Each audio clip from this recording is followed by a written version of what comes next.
Salve galera, Kaiowski aqui. Vim chamar vocês para acompanhar a PMPL Américas e torcer pela INF. A vitória começa na mente. E aí pessoal, vai rolar a PMPL Américas, eu quero geral lá e só bora. 好，大家好，我是北美 Hyper 的 TK First， 希望大家可以在接下来每周冠军杯的比赛中多多支持我们。 Hi guys, I'm XS Frady. I'm part of Extreme Slayers, and I invite you guys to watch the PMPL Americas Championship.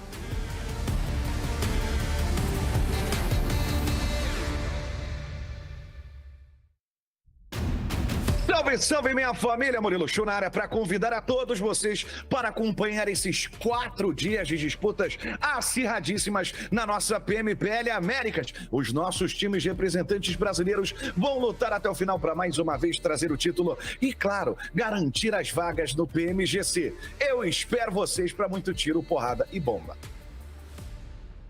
Hey, what's up everybody? It's Hot Jukes. I invite you guys to watch the PMPL Americas Championship. We're going to find out which team is going to be the best in the West. Be there.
Fica de olho agora, Rato Boy!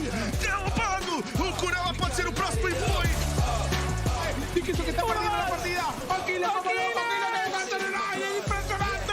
Richie que está aguantando, pero la corona no lo favorece. Se le corre.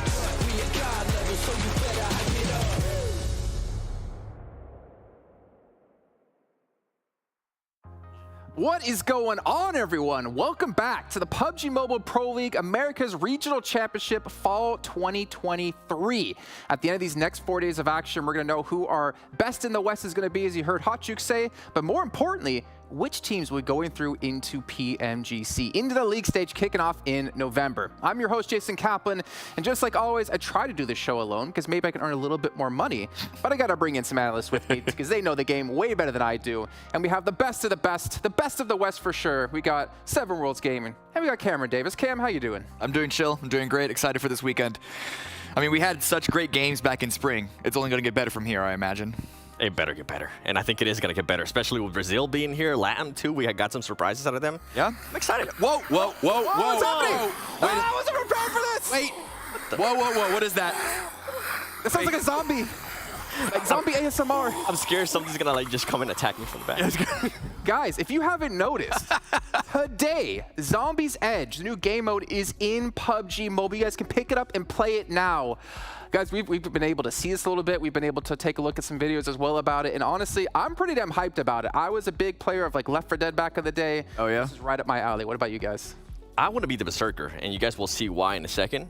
They are massive, and with my stature right now, I just want to become one. It's kind of a height requirement for that. Maybe you can be like the mini Berserker. Oh, hey, I'll take that. The mini Berserker, yeah. I don't know what's less than Berserker. I'm not quite sure. Well, we'll probably find out in a little bit. But no, this is exciting. It's Halloween, right? This is the perfect time to engage in some zombie madness. Yeah, if you guys actually haven't seen what this is, you're in luck, because we got a little video to explain it all for you. Then we'll come on right back, and we'll have a special treat, maybe a trick or treat coming your way.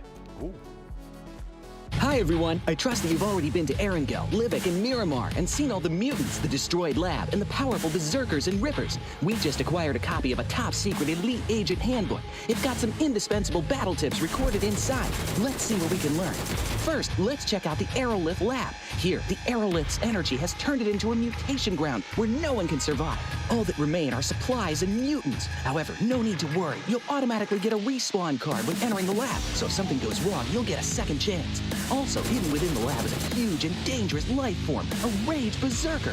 When the countdown in the lab begins, the Aerolith will begin to attract and absorb mutants in the lab to power up the Rage Berserker. The Rage Berserker will spawn at the end of the countdown. The more mutants that were absorbed during the countdown, the higher its health, destructive power, size, and danger. So it's imperative to stop the Aerolith from absorbing mutants. Use the dagger or crossbow for greater effect and to deal more damage. Hurry and defeat the enemies with your teammates, but be careful. In Zombies Edge, the large and powerful berserkers can be found all over the map. They possess an extremely muscular right arm and a unique weapon. Take care as it changes up its way of attacking depending on which weapon it wields. However, our intel tells us that if we can locate its weak point, it can be dispatched much more easily. Of course, it's also better to work together with teammates to defeat this powerful foe. When you defeat a berserker, there's a chance to obtain its genetic abilities, the mutation gauntlets and the mutation blade. Equip mutation gauntlets to mutate your arms into large gauntlets. The slam attack delivers devastating damage, and the zombies can't retaliate when struck. You can also perform the great smash by charging up, leaping in the air, choosing a landing point, and swiftly descending to deal substantial area damage. Mutation Blade. It possesses higher mobility and can be used to slash at enemies. It also has access to the Wild Dash ability, which lets you charge up for a burst of speed. Its wide slashes can damage enemies on the periphery, while also being good at quickly moving around and entering the play zone. Furthermore, among the mutants is a special high mobility zombie, the Ripper, and using their claws to attack. Take care not to get ensnared. We can try attacking the head, which is its weak point, and counterattack by targeting their weak point on the head. Aerolith Lab and Outpost. Besides tons of supplies, these locations are also home to a special vehicle, the Maglev Hoverboard. This hoverboard is able to travel on land and water. It can help you get away from the zombie hordes. All right, that's everything in the Elite Agent Handbook. Hurry and give Zombies Edge a go. Please keep following the official community. Winner, winner, chicken dinner. See you next time. See, I am hyped for this, not only for the awesome game mode, but what you guys don't know is that they brought me into their studios to model the Rage Berserker off of my body. And what you see there, the abs and all. No, they modeled the Ripper off of your body. I've seen how lanky you are. I'm quite lanky. There's actually a special treat in there. I think they're waiting to get 7 in the studio for Baby Berserker. Oh, hey, I'm down. Imagine a little Baby Berserker doing a great smash. That'd be sick. Bro, that's also the mutation blade, mutation gauntlets. I would love to see some like pros whip that out and just start dominating teams. See, the thing is, that is such an American angle on this game mode. It's not about this. It's something that is evil that we need to like get rid of. It's something that I want. It's like, oh no, we're not anti-mutation. I just want the mutation on myself to destroy things with. That's like so like modern day. Hear me out. No, that's the American dream. Yeah. If I can become a berserker and be as tall as Jason, I'm down. Sold. I don't know what you would do if you were as tall as me. I feel like you would see the whole world in a new perspective. But I did mention before we went to that video, we have a little trick or treat for you. It's not going to be a trick. It's actually going to be a treat. We have the pros who are playing here in the regionals, actually playing live here in Zombies Edge. We got Hot Jukes and Zute to take it away for us. Hey, what's up, everybody? It's Hot Jukes here with Zute. We're about to get the Zombies Edge show match about to get started. Here's our first look at Zombies getting back into PUBG Mobile here. And I like the fact that we're going to be able to check them out with pro players taking them out here at the first time. Oh yeah, with pro players first look, so it's going to be exciting. We saw the video earlier, a lot of exciting things to be found and a lot of new enemies to have, but I don't know, for the pro players, I wonder if they're going to be messing around with the zombies or if they're just going to be looking down to take down each other, right? Because we do have some tournament matches coming up soon for a lot of money. So Zombies Edge, let's see how this goes down. Hot Jukes, we're heading straight into Livik for Zombies Edge. I mean, it's been a while since we even seen a Livik back played here at the pro stage, so now we're going to be able to see it with zombies in the mix. I am so stoked, and we're seeing some players and teams drop out of the plane immediately, and I have a feeling they're going to get to it real quick here, Zute. Oh yeah, there's not a lot of space on Livik, and Livik, you know, it's for the hot drops. I already see a lot of players. Extreme Slayer's not messing around, but oh my gosh, Jukes. Is that, oh, it's the Erangel lab, and we're starting off in a straight hot drop with, oh god, how many teams are there here? Everybody's out here. You can see Intense Game getting at it. V2's trying to get some shots. Oh, YKG with some nice shots there. Oh, does yours have one of the mutant weapons there? I think I saw the knife. Yeah, potentially so. Oh, look at that. Look at that. Aerolith. That's the Aerolith right there. Straight in the middle. So. Oh, with the knife. Yes. Making it happen here off the rip. Here we're starting to see some nade action coming back and forth. Oh, there's a zombie. You did see a zombie. There we go. A zombie. Now that's one of the weaker zombies, though.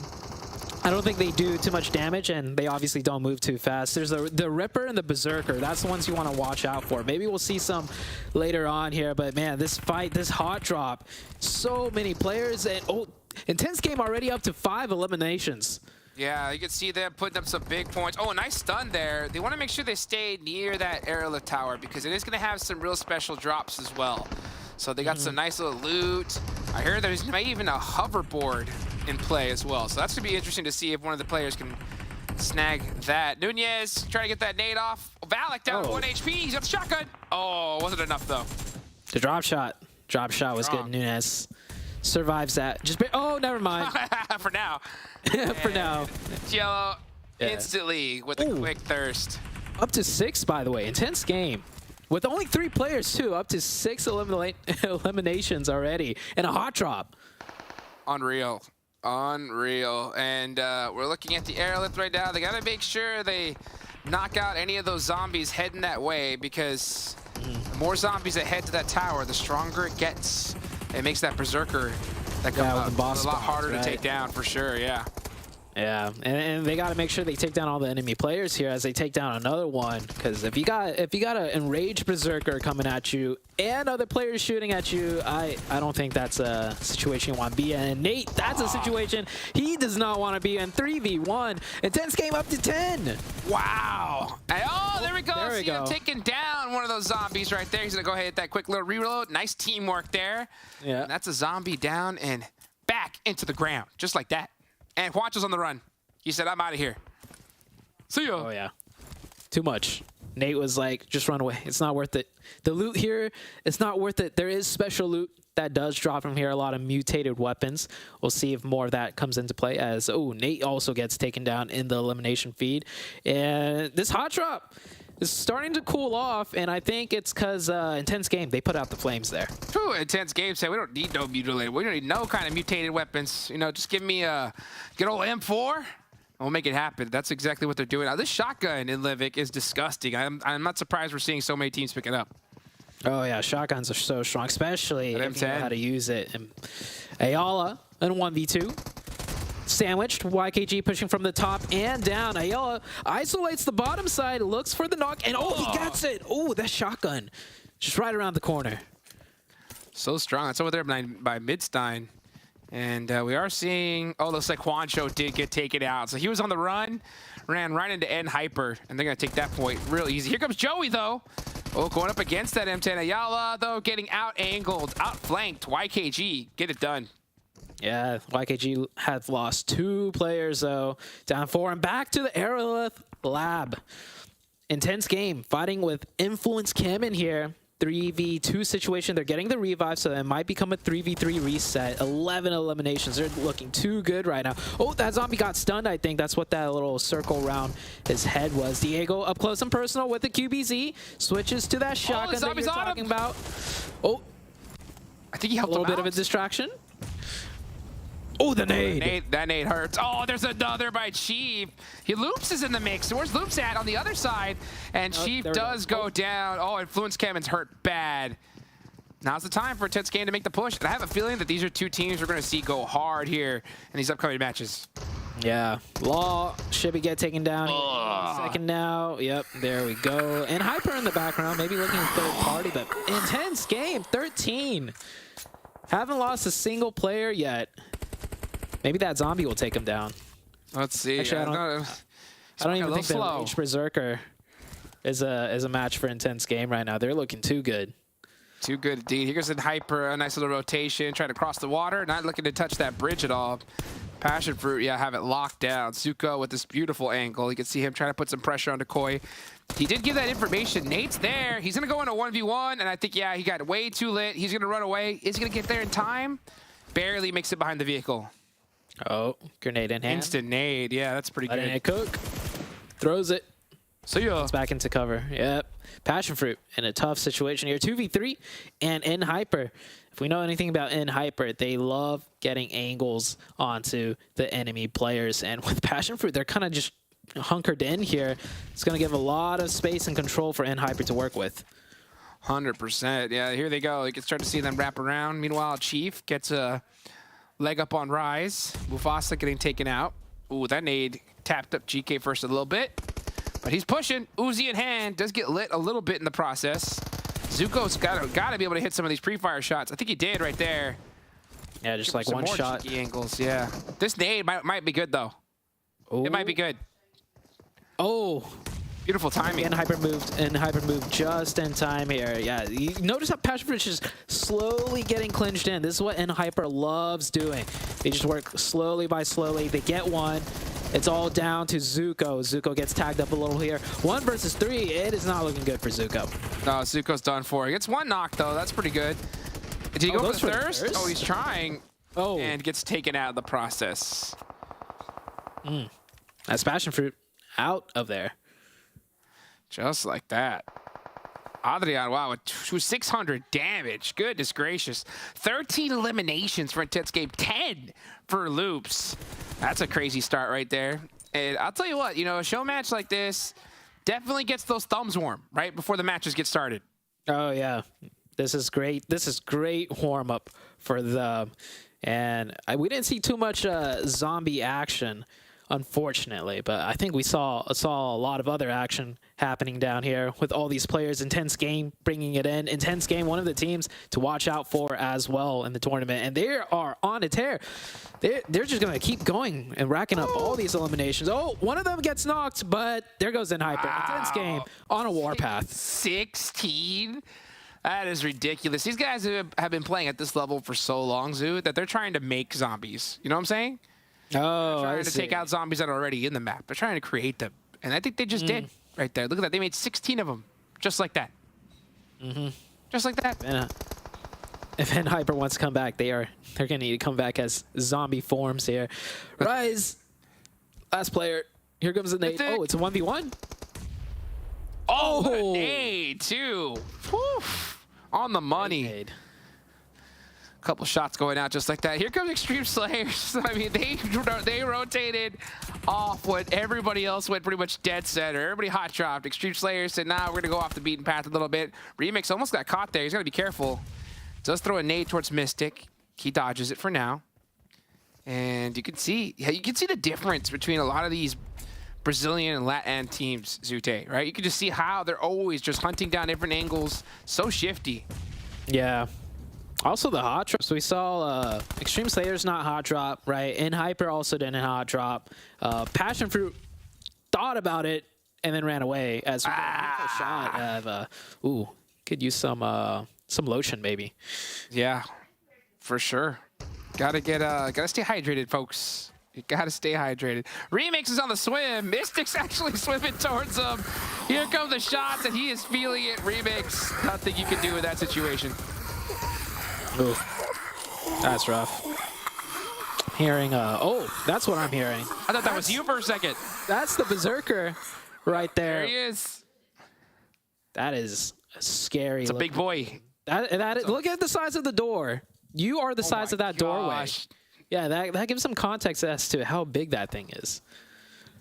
Unreal. Well, let's see right now who's going to win this match. As Joey gets some shots off, but intense game. Goodness gracious.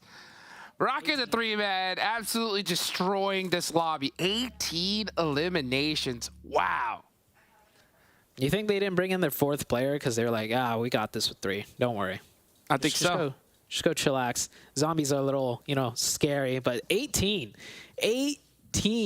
from 3 players. And keep in mind, there's only 12 teams in here starting off, right? It's Livik. So that is 1/3 of the lobby, if not more, that they've taken. Unreal. An unreal performance here. Meanwhile, we're going to watch Loops. Here they go. Loops bringing in Mythic up top. They have 13 eliminations. Here are the top 2 teams about to go head-to-head. Mythic, getting shot up a little bit. Try to get some in return. Rotates away. That pre-fire looked promising, but it wasn't going to be good enough. An intense game, man. 19? A 20 elimination start? There's only two more players left for them to take out. We're down to a 2v3, just like that. BULUC, CHABTAN versus Intense Game. Intense Game with the advantage in not only numbers, but I think they are just on fire when it comes to their aim right now. Yeah, the zombie mode, pretty cool. There's a lot of, really cool items that teams can definitely pick up. I guess when you play at this level, you don't really need that much. You know what I'm saying? All you need is a good old M4. That MG3 is going to help out Diego, though. That's for sure. So if you're Intense Game, man, these guys are just going on an absolute rampage. Adrian, wow, Mythic driving around, does get popped out by Adrian. And it looks like he's going to get thirsted in the process. It's over. Yeah, it's all Intense Game. Over. Yeah, it's just down to that last player. Oh, wow. Taken out. Intense Game with the intense victory. 20+ eliminations. Chicken dinner. They just started off with a hot drop as well, Jukes. Unreal. Unreal. Dude, that drop over there, right there next to the aerolith was insane. Yeah. Right? I mean, it was so crazy to see them put up so many eliminations. These guys are going to be warm coming in today. And I know that this is a team a lot of, us really predicted was going to do well here. Yeah, Intense Game, definitely a team to watch out for, Jukes. But I think that's it. I think that's it for us for now. We're going to head back to the desk and see what they think of that show match. You, Jukes, because I think I heard a baby zombie there in your room. You might need to check some corners and be careful then. But what a game out of Intense Game. But even with all those eliminations, I don't know if they could have taken down the Rage Berserker, guys. Yeah.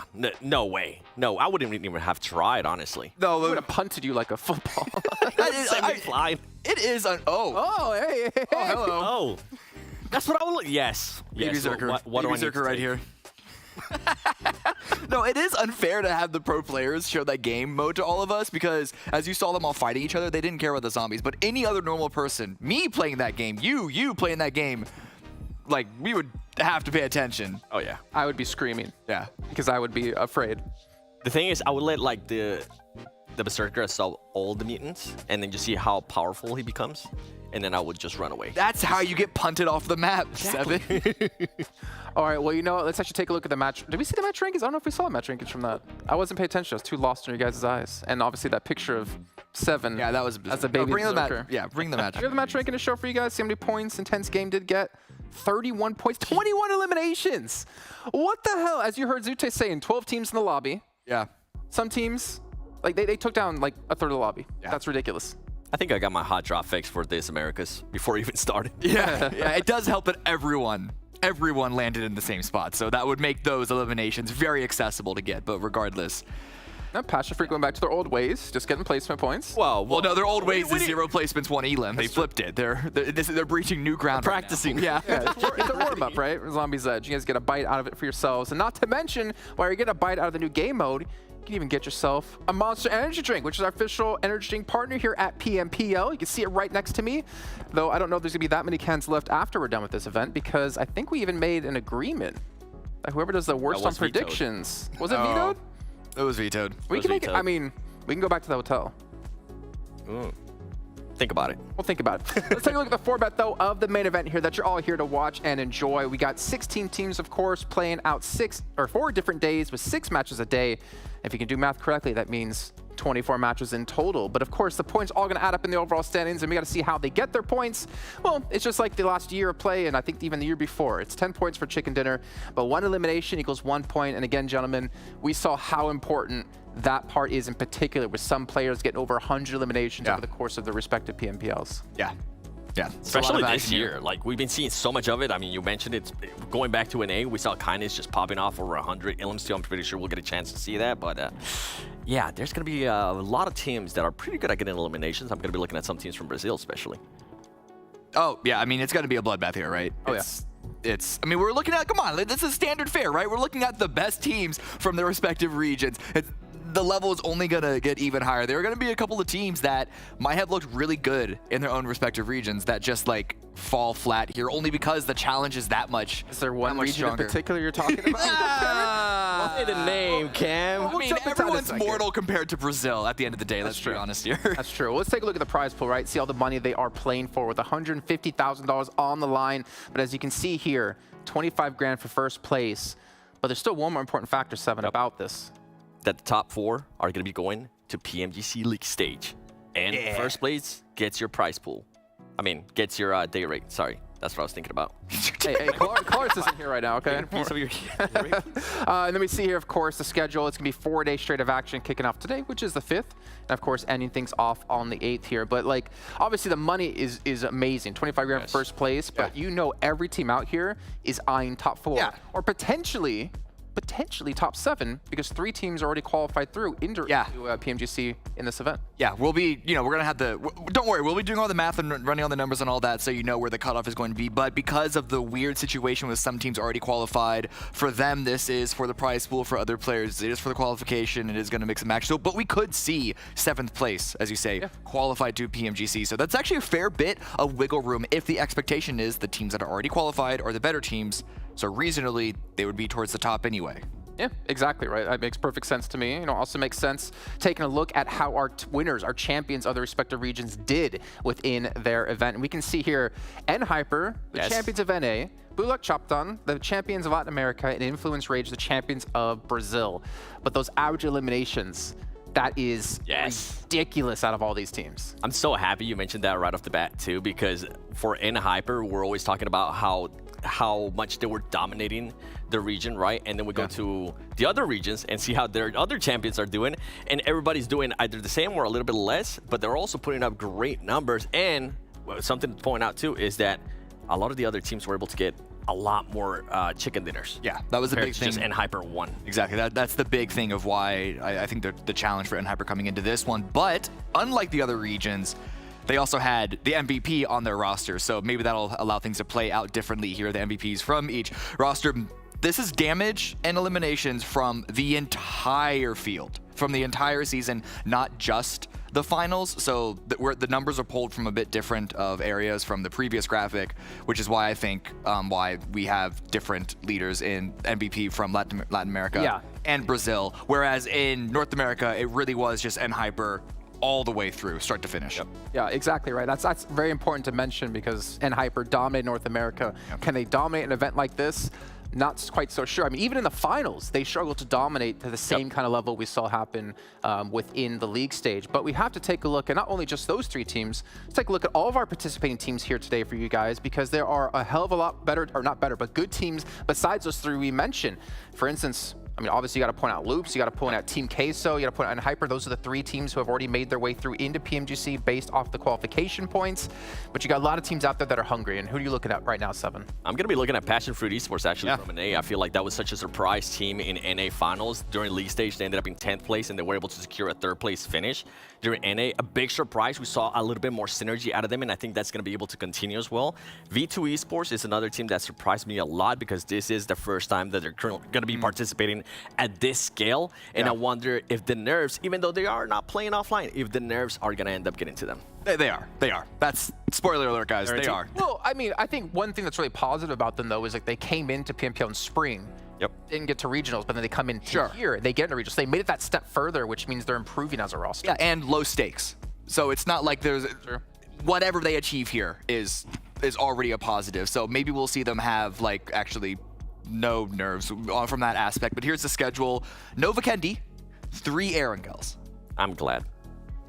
I'm glad we're not playing Vikendi. I mean, if we wanted to see NA have a a really good chance, you could have slipped it in there because NA has been the only region, as far as I know, who's been playing it out of all 3 regions. I'm just looking forward to that number 4 spot, okay? I'm looking forward to Sanhok because it's going to be absolute madness, and Brazilian teams are always just so hyper aggressive when it comes to Sanhok, which is going to be interesting to us bringing in Sanhok because Intense Game, they were able to hot drop a team in contention for during the PMPL on the finals, and that's something that I actually appreciate because we always talk about, can a team have the cojones in a way to hot drop a team when it comes down to, if you don't hot drop, you're not gonna be able to win it. It's good to see that some teams from other regions are being able to do that, are willing to do that, and for a lot of the other teams, NA especially, and LATAM, I'm not really sure if some of the teams did that as well. They need to watch out for that because if they are in contention, they need to watch out for those hot drops. And Cameron, I'm happy to see that. I know it's like it's a little BM to hot drop teams like that. It's not. I mean, the teams always complain about it. They don't want to like look bad, but like if you have the chance to take the game in your own hands and not leave it to someone else, I would take that any day. Exactly. It's about playing the tournament. It's about playing the leaderboard. Not like these matches are played in conjunction, but they're not played in isolation. And so if you're going down to the wire, there's only a few matches remaining, and in order for you to achieve whatever goal it is on the overall leaderboard, you need to hit certain metrics. You need to approach each individual game with those metrics in mind. And if it comes down to we want to get ahead of a potential tiebreaker, if that means hot dropping a team to get in front of it, then you absolutely do it. We even saw it in North America to qualify to the finals. Butterfly and who was it, K-12? It was another team that was on that cusp of like the 16th, 17th place. They were fighting all the way out in the blue in Milta. The circle was on Quarry Fields. They were still all the way in Milta fighting out because, like, they said, it's between us. It's not between us and the rest of the game. It's just between us, like, these 2 teams. And the thing for that one in particular, the one you're mentioning, is it wasn't even a hot drop. They were just willing to cut them off. Yeah. They were willing to just cut off their rotations. And that's something that I feel like some of the other teams might be willing to do here in Americas with what's at stake. Being able to go to PMGC League stage. The biggest thing, it's on the line. So I can't wait to see it. We didn't see too much of this in the spring. I mean, no, PMWI was on the line, but there weren't nearly as many positions, and also it's not nearly as big of a thing as PMGC. So I actually am waiting to see Saturday, Sunday, will we see a couple of these things going? I'm not expecting like every match to be decided by a bridge camp or whatever for PMGC qualies, but maybe we'll see it happen every once in a while, especially because, as you said, it's already been done. Influence CHEMIN already did it. Well, you know what? You guys at home who are watching, you guys can get in the conversation as well on over our social media channels. You can see them all here on your screen in a second. You can also use the hashtag PMPL Americas to let us know your thoughts about which teams are you supporting, which teams you think you're going to win. Maybe you want to trash talk some of the teams. We love to see it in any way, shape, or form. Just check them all out there or down there. But gentlemen, if I'm not mistaken, we're getting time to our first match of the day. Yeah. And I know we normally do predictions, but we're not going to do it now. I want to get into this match. I don't want to wait any longer. We waited long enough, man, waiting for North America to finish off for PMPL. So let's send over to our commentators to kick off our first match of the Regional Championships for Americas with Hot Jukes and Zute. It's time, baby. It is time. I hope you guys are as excited as I am. Zoo, We're here in the Americas Championship, baby. We're about to find out who's going to be the best in the West. I know you're stoked, bro. What are you expecting to see here right off the rip as we're about to get started? Oh, right off the rip. Oh, man, Jukes. I want to say at least maybe one hot drop. I mean, you heard Seven talk about Tense Game hot dropping on Sanhok to, you know, claim their territory. We already saw Intense Game just like recently drop in Livik in that zombie match and took out 6 teams in a hot drop. Unbelievable. So they should get any spot they want. That's one thing, Jukes. Number 2, the big thing is for NA and Hyper, right? We finally have a team that we feel confident about. As a whole region for North America, we feel, you called it during the NA broadcast, that this team is going to make it to PMGC finals, not league stage, which they've already qualified. So Hyper, that's one team I really want to look at. But oh boy, I'm ready for some Brazilian action, Juke. Oh man, me too. They always bring the heat. They always bring the heat. The hot fire, baby. Yeah, when it comes to Hyper, I have seen this team develop so much over time, and the way they played in the NA finals, right, was something that I have been waiting for them to see, right? Because I think the biggest thing that they missed was that clutch factor, and it automatically makes me think about the last Americas Championship with them versus Alpha 7. They almost clinched it, right? But right when the pressure mounted to its highest, just a couple mistakes and Alpha 7 took that lead. But in the NA finals, we saw a difference. We saw a change. We saw a more aggressive Hyper. This is the ultimate test, I think, for North America right here. If they're able to dominate this stage or even do really well, I think I'll have a lot more confidence when it comes to that, you know, PMGC Grand Finals, because we need to see an NA team there. We haven't seen one in way too long. Yeah, it honestly has been an extremely long time. Last time we talked about it, we weren't even sure when the last time NA was in the PMGC Grand Final stage. So huge pressure, I'd say, onto Hyper. And I think as a region, NA is really backing Hyper. Like, this is the first time we've seen a team really start to shine through in our region in an aggressive manner. But when we say aggressive, I mean, we have one strong aggressive team, right? I'd say out of NA, Hyper. Brazil, man, every single one of them is aggressive. So, like, how is Hyper gonna even contend with that? And there's a chance that Hyper might not even be in the conversation after a day's in, right? We might see the leaderboard just be all Brazil and LATAM potentially. So it's totally possible. We talked about this before, right? We're kind of talking about this backstage. We're saying how, like, you know, NA teams in some of these other regions are like really strong guys that go to like the gym a couple hours a day and they work out, and these Brazilian teams are like professional athletes, right, with like whole teams surrounding them, and they're just putting in that work. So I mean, the odds are definitely in their favor, but I think we're starting to see some stars really shine here, and hopefully we can see some aggressiveness. I mean, I was even talking to Valak. I was talking to some of the boys over there at PASSIONFRUIT before that. They said, hey, you know what? 3rd time's the charm, baby, right? We made it 3 times to the Americas. It's about time we start showing up, but it's going to be a lot easier said than done. But here we go. Match number 1, baby. We're about to find out who's gonna be the best in the West.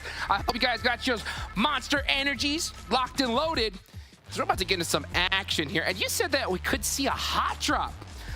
I don't know. I think that these teams, it's potential. It's potential. But I think if we're gonna see it, it has to be right now, right? Right off the rip to kind of set the tone. Yeah, definitely a hot drop in the beginning and maybe towards the end of the tournament, right? When you really need to ink out those points and more specifically deny points from certain teams. So maybe we'll see the hot drops early on. These teams obviously have been practicing in this lobby with one another, right, in their scrims, setup matches. So they have a good idea of who's dropping where. So there's also a chance that we might not see any hot drops because they would have already, you know, settled that hot drop dispute off screen. But you never know. You never know coming into the Americas at the very start of the tournament. Some things can definitely shake up. And we're starting off on Erangel with a very skewed playing path on the southern side, Jukes. For sure, yeah. That whole entire North George area is going to be a long stretch away for any team that wants to go ahead and land in that direction. Yeah, you know, there's a lot of interesting points, a lot of things to think about when it comes to this tournament, right? We have a lot of teams that have already qualified to that league stage. Yes, right? that too. So that's going to open up some more slots for teams and kind of give a little bit of, I guess, alleviate their worries a little bit, right? They don't have to really focus on getting those top spots because those teams are most likely going to be in them. So it's going to give them a little bit of wiggle room. But what I don't want to see, Zoo, and I remember talking to some of these players, and they were kind of saying, like, yeah, all we got to do is get, like, probably 4th or 5th place, and we're good, you know? 6th or 7th. And I was like, that is the worst mentality I have ever heard, you know? Like, you shouldn't just be focusing on just getting into PMGC. I mean, yeah, obviously, making it is a must, right?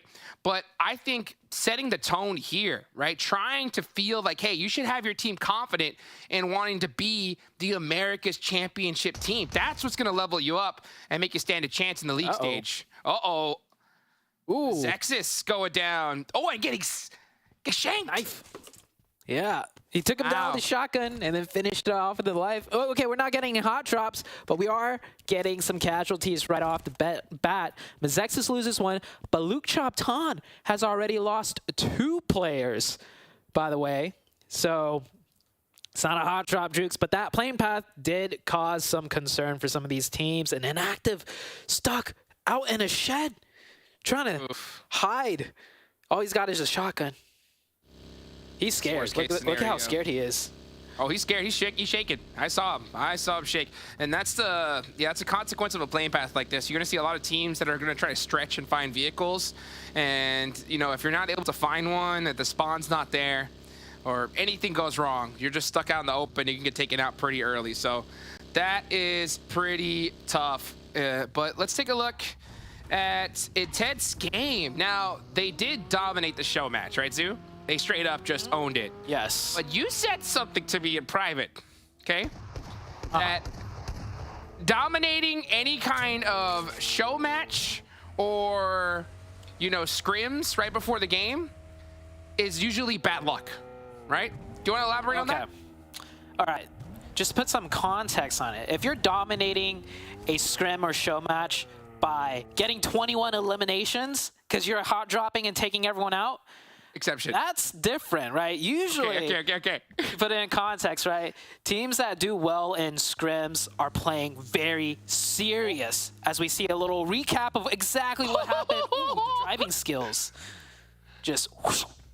1 point for me. Bye. Start off the match. Oh, here's a... Oh, Skyline didn't stand a chance. Oof.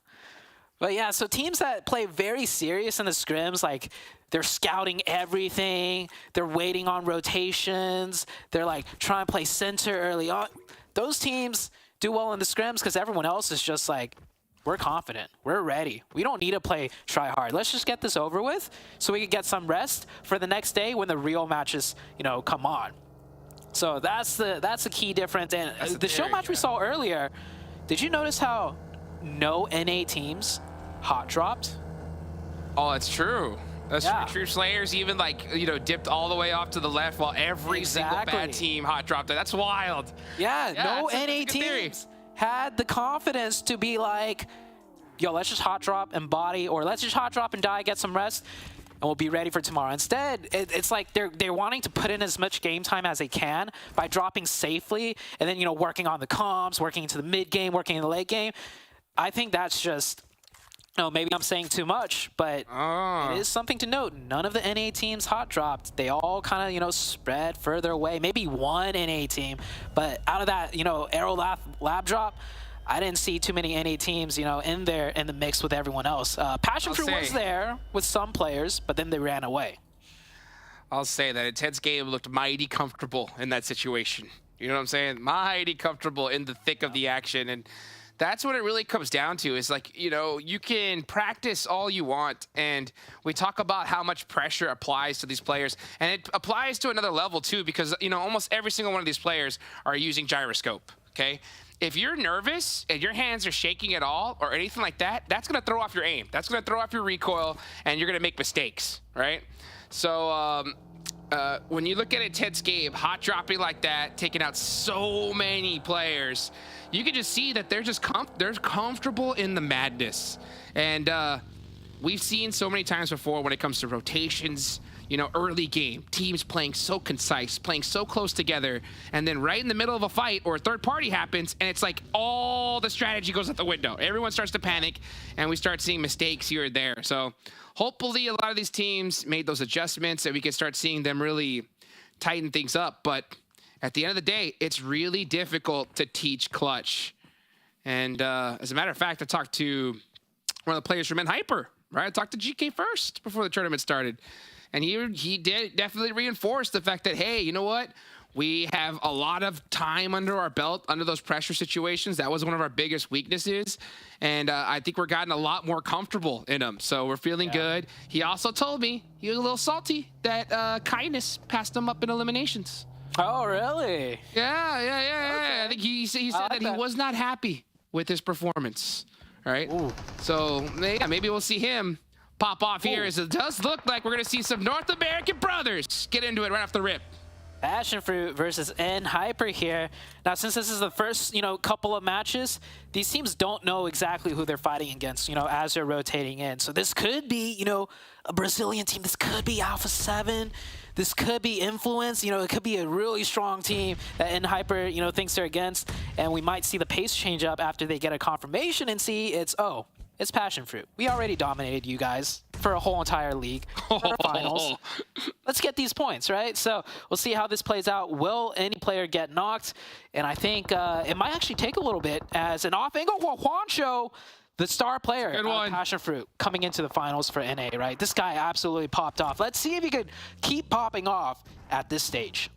No, I think they're going to go ahead and just pass on this fight, which is, I think, a good decision. It's just still very early on. I like the fact that they kind of decided to try, right, and see if they could kind of maybe get a couple knocks with Juancho. Yeah, but, once they realize that, nope, it's not going to work, they disengage. Real smart play. You want to make sure, you keep everybody up towards the end. Next zone, about to pop on up. Zoo, where's it going? Where's it going? Ooh. I mean, we haven't even talked about the first circle. This is a tricky first circle, honestly. It kind of splits the zone in 4 huge quadrants where the zone can, and that's one of the quadrants, the top left quadrant. Now we know what kind of match this is potentially going to shape up to be. We're going to see a lot of hard rotations, more hard rotations than usual coming into zone number 2. And this being the first match, I think everyone's going to look to play more of that rotation game rather than just straight up starting to fight early on the circle edges, especially in a zone like this. Zoo, guess who doesn't have to move at all? Don't tell me it's Tense game. Okay. And Influence, right? Influence. Oh, yeah, I see Big chillin', dead center. Right, so things are about to get spicy for sure. You see MEZEXIS starting to push up on in. We're definitely going to that northern island. I'm glad that it committed to one area, though. And look at that. You do not want to go through here. You do deadly squad. Yeah, no team should be even close to this road right now. That is, nope. That popped up on my codes. screen, and I'm like, that place is red hot radioactive. You do not want to go anywhere within like a 200-300 meter of that. As BULUC CHABTAN, one of their players gets caught out, and that's so unfortunate for them. They're down to 1 player already. This could be the first team out. Yeah, V2 Esports noticing that they got some players split up. They're going to take advantage of that and get the confirmation. So yeah, BULUC CHABTAN down to just 1. And this is the worst case scenario, honestly, when it comes to confidence, everything. You don't want to be that first team out, but this playing path, I don't think they were really prepared for it. And they just got punished. And he gets caught wide out in the open, not even being able to go down without a fight. That's going to hurt BULUC CHABTAN. Let's see if they're able to bounce back. But meanwhile, we're in Rozhawk. Team QUESO starting to make the push on the rise. Reyes, wow, what a shot. A shotgun. I like that pressure from behind to force that player to the front. Team QUESO doing a really good job at isolating that player very quickly. And Rise, that's how they pretty much lost the fight in a sense. 3v4, you don't want to take that. You're going to find a way to rotate in more center. Pretty decent decision. But we'll see where this takes them. And they're gonna try to go to that tower. Let's see, the wizard maybe? Yeah. Let's see where they decide to go. Nope, they're gonna go ahead and head on up and try to hold this ridge line. Maybe even take this compound. They're scouting it out right now, and it is relatively open. So yeah, they're gonna commit to it. Yeah, 3 players. edge of zone in a decent compound, play for the next rotation probably.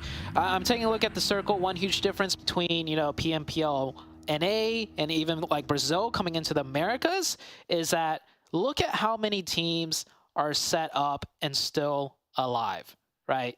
Unreal. Usually we see a couple more teams, you know, have some players lost, maybe even 2 teams taken out. At this stage, no one's wanting to go out early if they can avoid it. BULUC CHABTAN, you know, lost all 4 players, but if that wasn't the case, we'd have everyone up almost. Huge zone shift right here, and a big one for YKG, right? They get really favored in this. They don't have to move very much, so that's going to definitely give them a big break. Meanwhile, we still got some serious teams dead central, but the thing is, at the position where Ted's Game and both Influence are, they're very difficult to move away from, right? So they're going to have to figure a way to move out, especially if that zone goes away. But if it locks on them, they're going to be rock solid. And Hyper's going to take that hill just above them, and we still have a lot of teams that are going to have a tough time rotating in here. Look at INCO. They're going to have to go in through the blue zone and most likely crash here onto loops. And yep, here is where that red zone is that you talked about a little bit earlier. We don't want to see any teams drive even near this area. And in the meanwhile, it's just a game of peekaboo right now because these teams are so well set up and they're so surrounded. And even if they get knocks on each other, they're not going to push. Look at where, take note of where the players are looking. All 8 players here. Notice how none of them are looking at each other. Yes. They know if they get a knock across the ways, you're not pushing that. That's way too risky. Third party, crossing over in the open, you guys have prime position. Not a single one of those players are looking at each other. They're looking elsewhere because that's where the point opportunities are. And they're not communicating this to one another, right? Like, it's not like they could, you know, have a cup down to the other house, like, hey, blah, blah, blah. They just understand how the game is going to be played and where to look for the points and not waste any of their time trying to knock each other. That is, you know, that is what I love to see. The details, you know, really show which teams are at another level here. This is what I was trying to talk about during the NA League Stage and Finals. I kept mentioning this scenario 1,000 times over and over.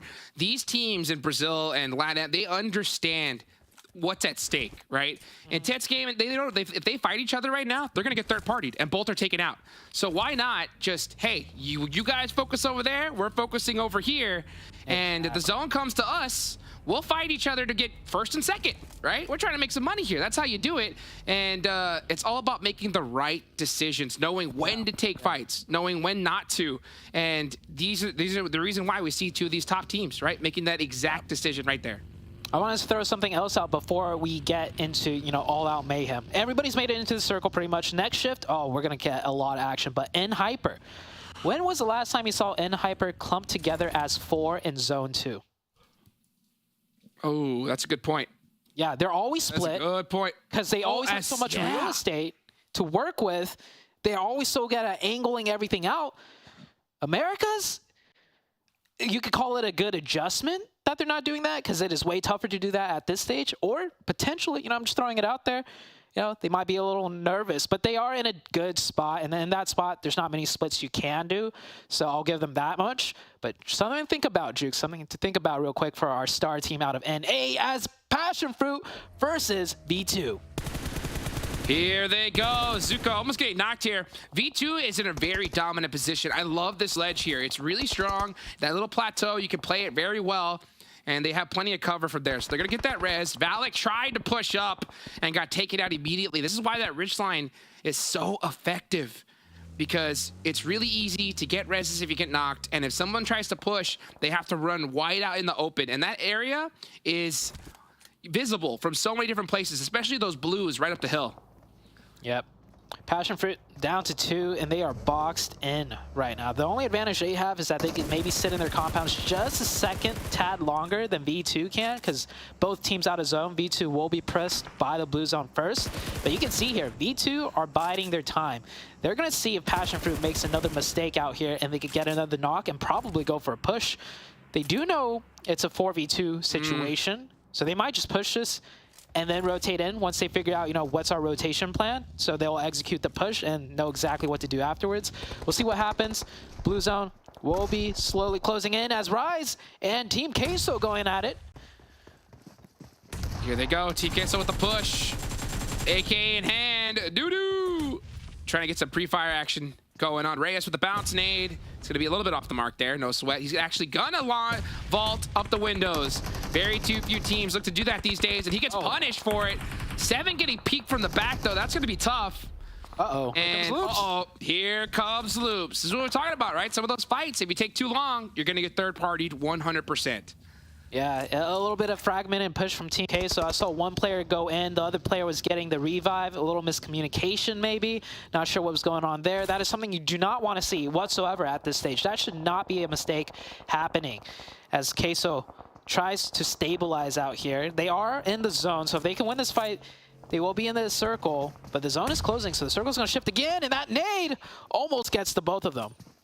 Dude, try it. That was a warning nade. He's going to bounce it off the tree. Is the bank open? It is! And that's a nice knock there. He's going to throw another immediately. Oh, the red zone. Punishing Team QUESO like crazy.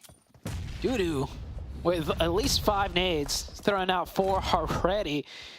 QUESO getting so banged up, and sometimes you don't want to go for that revive that QUESO is going for. You just run in there and finish the fight out, because I think Rise was down to one player. Gosh. And now V2 from the sides take out QUESO. Tough luck for them. V2, this is a team that, as Seven mentioned, first time at this stage in the Americas. Or I think it was Jason. Last split, they didn't make it to this stage. They made it here. And they are looking very comfortable playing from the edge, fighting their way in too, up to 6 elimination points. Really strong, the most so far in this lobby, and not a bad position in this circle. They are all the way on the south side right there, but that south side has a lot of coverage. We'll see where the zone goes. So if it does hard shift north, it's definitely going to be difficult. And it looks like it's going to do just that. All right. Big zone there for YKG. Intense game. Still in this circle, but I believe that makes Influence Rage just out of it. This is going to be a tough one for a lot of teams to break in. It's just a lot of open space that has, you know, bad sight lines onto them. You got the hill YKG's controlling. Even that shack is really deadly because it's like 360 coverage. Sure, they're stuck in there, but in the chaos and all the mayhem, if you're trying to just sneak your way in, they could definitely pop some shots as you as in. Hyper getting aggressive. Oh! All right, I retract back what I was saying about Hyper. They just pushed away from the zone to nab up some points and weaken a team behind them. This is still the Hyper we saw out of NA league stage. Making the right decisions. At least their mentality. I love that. I love that they just did that little play right there. Well, you know what? I'll tell you what, that temporary treaty we talked about between Intense Game and Influence, it is off, because here comes the push. A nice smoke coverage there from Influence. They're trying to find a way in, but Hyper's putting tons of shots, and that's a knock on the little boy. From Hyper. Kindness picking up some serious points here. What a shot. Hyper. The long distance out of Hyper might actually outmatch that of the Brazilian teams, because Hyper's so good with that. But Intense Game just took out the other team just like that. I think Kindness helped a little bit, but Intense Game only losing 1 player. Wow. Yep. That's just a microcosm of that zone shift. You know, that we talked about that temporary treaty, right? It was off the second that zone came on over, and it forced Influence to push. And with Kindness of all players, right, looking at you from long range, it's gonna be really difficult to make that push indeed. But look at this, the action is definitely starting to heat up here. So many teams still up, 11 squads. And we're starting to see Rise, just so much pressure. They are throwing those smokes out, so that way All Glory Gaming can't just sneak an easy nade in there. And that's going to let them live for just a little bit longer. Here comes Hyper again. They did lose 1 player, so they're trying to do this push with 3. They finish it off, take down the team of Jaguar, I believe. And Hyper are in the edge of zone, taking a lot of shots, so Loops is gonna look to take out Hyper right now. Loops with 0 elimination points. I think they know now it's time to ramp things up. Oh, nades are primed. Ren is not gonna be surviving much longer. Yeah, not gonna survive much longer. Nope, too late. Too late. Hyper eliminated just like that. Loops starting to put some pressure on, looking in to get into FPP. Mythic, gonna go ahead and loot those boxes really quickly. Yeah, he needs that. Meanwhile, Intense Game still alive. 7 eliminations. Goodness gracious. And they're doing it the hard way, too. This is not an easy position to be in. Now they're forced on the edge. Next zone's about to pop. Who is it going to favor? Honestly, even if it goes dead center, it's not a great zone for a lot of these teams. Yeah, there's just so much open terrain right now. Loops is in a great spot, though, to fight their way in. Oh, that is perfect. Wow. Okay, maybe a little bit nerves coming in. You know, it being the first match. No, that should have been an easy knock. But they still have the advantage. Wow, Chief with the jump. Try to throw some pressure on there. That's a long Molotov, but just barely misses the mark. And the pressure going on to INCO makes things that much more difficult. And Jaguar is actually helping out INCO here by putting so much pressure on the Loops. Definitely so. Loops has to make a decision here. They're not in the zone. They need to push in. They know they need to take out at least one of these teams on the western side, or else they're going to be putting their backs to them. Chief trying to open something up here. You can see some of the rest of Loops looking this way as well. One player split off to maybe find an alternate pathing in. But Loops, time is ticking. 5 seconds, 3 seconds. It's counting down. They're going to have to make the push. Jaguar is good here. They're on the edge of zone in a great spot because they have that little ridge line to work with if they could survive this zone. Let's see if they're going to be able to do so. Yeah, Jaguar do have this ridge line. It is good, but they need to focus outside of the circle. They need to stop looking inwards and start looking backwards because that's where teams are going to be coming from. Zone closing in. Loops about to make their push. YKG also has to make their push. They're going to be looking to take Jaguar's spot here. That's a great spot for YKG if they could take it. And INCO, they need to push too, but Loops over the head on top of them is slowing things down as things are heating up right here. Joey trying to find some sort of opening. Here comes INCO over the top. They stop at, I believe, in a shack on the edge of the zone. And Loops firing off so many shots at YKG. I mean, that's a knock, but they need to be worried about the teams that are actually in the zone.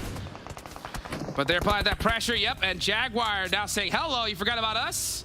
Put on that pressure. Yeah, Loops are going to have to go into another direction, but they don't really know where to go. There's only this spot right here where MEZEXIS is, and they're going to have to take the back of the hill for now.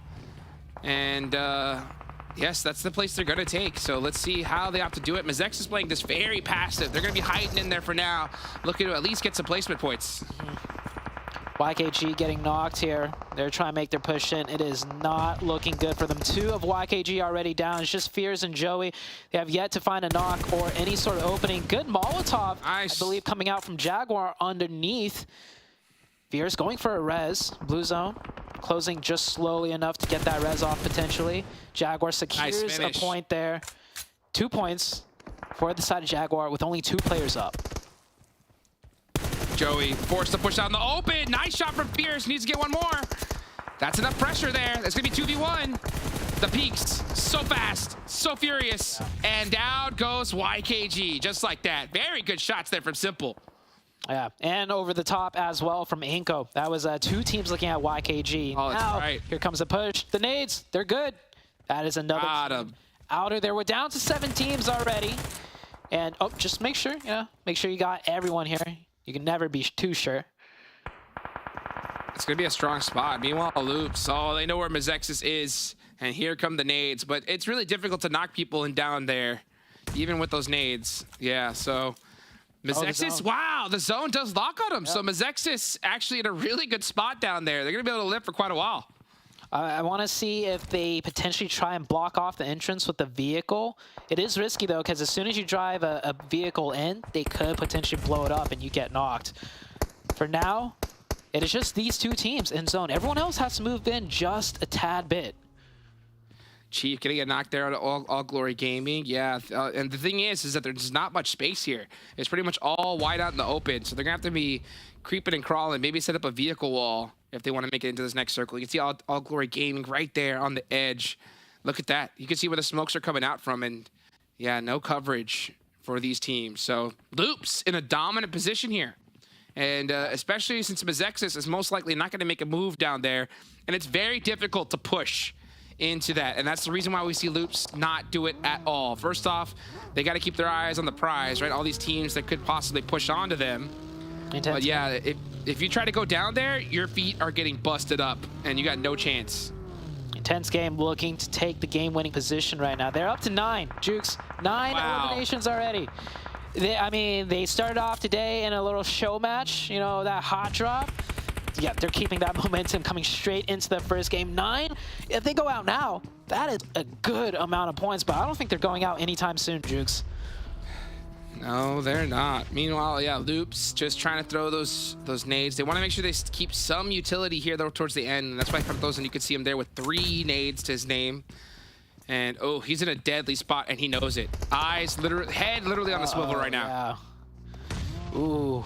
Loops has a very difficult choice to make. Give up the bunker top and just play at the bottom, which, you know, will inevitably end with them losing, most likely, or try and hold that top part.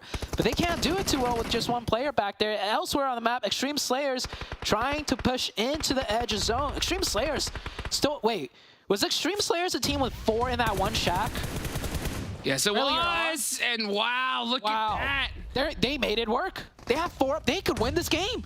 They can, because look, here comes the tense game, pushing on the Loops. MEZEXIS actually pushed up. That is so deadly, and they actually wipe out Loops. MEZEXIS showing up. A tense game on the hill, though, looking mighty deadly, and there is the vehicle completely done for, and that's gonna make a push on up very difficult for MEZEXIS. There's no way out. Yeah. I think there's enough space. I think there is, but that's what I was saying earlier. I think what happened was one of the players tried blocking it off, and that's when Intense Game pushed over the top, and MEZEXIS maybe got a knock on the player, you know, parking that vehicle, and Loops, in a blink of an eye, out of there. Intense Game, 10 eliminations, controlling the strongest position, but we can't forget Extreme Slayers have 4, and if Extreme Slayers have to push into this bunker area, they have a lot of angles to work with, so it could still work. And don't forget about INCO. INCO could spoiler for Intense Game.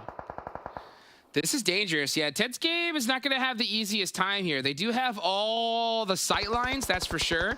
But with MEZEXIS down there at the bottom and still having a way to get up, it could definitely make things a little bit scary for them. Not to mention, this is circle number 8. This is it. This is the last zone, right? The zone after this is going to go into nothing. We'll see how this plays out. All eyes on Squash, in my opinion. Yeah. 100%. It's all on Squash here. Does Intense Game know? Did they just shoot over here? I heard shots hitting the car, I think. Not entirely sure if Intense Game is aware of Squash's position. I don't see anyone peeking over that way. They're looking everywhere else but towards Squash. That could be the downfall of Intense Game. But Intense Game, they're looking to make some plays right now. They're trying to figure out who to prioritize as we head into this circle that you just talked about. It's going to close into nothing. That's perfectly said right now. That's exactly what they're doing. They're trying to figure it out, right? What do we do here? Do we focus on MEZEXIS? Do we focus on Extreme Slayers? Everybody's so deadly. Remix, though, he's finding some little angles in the tall grass. It's actually pretty short, but it's tall enough for Remix. Oh, that's that off angle. God, that would have been the huge play. And they do spot Remix, but Remix catches Adrian. That's 2 knocks. The nades, though, on the MEZEXIS. And he's fighting MEZEXIS. Here comes Extreme Slayers. Are they going to go? This could be it. They're moving. It's got to be. They have to go now. They have to push now. I mean, there's no way he's getting a revive. Intense Game is not going to be able to get a revive here. Yep, no. Intense Game out of there. The last 2 teams. North America. Let's go. Extreme Slayers. Let's go. This should be their game. The Extreme Slayers coming in with the first dub. Wow. Probably. 7 eliminations, just like that. Inactive and Crow, last player's up, but it's going to be very difficult to defend this position. Oh, actually, they can still go down. Robert GG, yeah, gets Crow down, and then here they go. Extreme Slayers gonna get the first chicken dinner of the day. Unreal. Ooh. Just run away. like that. Tries to run away to deny the point. Nuh-uh. Extreme Slayers is going to take it. Extreme Slayers have come a very long way. For the teams that are not familiar with Extreme Slayers, let's just say when the PMPL NA started, no one picked Extreme Slayers to be a team to watch out for, except for you, Jukes. Except for you. And I'm sure they did you proud just now. Absolutely, man. Remix has shown to be a star player. We're going to hear his name as well as the rest of his squad for quite a bit. I mean, but at the same time, right, they started so strong during the PMPL League stage, but towards the end, they tapered off. Now, this is a short form tournament, right? So all it takes is a strong day one and a good solid day two, and you can win this whole thing, right? So for them to come in, win this game, this is going to allow them to know, hey, we could do this, right? We could take it if we continue to play just like we did in match there's your number boy one. Remix. Look at him. There is your boy Remix right there, putting in work. But I gotta say, man, the Shack of Dreams. Woo! You don't very often send 4 players into a shack like zone, I think that was maybe zone 4, right? And end up winning the game from that position. But hey, in that circle in particular, with the way it continued to shift, that was the Shack of Dreams, and they made their dreams come true in that first match. It was the Shack of Dreams. Those were the shots of dreams right there from Remix laying down in the wide open. Because by all intents and purposes, intense game. They had all the angles in the world, but they were also trying to decide, who do we focus on? Do we focus on MEZEXIS down here? And that little split hesitation allowed Extreme Slayers to hit some of the most insane knocks and take that chicken dinner away from them. I will say, though, I doubt we're going to see, you know, Intense Game lose another match like that. But what a crazy way to start this thing off. I can't wait to hear what the studio has to say about this. Let's take it over to them. My country is the sweet land of victory. Extreme Slayers, man. Come on. Give it up for NA coming out the gate swinging. Oh, Remix. Can we just talk about him a little bit longer? I didn't even think he was going to be able to actually transition what he did in NA Finals or in NA League Stage to even mention that here in Americas, and for them to be able to actually get off and get lucky with the 2-2 crazy split that they were doing. And like Sute was saying, send it to the Shack, survive, and actually time it right and get those angles right. That was impressive and lucky. I'm going to push back on calling that lucky, though, because this area of the map that we ended on, remember, this game started with a very southern plane path and then multiple hardships to the north. So everyone was on the rotation across that river. But this area around shooting range, around Stauber, is basically everything is on the edge. There's nothing in the center. So Extreme Slayers getting here early to have the first pick of that shack, as you know, as small of a position as that is, they can avoid all of this that we're seeing on our screen of just everyone just trying to survive with the blue right at their back. And then once the blue is closed in enough, they know that no one is north of them, they expanded on out, Remix went on that flank, and they just took over the game from here. It was very well played for Extreme Slayers to wait so long as they did and just pounce at the end game. That's right. That's the thing, though, right? Their timing was just so good for that, because usually we see teams being able to get in a shack like that and just get absolutely destroyed by anybody that's currently on the high ground or gets a free shot at them. They waited for the right moment. And I mean, this is a perfect example of it right there. Remix laying down, taking those shots, and allowing his team to just be able to push up. Funny thing is, I remember in the finals, we were kind of criticizing, I think it was Robert, of kind of baiting his team up against Puppeteers on one of our Erangels, where Remix pushed up on this hill, and then you had Robert kind of bait him, unfortunately. And Extreme Slayers are very passive in the beginning, but for them to come out swinging like this with 9 eliminations, 19 points in total, up against Intense Game, which is one of the biggest frag teams we have here, is very, very respectful. I mean, you look at NA in general, you had YKG playing super passive towards shooting range, and Hyper being aggressive, running over V2. And then you have MEZEXIS kind of chilling in towards Shelter. But honestly, I think the first match of the day, even though I predicted them coming into that match, I don't think we all expected NA to win match 1. Yeah. I mean, we're going to have a couple of wins. This is, again, only the first match that we don't maybe want to celebrate too much before Brazil really gets the ground rolling over them. I do want to note how close the points are for everyone else up until about the last few teams there. But, again, that just sort of shows this game, there was a lot of trades back and forth, and it was really difficult for anyone to try and get some semblance of control or power. It was mostly just, let's get a few eliminations before we unfortunately go out to the blue. Some surprises here on the second page, too. I mean, look at the names. Alpha 7, also Influence Rage, Team QUESO, and as you were mentioning, too, Jason, YKG, they were very passive. I thought they had such a great position, but I feel like their passiveness actually ended up hurting them, and then they didn't even want to take a risk, right? I feel like they could have maybe taken a risk risk by going out of the blue zone a little bit and try to do a wide rotation towards the east. They didn't want to do that, and they ended up sending it to shooting range and ultimate. It was a bad position either way, but I feel like just the rotation that we've seen out of them before would have been better. They were just a little bit too passive there at the end. Cameron? I don't... Rotating instead of through shooting range to go to that southern tip of Stallborough where AGG came from, there was nothing to play out of there. AGG only made it so far from that position because there was no one right behind them. If YKG tried to loop into that position, they'd be shot from all the different angles that we saw AGG eventually go down to. At least by going through shooting range, it gave them an opportunity to have that limited focus onto Jaguar and INCO where they're coming from. There was more terrain to play around there. There was cars in there for a little bit of cover to move bit by bit. They lost the fight from that position, but it was at least, I think, an option to try and limit the focus of the engagement and not get third-partied, which they would have been if they went to the northeast. Well, at least the upside for YKG, seeing Fears, so we talked about being one of the most improved players in North America, having some pretty good shots there, is a good sign for them. But you know what? And also is a good sign is Extreme Slayers with Remix showing up. We've talked about him as being like the star of the team. Most eliminations, most damage, least damage received, most knockouts. That is what we want to see out of Extreme Slayers. That is insane. I'm just looking at the damage received. Forget about the damage. Forget about the eliminations. That damage received, considering where they were, it kind of shows even more of what we were talking about, saying that they waited for the right moment and it ended up working out in such a great way for them. And also the angles that Remix is able to get that allows his team to be able to push up and get the chicken in there. I'm hoping that we end up seeing more out of this team, and I'm glad that they are being passive. They are working on their positioning because we know they can all frag out towards the end. Yeah, and Extreme Slayers have always been a team that we know can frag, but they've had some inconsistencies when it came to North America, and hopefully a short-form tournament, those inconsistencies don't go back to bite them in the butt. But another team we have to mention, Intense Game. They're known for being a big fragging team on Miramar and Sanhok. We saw it here in the first match that they had Erangel, which honestly excites me so much because it shows that they came here to play.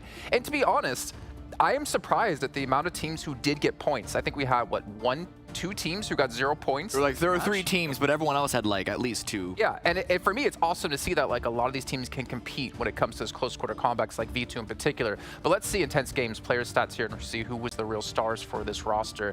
Because putting up, I think it was 10 eliminations, was nothing to laugh at.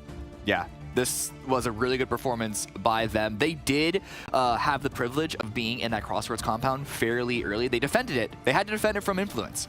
But from that position, they actually were able to stay inside cover with some nice elevated angles out those windows to get some of that pressure, get some of those eliminations before they had to eventually leave. But then again, they went for that position earlier on. They did have to defend it, so they weren't just like sitting on top of an ivory tower unchallenged, right? But remember, we're talking about Intense Game having a lot of eliminations in a couple of different matches. If I'm remembering correctly, in spring, that was also their MO as well, that they would come out and have some Hail Mary matches with like multiple high elim games from high ground positions. So the fact that they're able to deliver that already off the bat shows that that win condition for them is still strong. Even recently for the PMPL Brazil, Diego and Magrelin, that was the big duo for being able to kind of output a lot of elims for the team. So it's good to see that here in the first match, that duo is currently working.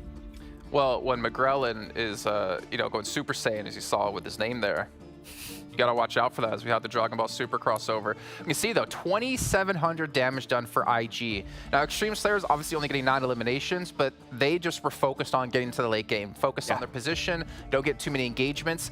I'd still say for Intense Game, for them to put up that much damage and only 10 eliminations and become like top 3 in this match is still a very good sign for this roster, and honestly a massive threat in the lobby. It really is. I'm actually happy with the numbers out of Loops, even though they didn't end up getting into the top 3 there.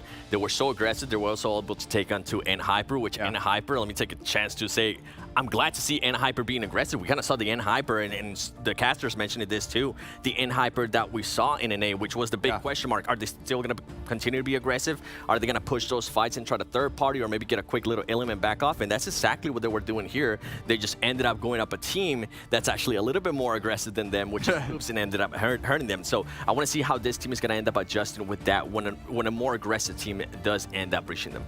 Well, Luke's got nothing to lose, right? They're already qualified into PMGC. For them, it's all about experience and prize money. And speaking of experience, if you guys didn't know, the PUBG Mobile Campus Championship is back here for a fall season with $15,000 in scholarship prizing.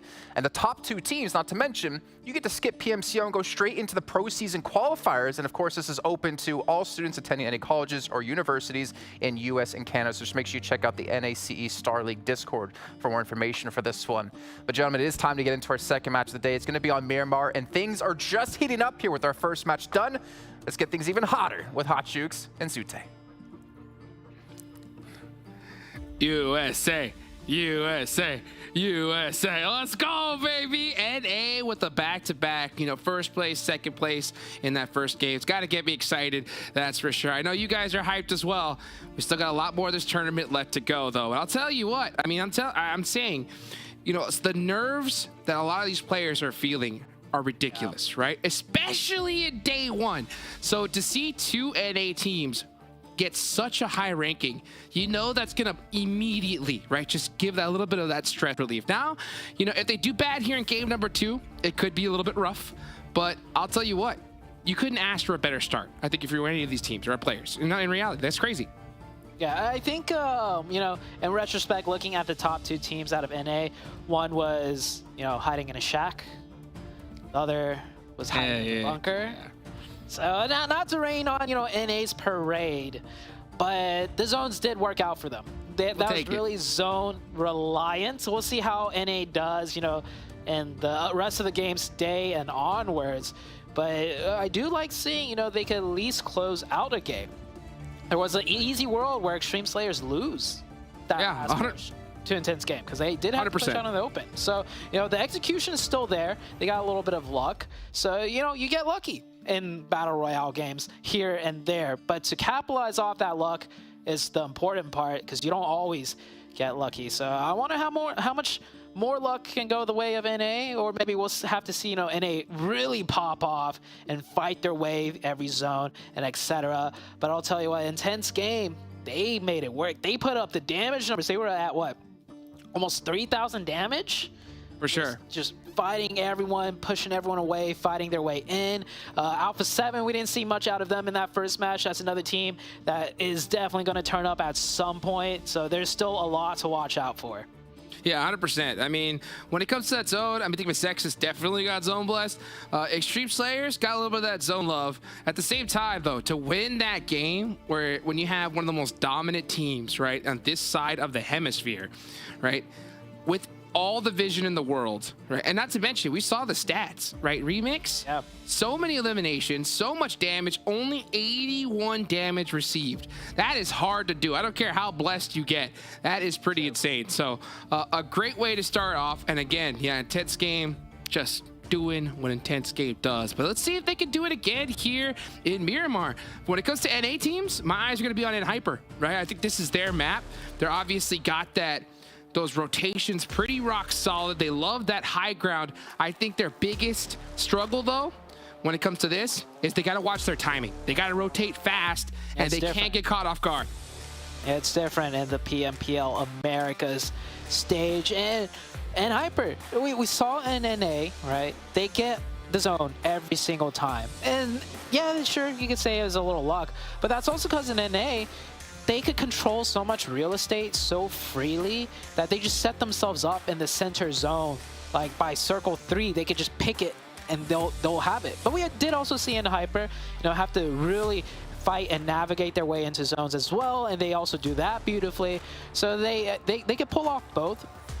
But I want to see how good their positioning is in Americas, because it's not as free anymore, right? Getting your prime picks of, you know, center position, every single high ground position, you know, that's strong. We always see Hyper be able to just take it for free early on. In the Americas, is that still going to be the case? I don't think so. Nope. We're going to face a little bit more struggles for sure. But we saw in that last game, they're still playing confident. They're still playing aggressive when they need to. They're still taking opportunities to get points, even if it means pushing away from the zone. So I think they're in a good mindset. They're in a good mental state. They just can't get too shaken up if it fails once or 2 times. Yeah, I'll tell you what, though, you know, when I'm thinking about when I saw Hyper play, the last time I saw him play against Brazilian teams, they didn't do too hot. They didn't do too hot at Miramar because they got caught on rotation time and time again. That was in the Titan series, right? Now we're dealing with the Southern Zone once again, Zute. MEZEXIS? Right? It's MEZEXIS, big chilling. Crushed these circles in NA. Yes, they did. And coming off of a second place finish, they got to be pretty hyped about this. Oh yeah, this is a very good circle for MEZEXIS. They've had a ton of practice down here. All the NA teams had a ton of practice down here in the South Circle because we had so many of these in PMPL and A. Another thing I want to touch on real quick, Jukes, BULUC CHABTAN, right? They were the first place team out of their region in the finals. Come into here, they're the first team to get wiped in the first game. So as far as nerves are concerned, I don't know how that's going to shake up BULUC CHABTAN's confidence coming into here. We saw, you know, they lost 2 players off drop, and then with only 2 players up, you really can't do much about that. Well, BULUC CHABTAN be able to bounce back off a really rough start when they were the reigning champs in their region. Yeah, well, let's see how we're going to start off here. Extreme Slayers, you can see them excited. Look at that. I think they're even running like 2% faster. What do you think? You know what I'm saying? Have a little, what's the saying? A little pip in their step? Yeah, a little pep, little hop. You know what I'm saying? Uh-oh. All Glory BULUC Gaming. CHABTAN. We were just talking about them. See how they do this time on Miramar. They got a really good rotation going on, right? Real quick rotation, prime pickings of center position. The only other team is All Glory Gaming that is located around here. That player falls back, they will take the church position. And I think they're going to stay here for at least the circle, see where it shifts. Yes, indeed. So let's go ahead and see where the rest of the teams are going to be big chilling. Wow, look where Alpha 7 is. For those of you guys that can see the map feed, it's all the way up in the north. So they are over by Campo Militar. They're going to have a heck of a rotation on down. So we'll see how they make it on down from there. You know what? One thing we talked about too, like the big difference from, you know, obviously the NA region versus here. Edge play is so much more difficult. Like we're talking out of all the things that are much more difficult, I think that is at the highest because these teams that are playing on edge are ridiculous. So you can no easy squad to just push and, you know, not worry about here. Any one of these teams, you make one small mistake and you're done for. Yeah, I think that goes for almost every region, right? At the regional level, like LATAM, Brazil, NA, you'll get a handful of teams playing edge that just aren't comfortable with, you know, hard, fast rotations. And they're just not experienced. So you'll get some of those like kind of quote unquote free teams to fight on your way in. Coming into Americas, I mean, there's not going to be a lot of free points from any of these teams. So it is going to be harder to play on edge for everybody. Brazil, though, they might like the fact that they have some NA teams to fight on their way in just because, you know, gun power wise, we know Brazil is, you know, the tippy top when it comes to that. 100%. Yeah, that's, I mean, that is where Alpha 7 likes to just rest their pillow, right? On the edge of circles. We've seen them do it so well time and time again. I'll tell you what. I think teams have leveled up incredibly here, Zoo. And the edge play, I think we're starting to see it go out the window as teams have become so aggressive. And look at this, not BULUC CHABTAN with their back against the wall once again. 2v4, they need to stall for time. The reinforcements are coming on the backside. If INCO doesn't push in, they're going to get shot in the back here from the rest of BULUC. And I think INCO have made it in. Yeah, they made it inside. There's not going to be a flank. It's going to be a 4v4 at these compounds. It's going to be a tough one. It's going to be a stalemate for quite a bit until the first nade knock. And this is also pretty center, so potential third party might happen if another team gets pretty close to here. Well, let's see what happens. Yeah. Right now, it's still a little bit early, so I think they'll have a little bit of time, but you definitely want to get this fight done a little bit sooner rather than later. This is dead center of the map, actually, so... Yep. Yeah, I think, yeah, they're going to be just kind of big chilling. If they get an opening, they're obviously going to take it, but this is a pretty interesting fight to take. What do you think about it? Do you think it's worth going into an engagement like this, or letting this position go? I mean, it's not even like it's that great of a position, to be honest. Yeah, it's not. I think what's going to happen here is you try and find a nade opening, you use up to, I don't know, you have two to three nades left.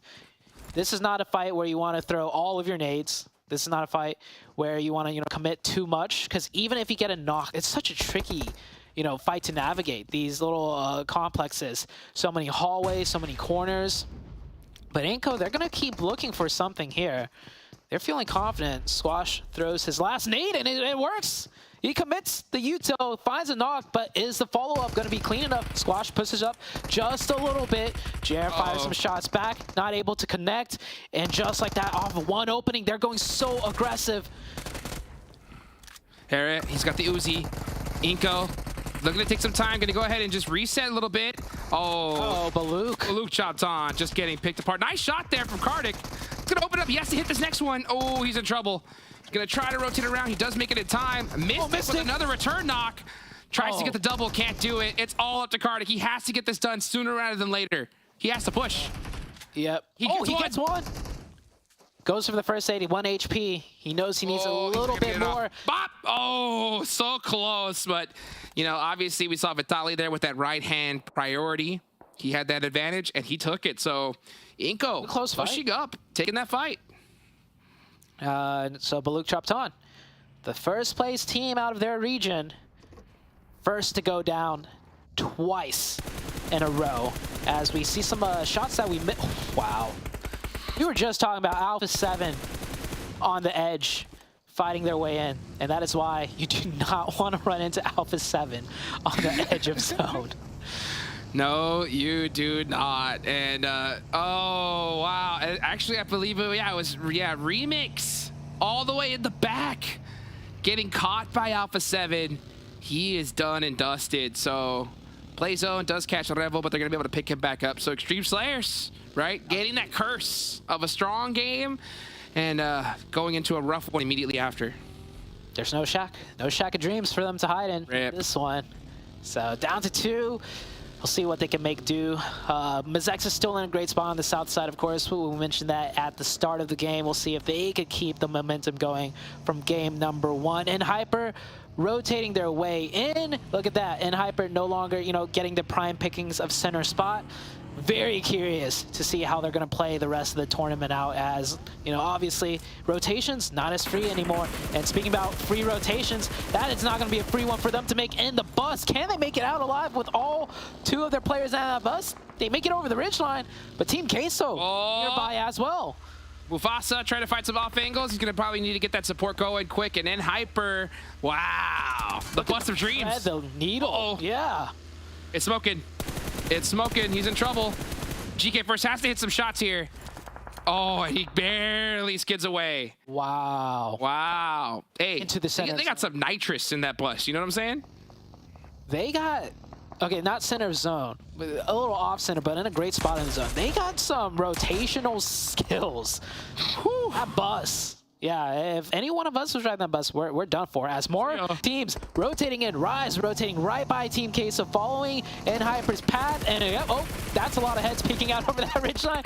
We are not taking that spot. Rise tries to find something to play in, and that's what happens when you rotate as a pack. There's so many targets for the enemies to shoot at. It's hard to call something out really quickly from the teams that are shooting, and that's how you could get away with not losing a single player. But if you're rotating separate, everyone's focused on your one car going down that road. You got to go for those tires, though. You got to go for those tires, right? You're able to get just one, and the chances of them spitting out is really high. But you know what? I understand with them coming up that close, you want to go for those headshots, right? But still, I mean, I think a lot of teams need to prioritize just the easy elimination. Go for the tires. It only takes a couple shots, and they're done for.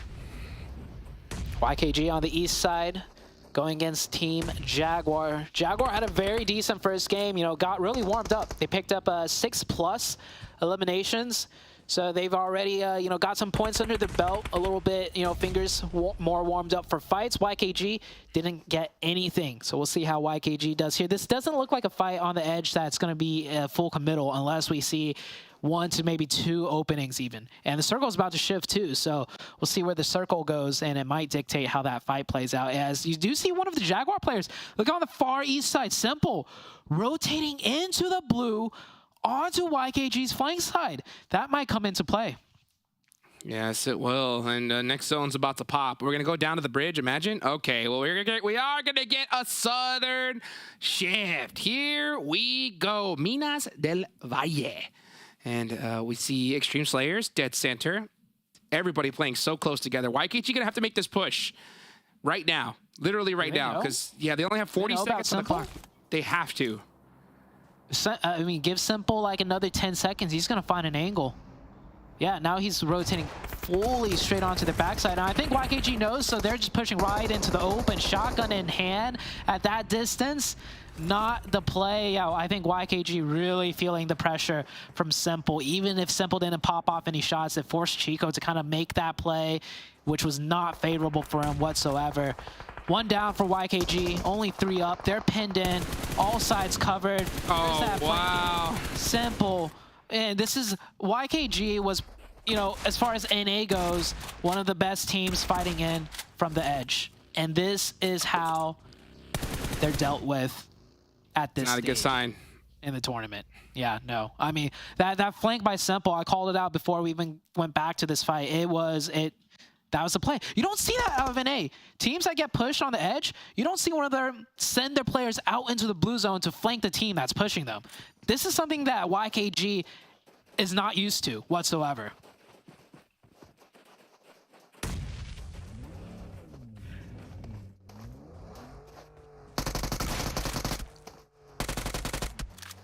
Oh, wow. Gonna take the easy point. He said, all right, hello. I'll take that all day long. And he will go down, but he will go down with one of the players from Jaguar in his elimination bucket there. We'll take it down. And meanwhile, Koi getting some shots on the INCO. Yeah, and Hyper making the best of this spot here. Very fortunate for them to be able to even make it to this position with that bus rotation, because I did say that was their biggest weakness, right? Is getting caught on rotation early in Miramar. So they did set up, and they are pretty solid in this next circle. So right now, they're just playing being a nice defense tower. They don't want anybody coming even near them. Yeah, and I like how they're playing semi-aggressive from this position, right? You can see Ren right there smoke, or I think that, no, the GK first. You can see him smoking all the way up to that shack to try and get the finish rather than just sitting at the compound. So they're being proactive from this position. Great spot to be in. Team QUESO taking the fight with Jaguar now. Jaguar just finished fighting YKG. They were down to 3 now, probably just down to 2 or 1. So, oh yeah, just down to the 1. Simple last up.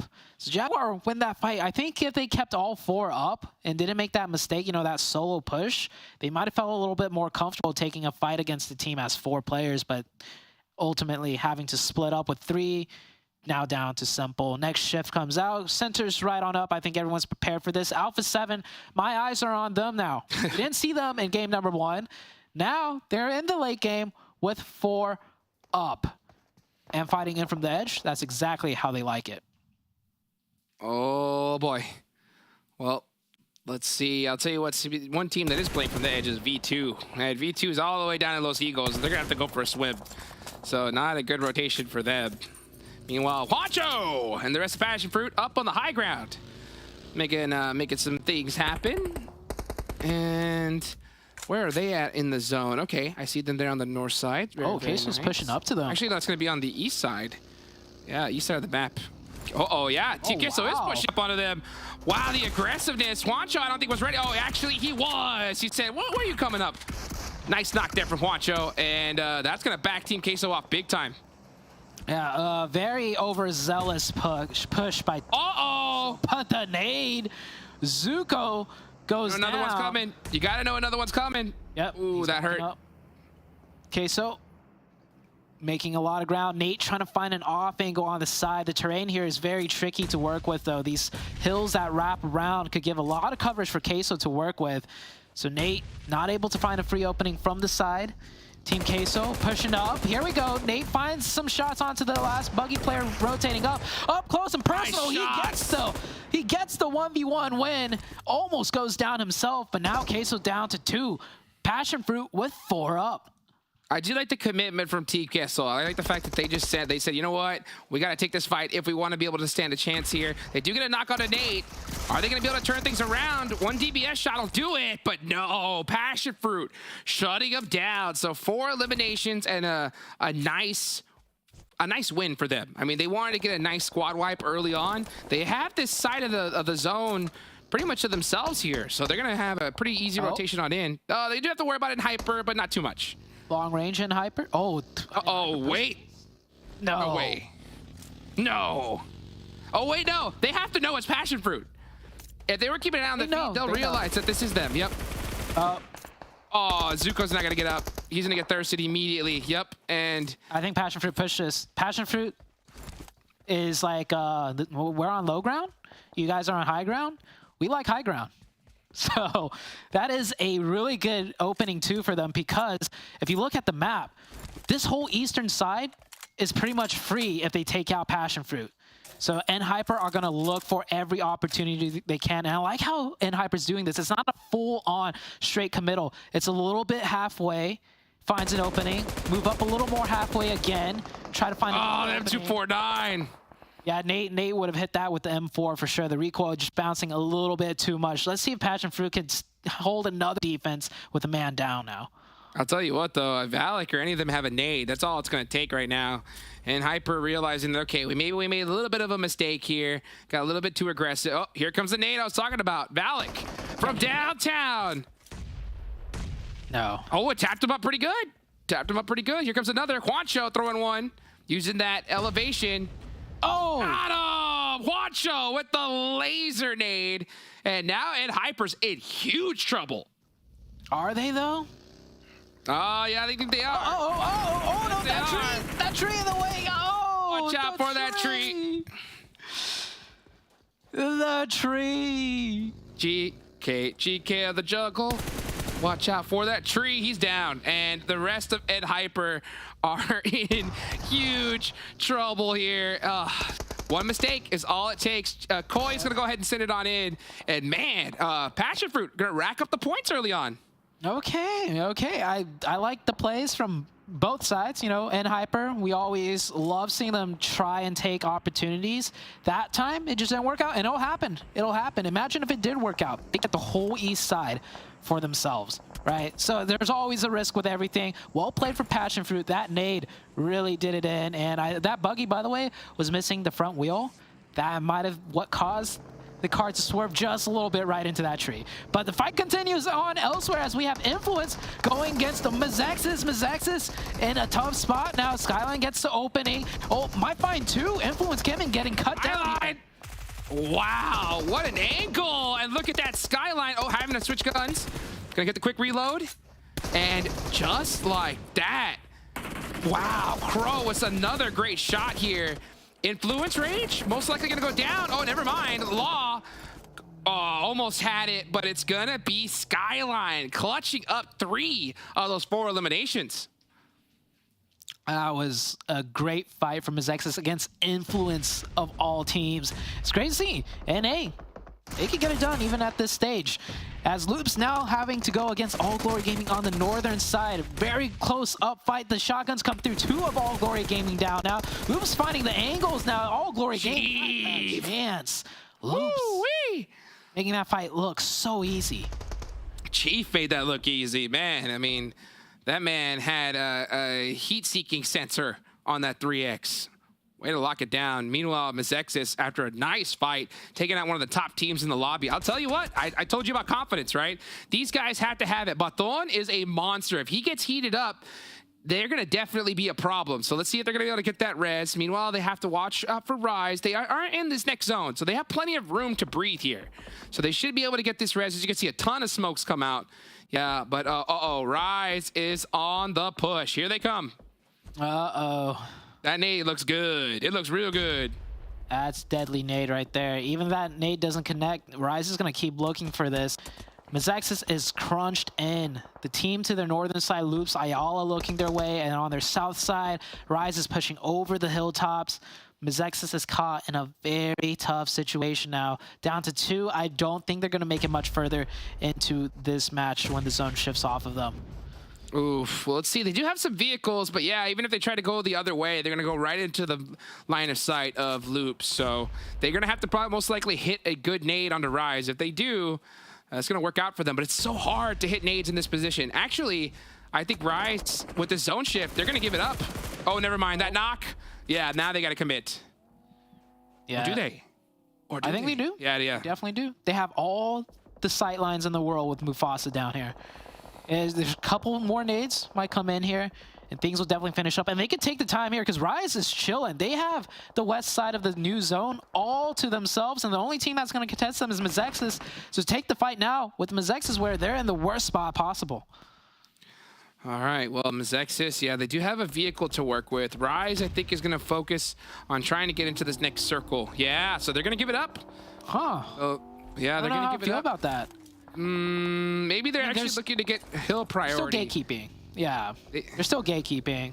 You can see the indecision, though, in their movement. I mean, Inactive, though. Let MEZEXIS get a little bit more space, but maybe just letting MEZEXIS fall into a I don't like this. No, I don't like this. Baton can't get knocked here. A lot of pressure, but the rest of the team needs to start making some peaks. And here comes the suppressive fire coming back and forth, inactive. Right to the edge. Here comes Papa Blue. So they are still gatekeeping this. 7 all the way across the way.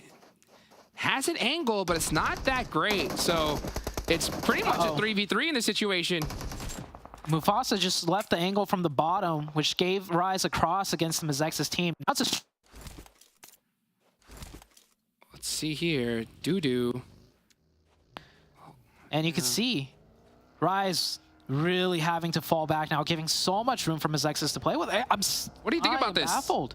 Yeah, I am too. I mean, we're seeing a very non-committal Rise right here. You know, I think that especially with 7 having such a dominant position at that shack, I think they're saying hey guys, yeah, let's just not take this fight. But at the same time, Nunez is having a hard time getting away from it. Mufasa as well. So they got to make a decision. Their IGL has to make a call, and they have to follow it. And letting MEZEXIS live seems to be the decision they're going to go for. Yeah, well, they put out enough pressure for MEZEXIS to go north right into loops. So now Rise has a much favorable time, but you saw how sketchy it got. Crow gonna be all by his lonesome here. Actually catches Nunez. Crow is dangerous from this spot. The rest of Rise is finally coming and supporting him. And now Intense Game is looking in this way. Wow. Just so much indecision. Just allowing these teams to take advantage of it big time. Intense Game. Intense Game been playing from that compound, having full control. Now is the perfect time for them to rear out, which is what they're doing. But Crow tries to pick up another 2 knocks. He is not able to. MEZEXIS finally goes down. Rise looking a little bit shaky, but they played it right correctly to keep all 4 up and pick up the points. It's very interesting. Yeah, you can see Rise with their indecision right now, and that's not going to really favor them here towards the end. So let's see how they work things out. Meanwhile, Mafioso trying to pick up this point on a Netabete, but the Papa Blue is going to take it from him. So next zone just going up. It's going to be dead center. The Extreme Slayers. Wow, Robert, the last one alive. He's dead center in this one. Going to try ahead and get that little blessing, some more placement points. Rise still alive here with all 4 up. Very interesting play style they're using. And now they're going to have to start pushing into this next zone. So let's see how they decide to make it happen. Nunez, they're rocking a split here, Zoo. What do you think about that? I think the split is great. I mean, they have full control of the west. So poke your head in the south, poke your head in the north, get more info, see what play options you have coming into the next few zones. You know, we are going into the late game. So Rise is, you know, this decision is good. This 2-2. Earlier when they backed up completely, when MEZEXIS was like trapped in with the blue zone on their back, was a little bit questionable. And I think Rise themselves knew they could have played that better. As they find Mythic outside of the shack, he didn't want to get naded inside the shack, so forced play on the outside, gets caught anyways, and will get confirmed right there by Rise. Yeah, you know what? I'll tell you what. Rise, the way they're playing, so like kind of in and out, it's it's like a basketball player, right, doing a little hezzy. You know what I'm saying? It's like this hesitance could work out for them because it makes teams think twice. Like, okay, are they pushing? Are they not? What are they doing? And that could definitely work out in their favor if they play it right. Meanwhile, Intense Game, they make it very clear what their plans are. Oh, yeah. This is going to be 2 great games for Intense in a row, even if they were to go out now. But I don't think they're going to just go out. They have 4 up. Rise also has 4 up.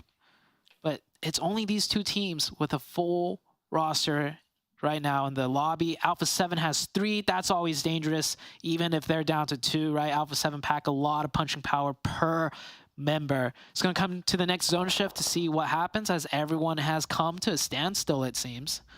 Ayala, creeping and crawling. He doesn't want to stand up at all. So he's going to eat some blue zone. Now he's going to be forced to run. Do they spot him out? Yep, they did. Got him. Just like that. From Rise. Bob Barker, too. Yeah. Tense game with 4. New circle.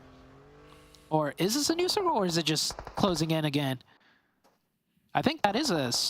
Oh, that is a new circle. Wow. Yes, it is. Very small shift. You can barely tell, but it did center right up. Yeah, and this circle is the last one. So it's going to go all the way to the middle. Robert is still holding that shack. And the zone's going to go pretty much right towards him. So all he has to do is avoid a grenade. And he's going to get some solid placement points here for his team. So a nice little back-to-back solid amount of points here for Extreme Slayers.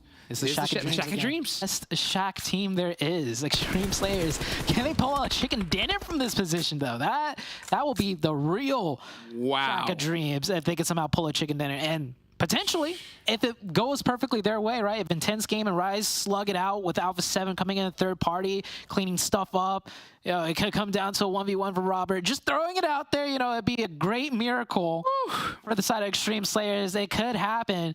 But my money's on Intense Game right now on that northern side. That'd be the Shack of Nightmares for these other teams. They got to keep an eye out for it. That's for sure. Meanwhile, Intense Game starting to get a nice little knock there onto Rise. And I believe we're going to start to see this zone close. We are going to go over to zone 9. Oh! Rise feeling the pressure. The fire of Intense Game. Intense getting intense. 7 goes down. That was 4 players of Rise. Jukes, that was not a 3-man. That was not a 2-man. That was a full team taken out in a blink of an eye from Intense Game. And Alpha 7's so smart, committing to the northern side when they realized they had to commit most of their players to the west side.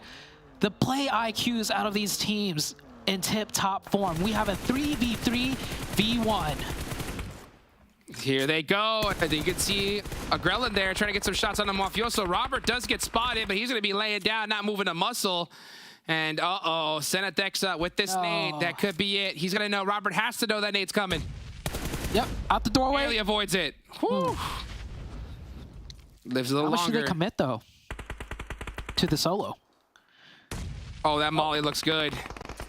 Oh, Robert's still surviving somehow. They got to watch out, though. You're right. He barely avoided that Molotov.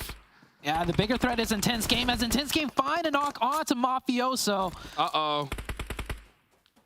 Here they go. Sweep in. Adrian's gonna make the push. Carrillo's in the blue zone. This is gonna hurt. He's gonna run out wide in the open. Is he gonna get popped? He tries to get Robert down and goes out. Second place finish for Extreme Slayers. Just like that. Nice shots, but wow. Oh my goodness. Intense Game. Get the chicken dinner.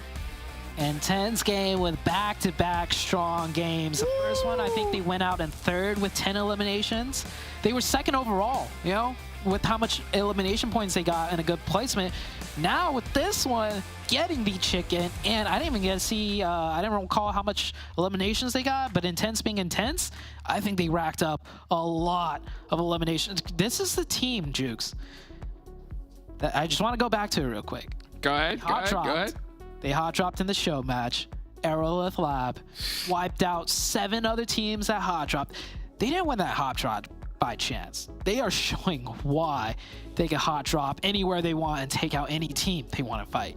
Unreal. They saw Robert in there and they said, stop that. Stop being in that shack. What a chicken dinner there from Intense Game. Let's take it to a quick break and we'll be right back, guys.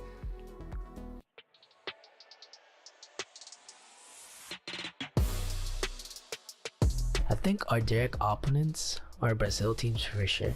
They're cracked. They don't miss a shot. They're good at everything. Any team that lands with us, we will fight them every single time in a particular map. And we're not scared of any team leading into Americas. We feel very confident. See how crazy Passion Fruit could get here. You could tell Passion Fruit. Our direct rivals is gonna be Alpha 7 because we competed with them for the first place during the spring season.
All right, intense game. I know you took the chicken dinner there, but my man, Robert GG from Extreme Slayers, or better known as Extreme Shocks. What's up? A second place finish when they lost 2 players in the first, what, 7 minutes of play? Just that they were able to even get into the circle, the first circle, was super surprising for me, considering that, as you mentioned, they lost 2 players, and it just seemed like an impossible path. And then after that, Robert being able to at least find a place where to hide at, and then being able to evade loops when all of loops send it towards him. Good job, Robert. Good job. Yeah. I mean, with the... Oh, man, this... As we watch the highlights here, everyone's just fighting over these high ground, low ground positions, just swinging around these tops here on the rocks, and just incredibly chaotic. It does allow for limited engagements here, which is why we saw, I think, a lot of teams try and enter the late game with, you know, I suppose a healthy enough team. We saw Rise especially, they took this fight against MEZEXIS very, very slowly, not pushing the engagement at all, and just making sure that they kept all 4 alive, which really is just the way to win any battle royale. You want to survive more than you want to get those elims. You don't want to throw your lives away like that. Man, honestly, I don't know about you, Seven and Cameron, but what makes you so happy about this event so far is I feel like the skill level of this lobby is just, it's chef's kiss. It's so much higher than what we saw in North America with PMPL. Like, we're seeing, well, intense game. 16 eliminations in this match, and the chicken dinner last match was a 10 eliminations. They are putting up numbers here. Yeah. And we're seeing like great individual play. We're seeing great team play. Looking at Passion Fruit against N-Hyper was phenomenal as well, because typically we would see N-Hyper demolish Passion Fruit, and players like Valak, who we've criticized quite heavily when it comes to eliminations, was able to step up for his team. And at one point, we actually thought it was going to be N-Hyper. As we're looking at the leaderboard here for the match ranking, we thought N-Hyper was going to be able to fully third-party Passion Fruit. Yeah. Passion Fruit was able to hold themselves back and start throwing some nades, and also there was an amazing tree there on the way for N-Hyper that just absolutely ruined their day. And looking at the match ranking here, something to notate is Alpha 7 able to bounce back from that awful first start of the match, and same with Passion Fruits. They were at least able to get some elims under their belt. But I think it's funny that their bounce back is still capped at 10 total points, just because in part of intense game, picking up so many eliminations, again, with everyone playing it a little more slow, a little more careful, that meant that Intense Game had many more opportunities to, again, get those eliminations. And once again, they weren't even playing that from the center. But also, again, the fact that Alpha 7 couldn't get more than 10 points despite being in second place right now because so many other teams are also involved in these eliminations, in these engagements. There were a couple of teams, once again, with 0 points.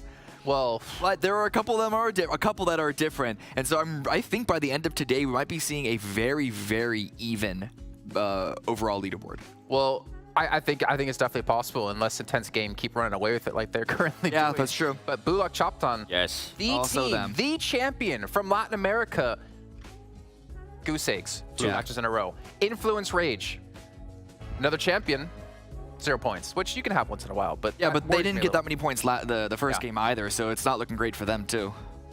Yeah, BULUC CHABTAN, yikes. Yeah. I actually had to double check, was this the BULUC CHABTAN we had in North America PMPL? Because that's the kind of results we're getting. That's just dirty. It's not great. It's only 2 matches. We don't want to lean too into it, but it is the beginning of a trend of a poor performance. I'm not so worried for Influence, though, because if you remember in spring, they started terribly. Yep. And they had a really good comeback on like the final couple of days. So, you know, we have faith that there's definitely the possibility of that happening. I don't know if I could say the same for BULUC, despite, again, winning their region. But here's the match report. A lot of IG, a lot of Maggie. Like, man was on fire. Man, McGrellin, he's got to add like a 2 to his name because he's going Super Saiyan 2 at this rate. And then, of course, Alpha 7, you see, like, we saw them catch Extreme Slayers very early on, and they had to do obviously a very long rotate to see Revo there. But funny enough, didn't Revo die first? Yes, he did, and I'm glad you mentioned that because also we noticed that Carrillo's there, and the big question mark so far this year is, can Carrillo start putting up numbers for the team? And as we saw in this last match, he was able to start putting out some numbers. He was able to step up for Revo dying so early on in the match. So it's good to see out of Alpha 7. A lot of teams are currently counting them out, and I feel like this is a good message to send back to some of those teams.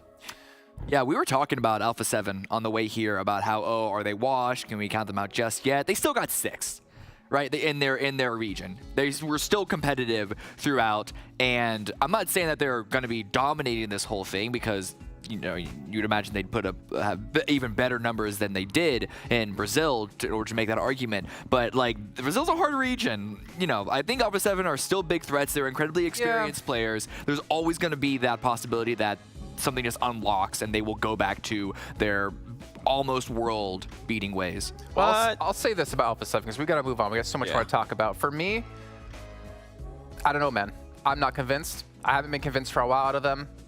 We'll hit on them a little bit harder, obviously, as time goes on, because they were the most dominant team in Brazil. Obviously, a lot of other teams are able to step up.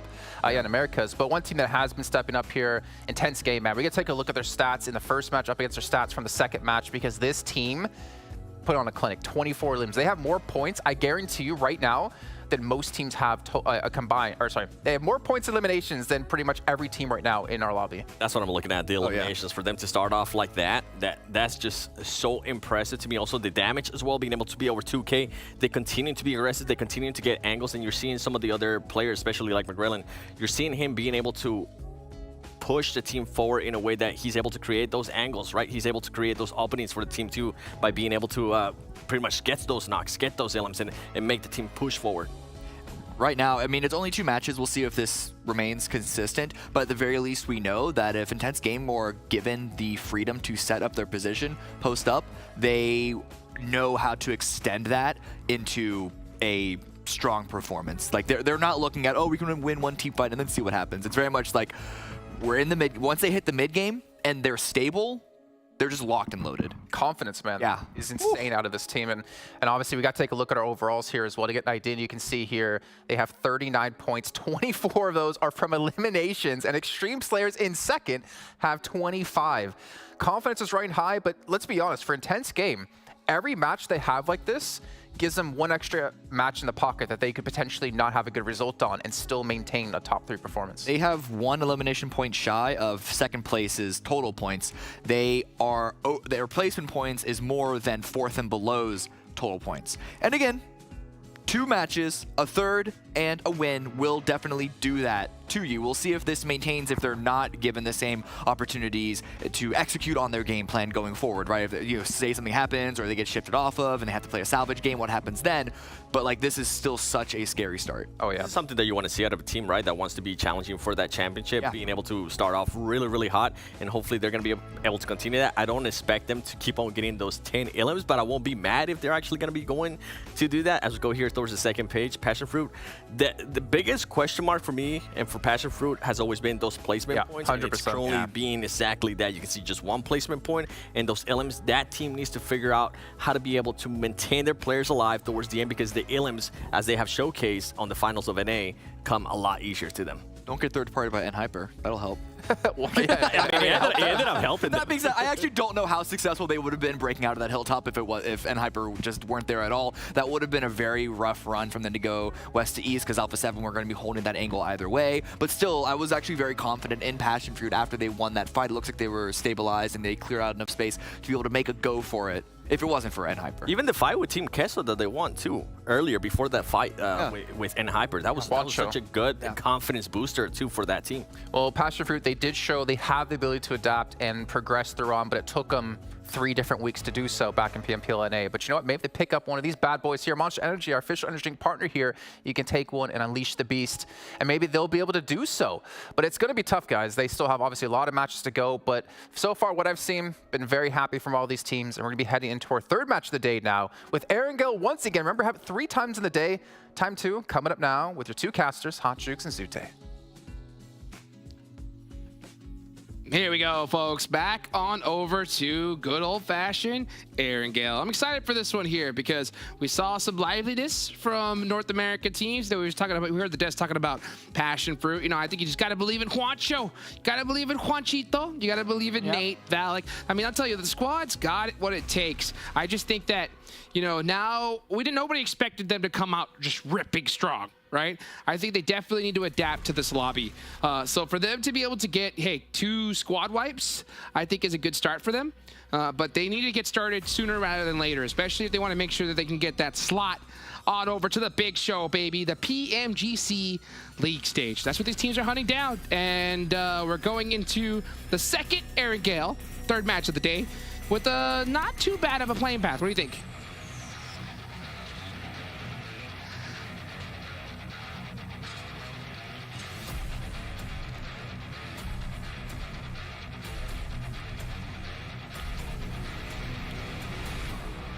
Yeah, so let's go ahead and see Influence drop on out right now, and they're going to go ahead and take out pretty quickly. Alpha 7 on the stretch, and my eyes are going to be on which team's going to go ahead and head on over to military base. I wonder if we're going to see another military island circle here.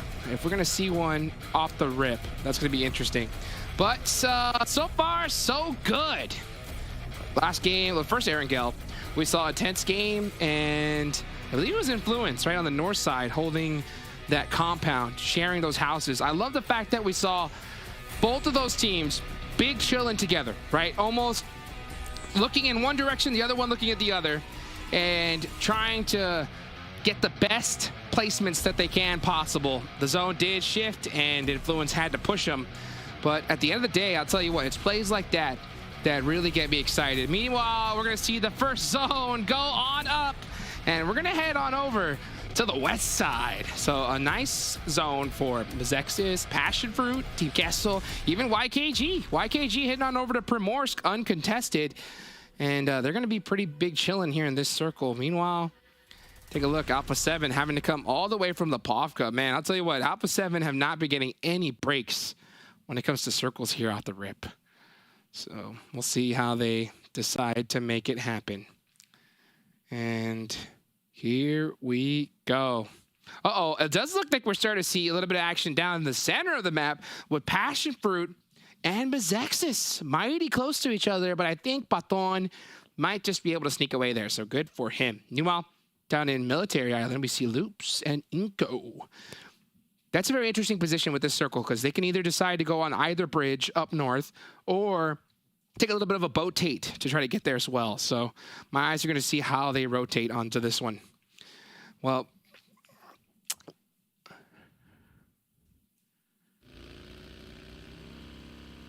Well, let's take a look here at Intense Game.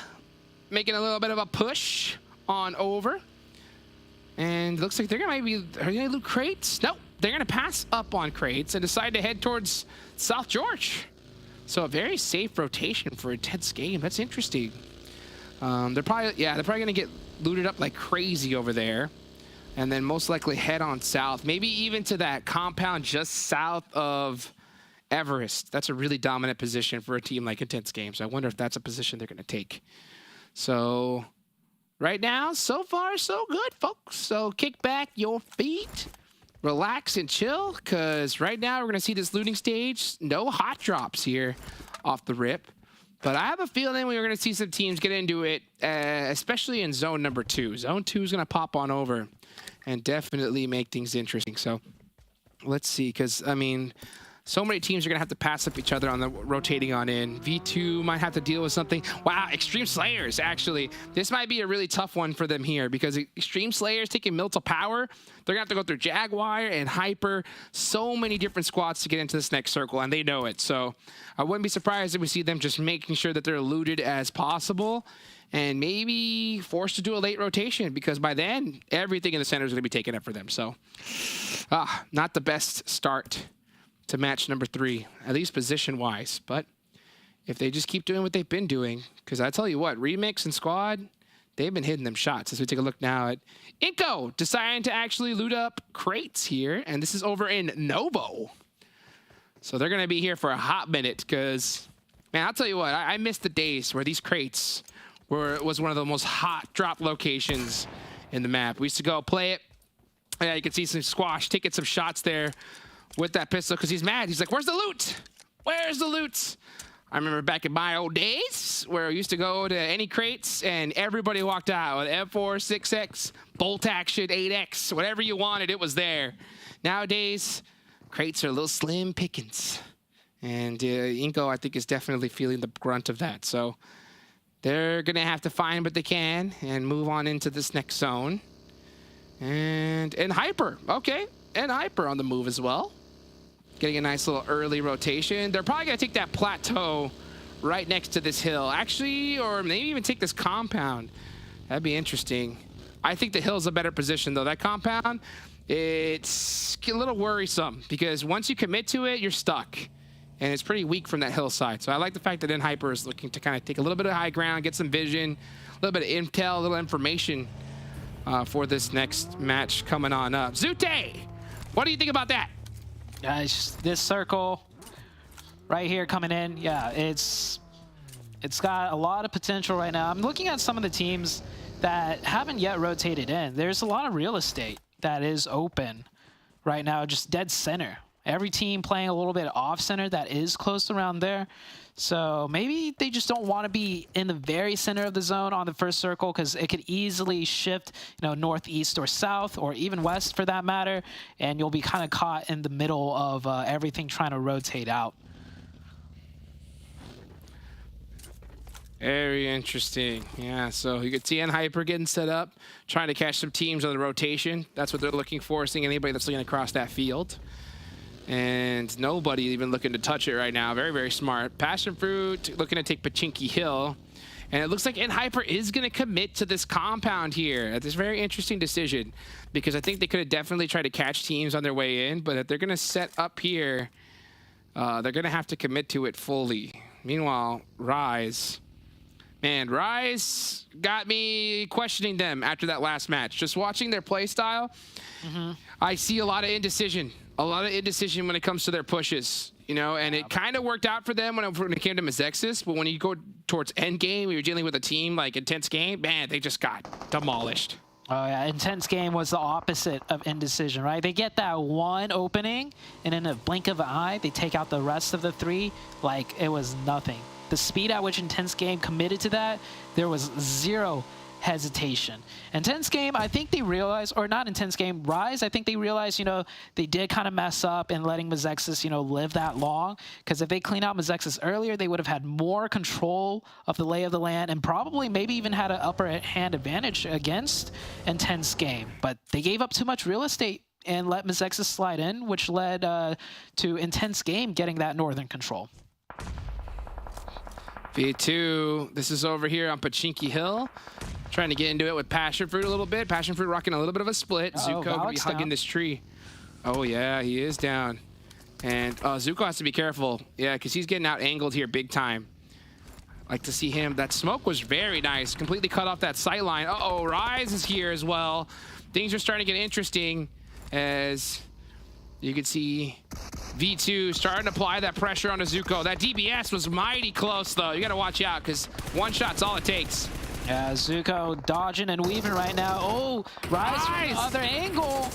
Yeah, I thought V2 might have known that there was another team on this hilltop, but now they know for sure. PASSIONFRUIT's just sandwiched in the middle, trying to keep their heads tucked low enough to stay alive. And that zone is a huge shift, Jukes, to the eastern side. This is only Circle 2, but so much pretty much of the zone is not going to be playable area. You have the water, and basically Military Island is not going to be in the next circle either. Loops is still there on Military Base, so I don't know if Loops has a set play to cross a bridge or to fight a team at the bridge when the circle... Actually, does the circle even shift north? There's a good chance, now that I'm looking closely at it. It's possible. That it could still go on top of Military Base. It's definitely possible here. Loops, I think, are going to have to commit to that south side, so not much they could do from their position, and trying to, you know, rotate on in through that other bridge doesn't seem like the play of themselves. You can see them as we're taking a look at this right now. So if the zone somehow does do a hard shift to the south, they're going to be screaming at the top of their lungs because it could be an easy chicken dinner for them. But we'll see what happens as time goes on here. Meanwhile, Alpha 7 with the latest rotations. They're going to be pushing way late into this, catching some of these teams on the edge. We'll see how that works out for them. Meanwhile, this is that spot we saw nHyper at a little bit earlier. They decided to leave it, and it looks like BULUC CHABTAN, right? The LATAM champs are looking to take it. Let's see how it works for them because they really need to bounce back. They're off to a really rough start here. Yeah, they definitely do need that bounce back. Rotating in now. One of their players knocked. I think that player is pretty much left for dead here, Strap. In a tough spot. All Glory Gaming just trying to find a good spot in the zone. They do find this nice little dip here to use as the circle is slowly but surely closing in. I think it looks like everyone's pretty much set up in zone. YKG, MEZEXIS on the west side, not yet in the zone. And unfortunately for them, that's the side that Alpha 7's also rotating in on too. So Alpha 7 might be fighting two NA teams, MEZEXIS and YKG, in the next few months. All right, we'll see how that works out. Rise, they're trying to get some sight lines here. You can see them revving their engines, holding this Pachinki hillside, sharing it with PASSIONFRUIT for the time being. Alpha 7 started to make that push on in. YKG crossing from Primorsk, gonna go ahead and get into Ferry Pier, but it looks like they're gonna make a battle on the beach with MEZEXIS. Uh-oh. Uh-oh, 24K in trouble. Barely makes it out, okay. Baton goes down. YKG. Oh, and he's separated. Yeah. MEZEXIS feeling the brunt of the blue zone as well now. YKG playing very proactive out here. I don't know if it's going to work out for them, but they're not deciding to gatekeep from inside the zone. Oh, Joey! In the blue zone, and the run over is good. He gets knocked, however. 24K. That Trey Crow with the whip around. Finds two, but Fears finishes that player up. An active crash, and last one up from MEZEXIS in the smoke. Gets down. Chico finishing that one out. YKG. Oh, scary. Gets the full reset. Luckily for both of these teams, well, I mean, I guess luckily for YKG, because they're the last one standing up in that fight. A7 didn't swing down further south. Otherwise, A7 would have come in here and cleaned everyone up. The new circle, Jukes, not on Military Base. Oh, no, it's not. Loops are going to have to find a way in. Meanwhile, look at this. Team QUESO making that push on that ridgeline I was talking about earlier, and nHyper do decide to take that spot, and they're going to have to defend it the hard way. The B-Zone coming on out for GK first. Oh, that was a beautiful nade. It does connect. And now... It's a 2-versus-1. Yeah, let's see if he can get it done here. He's going to go and get the thirst as well. Wow. And nHyper just kind of stuck here. GK first has to make a commitment, and I think... those shots are going to do it. He's going to be able to pick up Kindness. No. Remix from long range finding that player. Remix always putting in mini. The points. Oh, yeah. Remix so deadly with the mini. Hopefully you can catch some highlight clips of him in the coming games with that mini. He is an absolute monster with it. PASSIONFRUIT's still alive in that position, getting whittled down to just 3 players, and Loops with the bridge cross into intense game of all teams. This team is absolutely on fire. You do not want to cross paths with them, and that is exactly why. Yeah, that is a very bold rotation. They're going to make a couple players sacrifice just trying to get into this next circle. So they stay up with 2, but they make a nice donation on over to Intense Game. I'll tell you what, not that they need Intense Game, yeah, they're looking at like they're on another level here. Seriously. I mean, their shots, their poise, their confidence, in just 2 matches alone, they're looking just a little step above the rest here so far. Oh yeah, Intense Game I mean, we're only 2 games in, and they're starting to, in a way, run away with it. Just look at how confident they're playing. From the edge now this time, picking up points left and right. If it's not a hot drop, they'll still find those elimination points somehow, some way. The UMP spray, making it look so easy. 4 points for them. That's not too many elimination points, but the method and the speed that they're attaining it in, it's scary. They're looking like me at a buffet right now, just straight up eating everything inside. Look at them, just taking all the points straight out of the lobby. Diego has his sight lines, looking to probably even get a third party here. This ridge line is really strong. I mean, you're able to take it pretty easily. It's difficult to defend from any team that's a little bit below them. So yeah, Diego doesn't want to take that risk, but he did get enough information. Meanwhile, YKG is going to be pushing up onto BULUC CHABTAN. They didn't really have much of a choice in this situation. Joey said, I'm going to pick up that level 3 backpack, baby, and these meds, because I'm going to need them.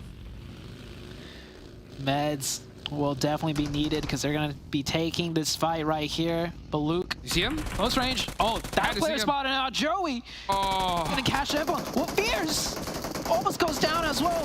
Madion surrounded. Takes down 2. Where's the shots from the back? There we go, finally.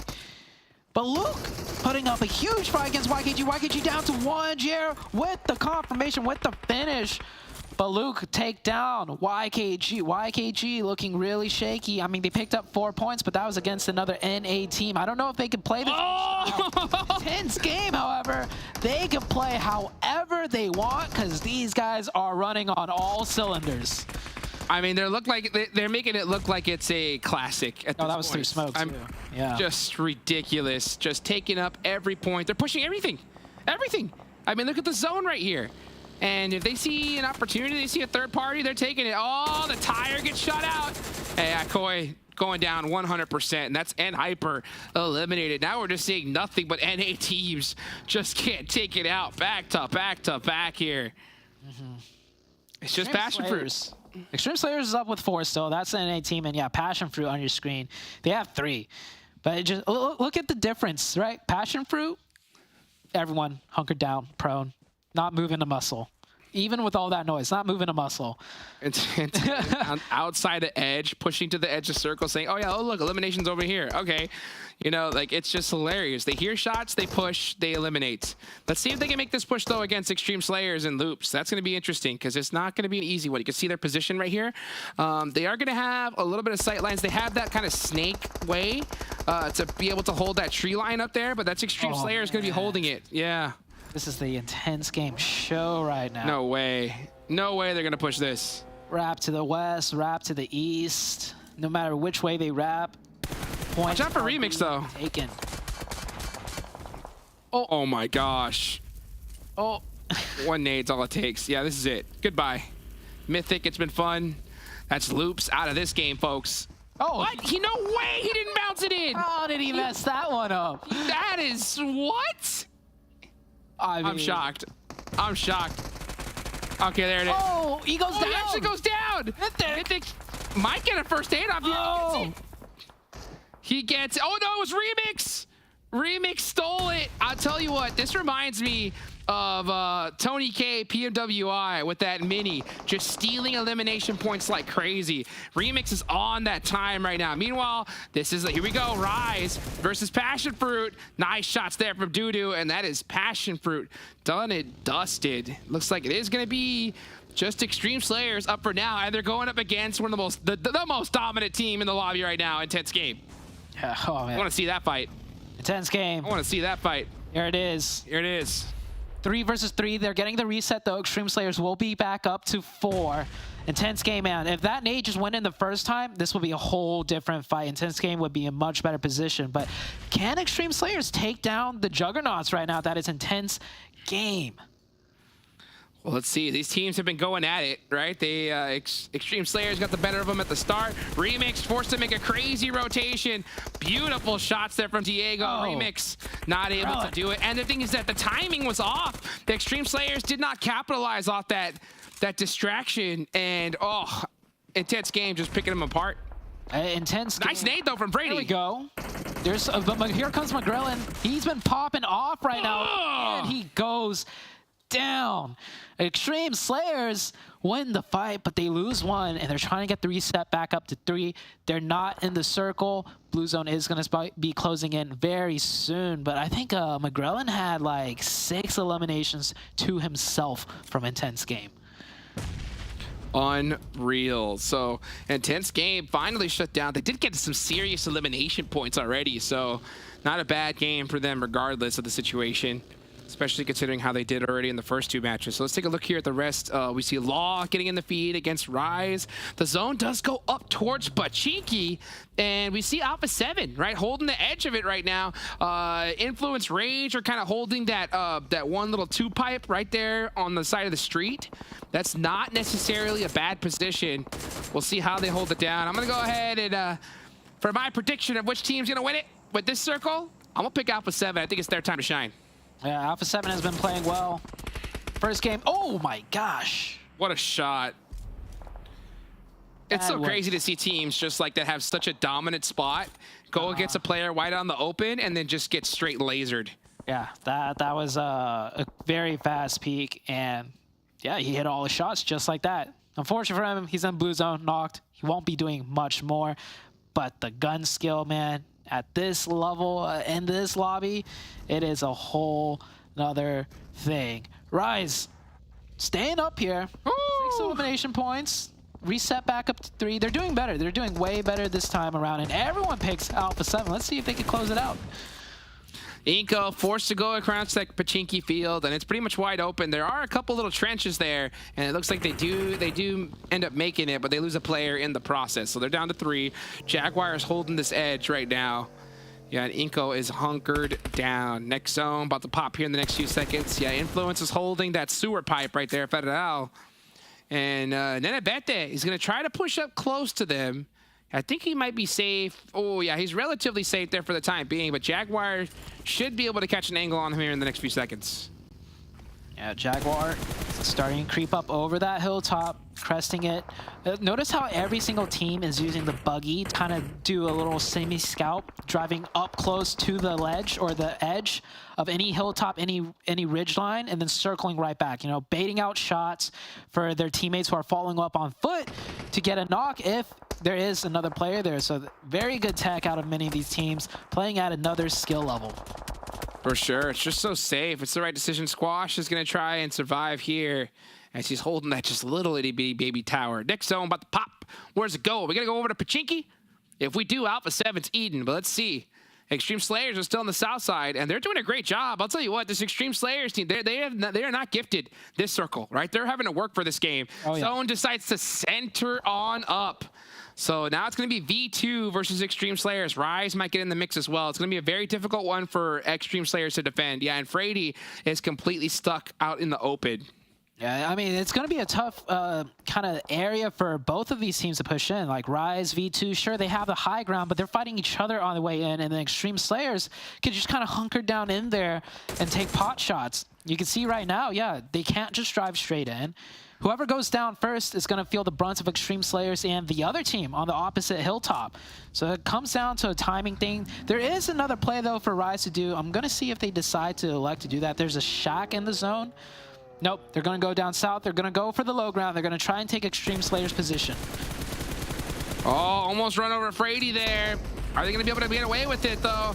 Here come the rest of the shots. Nice knock there from Frady. He's got to get another, but you can just see him just kind of putting a blender right here. Not able to spot him out at 7. Does get the knock, but here comes V2. Third party. Yep. Bray has to take him out. Oh, did he get the steal? I think he did. Yeah, Bray gets the point. Seven not in the zone. Rise in a tough spot. And oh, Robert trying to go a little bit tad aggressive, a little overzealous for sure from Extreme players. Yeah, I think they didn't realize the situation at hand. And what? Oh, Alpha 7? Here comes around? Alpha 7. And it's not just Alpha 7. It's one single player. It's Carrillo. Oh. Easy points. Taking them all day long. A heads up to leave that position too and go 3-1. And he's just said, you know what? Yeah, I'll just get a quick elimination. I'm good. Time to go back home. Alpha 7. Great play opportunity for them right there. That's them keeping track of the elimination feed, knowing which teams are where, and pretty much already predicting what potential plays might happen on the other side of the map, right? For them to capitalize on the second it goes off in the feed. So that is, you know, Alpha 7 playing in tip-top form. I will give some props over to Rise, though. 9 eliminations. That's pretty good there. So not a bad finish for them, at least elimination-wise. Meanwhile, Alpha 7 looking to get this chicken dinner, rocking a 3-1 split with Mafioso all the way back over in Pachinki. And this is where Alpha 7 really does best, when they can just stand up straight and just put so much pressure on all the rest of these teams. Yeah, Alpha 7 controlling pretty much the entire zone. Who's going to be able to even challenge them? Jaguar has 4 up, but they're all kind of pinned in one location. So even if they do make it out of that position, there's going to be so much sightlines that Alpha 7 has on them. And besides Jaguar, everybody else is just a duo or a solo player. And Alpha 7 going very aggressive, looking to start finishing off the match right here and now. But that car flipping over in the blue zone.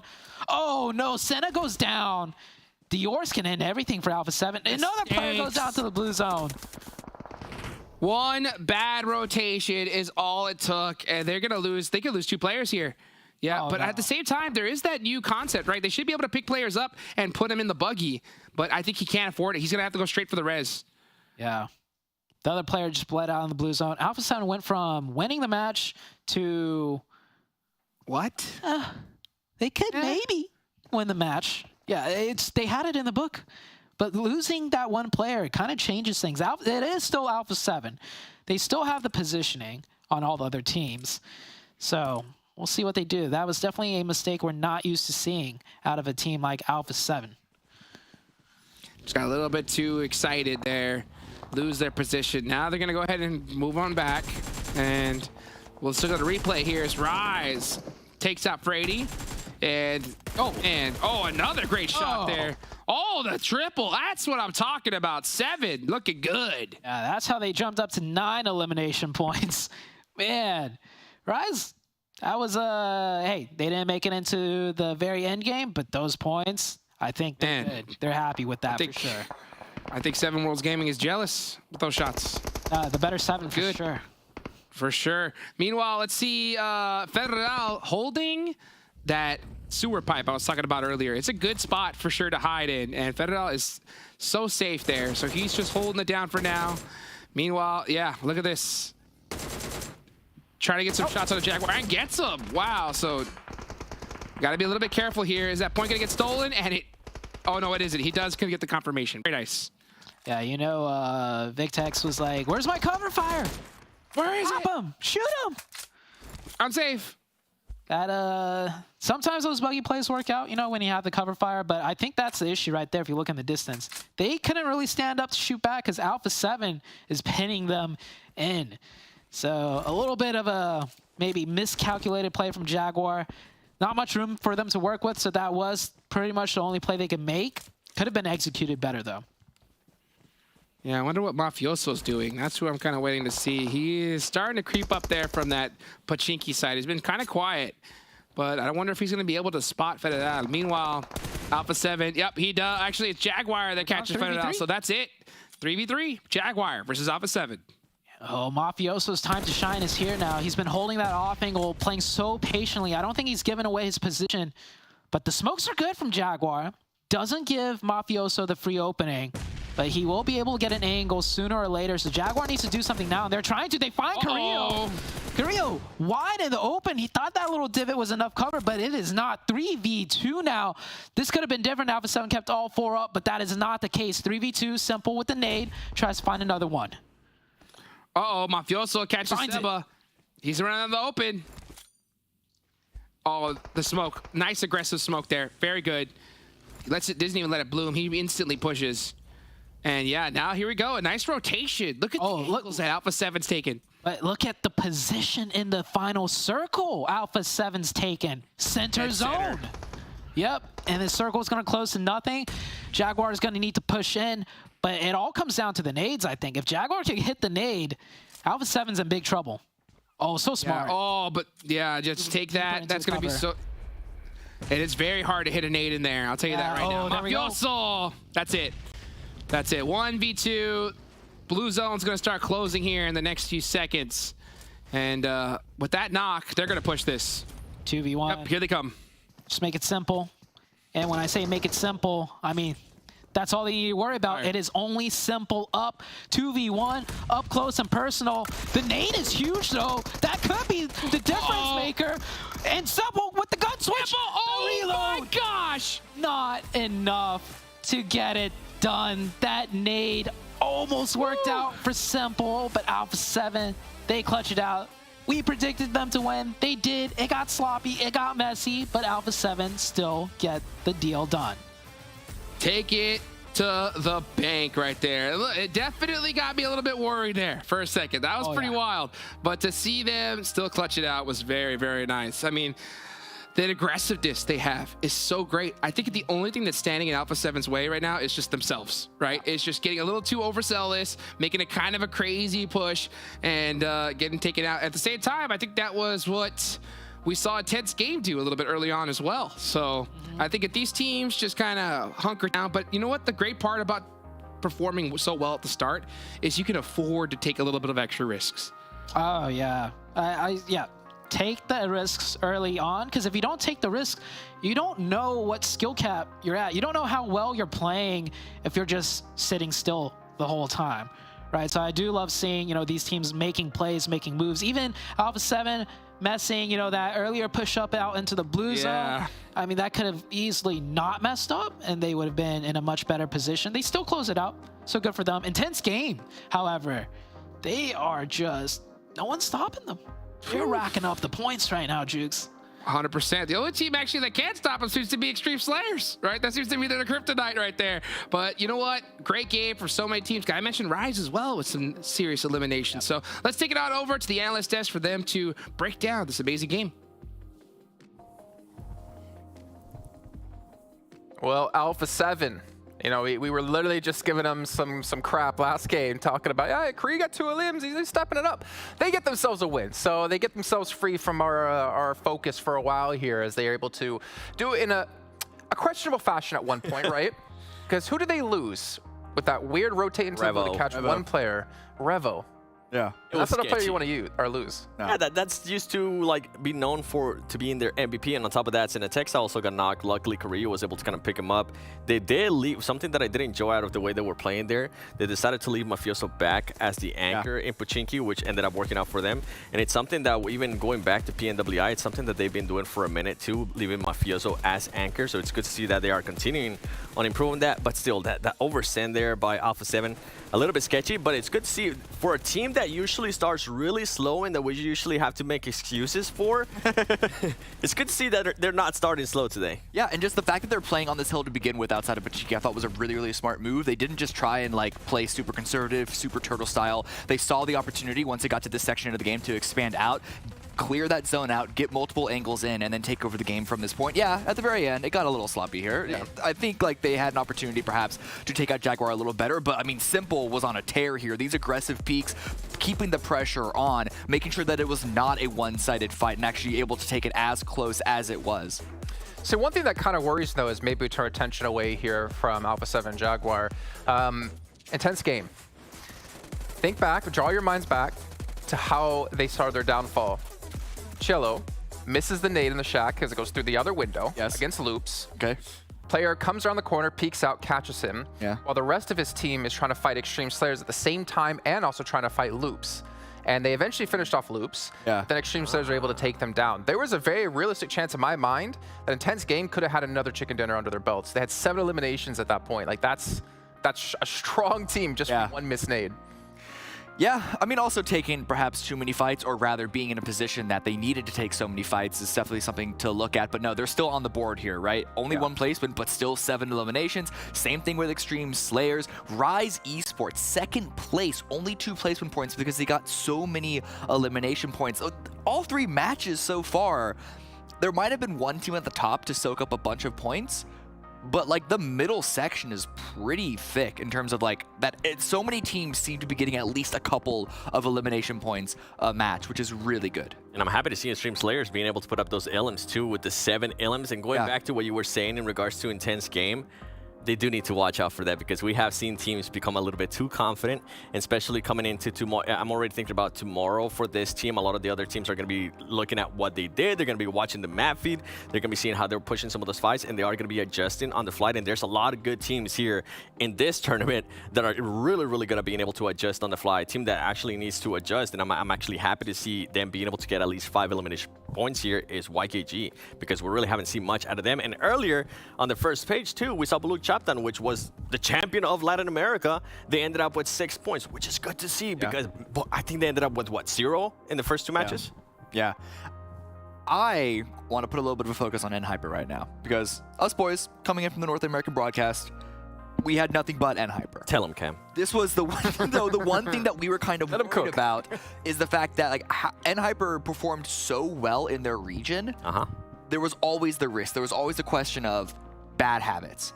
And I feel like we're seeing some of that here. These 3 matches so far, NHyper have played a little loose. They played a little aggressive, which is definitely what you want to see. You definitely want to see teams see an opportunity, take that opportunity, and then back out. But there's still a level of almost looseness to them right now that's making me worried. They're getting 4 or 5 points a match. They're not having those high point rounds yet. And with the one team that won their region with only 1 chicken dinner, I'm worried that they relied so heavily on just being able to outfrag everyone else that their macro and their strategy has gone down in the meantime, and they're going to struggle here. I think if we deep dive a little bit into NHyper too, the biggest question mark for them with the gameplay that we saw out of them, out of NA, was their aggressiveness and how that was going to be able to transition here. We saw that they are keeping the aggressiveness, especially from the first match, right? But it's not working out because we're seeing some of the other more aggressive teams, especially the Brazilian teams, being able to outdo them, and that's going to hurt them. And now it becomes a big question of how is NHyper going to be able to react, because this is all they know now for the past month, and it was working out so well. Well, one thing we really hammered them about was the fact that they were obviously making mistakes in PMPL NA, but they were able to get away with it because of the quality of the lobby. And we did talk a lot about for NHyper, they're not going to be able to get away with things like this when we get to regionals. And for NHyper, they dominated the league stage. They didn't look like they were nearly at that power level, though, in the finals. So I'm kind of worrying, can they kind of get back to that league stage kind of form that they had? Is this the NHyper we're going to be getting? But you know what? It's only been 3 matches. Let's be fair, right? We still have 24 matches in total, 21 left to go. So we'll give them the benefit of the doubt for now. But one team we've been given the benefit of the doubt for a long time, a very long time, is Alpha 7. We're going to take a look at their player stats here and get an idea of how they did. And obviously, we talk a lot about Creo. Now, this is getting me excited. This is getting me there a little bit. But the amount of times I get excited about Creo and I have my heart broken and my hopes just crushed has been too many times to count. But this is a decent start for them. The only worrying part, though, Seven, I'd say, is like you mentioned before, Revo. Yeah, Revo right now with those stats, boy, that's a big surprise for me, considering that. You know what? It's something that we need to point out too. For the longest time, this squad, especially I'm looking at Carrillo and Sinatexa, these are veteran players. And a lot of people are wondering if they maybe lost the hunger, if they maybe don't have what it takes to be competing here anymore. And for them to currently be putting up some numbers, being able to help out the team is good to see. What impresses me the most too, and I mentioned it earlier, is Mafioso being able to now start performing for this team. One of the younger ones in that team. And for him, he's been able to work out that anchor spot so well. I feel like if Revo can actually pick it up, this could be a scary team. It might not be the Alpha 7 that we're used to, but it's good to see that Alpha 7 is starting off at least with some good points here and with the win on the first day. Yeah, with Creo and Senna having the points that we just saw on that graph from the first 3 matches so far, if those are the players that are sort of like the rock and the foundation, if they're holding strong like they are in those numbers, once Revo gets back up to speed, then again, this is what I'm saying, like they could be right back into what we remember them as in their peak form. See, this is the thing. I mean, I didn't want to get too much into it today, and I think you know exactly what I'm going to be mentioning because I talked about it in the car on the way over here. was you are seeing Alpha 7 be very similar to like Bigatron back when the Twins were on the team. Now, I'm mentioning that because Korea and Texa have been at the peak level, the highest level of PUBG Mobile for a long time. Like back in loops, like they've had their times. Now, Mafioso and Revo, these are two players with a massive amount of hunger. They want to, they haven't been able to taste how delicious it is to be one of the best teams in the world. And we always kind of wonder, the similar thing happened with Bigatron, where you had the Twins, they were the most dominating team in the world for 2 years in a row. And then all the players they brought into the roster after Microboy, you know, stepped down, after Rising kind of stepped away, they had that hunger, but we felt like the Twins didn't. So I don't want to go too far into it, but I swear, the Alpha 7 and me are the Brazilian Bigatron right now in my head. I agree with you on that. And I feel like coming into this event, a lot of people were feeling like if Alpha 7 didn't end up performing, they were probably going to have to do some switches in their roster, which is kind of like alluding to what you were talking about with Bigatron in Indonesia being able to make those switches. The Twins ended up moving on, and they actually got a spark. They were able to qualify as well to PMGC League Stage, so it's good to see that they got the hunger back right with their new team. For Alpha 7, I'm happy with what I'm seeing right now. I'm hoping it continues on. I'm hoping Revo starts picking it up too, because it's a team I enjoy watching. I've always enjoyed watching Alpha 7 being so aggressive, willing to take those fights, willing to take those risks, and right now it's working out for them. Well, that redemption arc could start right now. And speaking of redemption arcs, our predictions. And I already know how our predictions have been going, but we do have something to check in on. I don't have my glasses on, gentlemen. Can you tell me who has the highest amount of points there? It's you. Wow. It's you. 3 for 3. Listen. I read the script. Are you 3 for 3? I'm 3 for 3 for winners. Let's go. Let's go, man. Wow. All right, but that's just day one. Doesn't care about that prediction game, by the way. I never care about the predictions. That's the thing. This is a facade. Actually, no, it shows that his hate is a facade. He only likes it when he's winning. The one that cares the most is this one over here. Hey, he doesn't have 4 points, okay? No, it's because he won during spring and we never showed the graphic. That's true. You never showed the graphic when I win. All right, well, gentlemen, it is time. Only when I lose and have to write a baller rap. It was pretty good. I watched it. It was pretty damn good. I heard he's going to do it on Sunday if he loses, right? I heard that too. It's going to be a new one for Americas. Well, let's head over to our casters, though. As you can't see his face, he's very upset about this. It's going to be Sanhok, though, with Hot Jukes and Zute once again. DJ Cammy D. Let's go. We're headed into Sanhok. Oh my goodness. You know, we heard how, NA getting some nice favorable zones was lucky of them, right? At the match number 1. Yeah. I'll tell you what, Jason getting 3 predictions in a row now, that's lucky. You know what I'm saying? Especially here off the rip. But hey, you know what? Let's get into Sanhok, baby. This is the match I've been waiting to see here, Zute. Oh yeah, Sanhok. Oh, Sanhok and the Brazilian teams.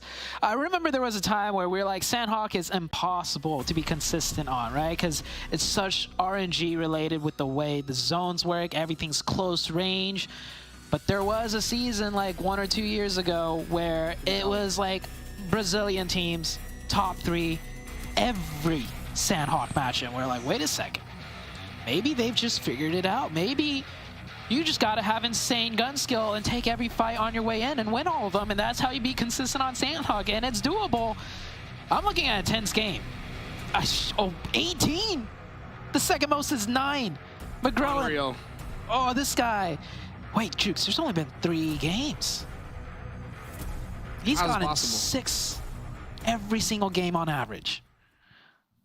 Unreal performance right here. Unreal. I mean, I'm telling you, it's all it takes, right? All it takes, a couple good positions, a couple good spots, and you're going to make it happen. But I'll tell you what, you don't really need any good positions or spots if you're a tense game right now, because the Grelin is going crazy, especially off the start here. 47 points here. Out Extreme Slayers in 2nd place.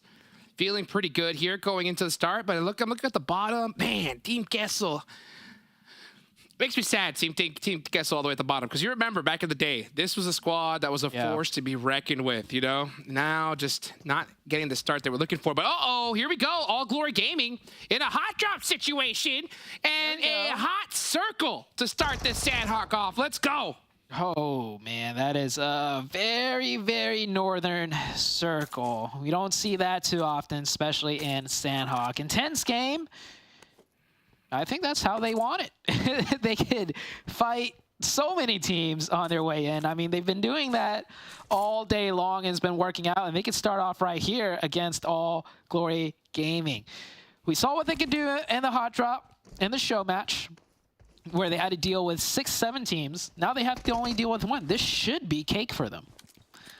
Well, let's see if it is. Let's see if it is. And that's the thing, is that, you know, it should be according to trend, but I'll tell you what, one mistake is all it takes against any one of these teams. I don't care how good you are. If you get a little bit too cocky and you decide to make a full send push and your team is not there with you, you're going to get knocked and you're going to get taken out. And we just saw that happen a little bit earlier here today. So, intense game. I think especially since they got a little bit too aggressive, I think in the last one, are looking to pace themselves a little bit here. They want that consistent points. They want to make sure that they get that top prize here and become that America's champion. Did they get too aggressive, or did that nade just fly through 2 windows? I think if that nade hit, they keep 4 up. They instantly shift their focus to Extreme Slayers with 4 up, and they probably win that in a 4v4. It was just a nade. I don't think they were too aggressive. I think they're doing just perfectly fine, as YKG finding some success early on now, this time on the edge zone, picking up 1 quick point as we go back to the hot drop fight. Well, let's see just how hot this fight is going to be. And you can see Diego there on the move, trying to find some angles. But this fight needs to get going quick, Zoo. This is completely away from this first circle. Yeah.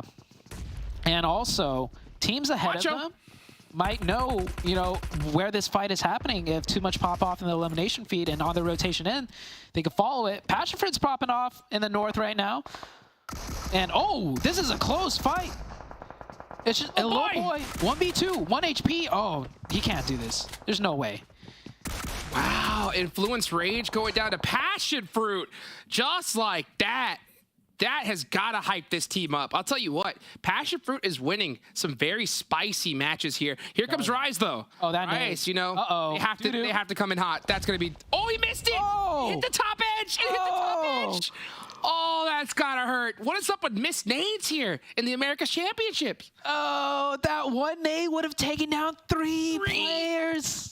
So lucky, so lucky. Honestly, PASSIONFRUIT, count your stars, baby. Yeah. That is a rare one right there.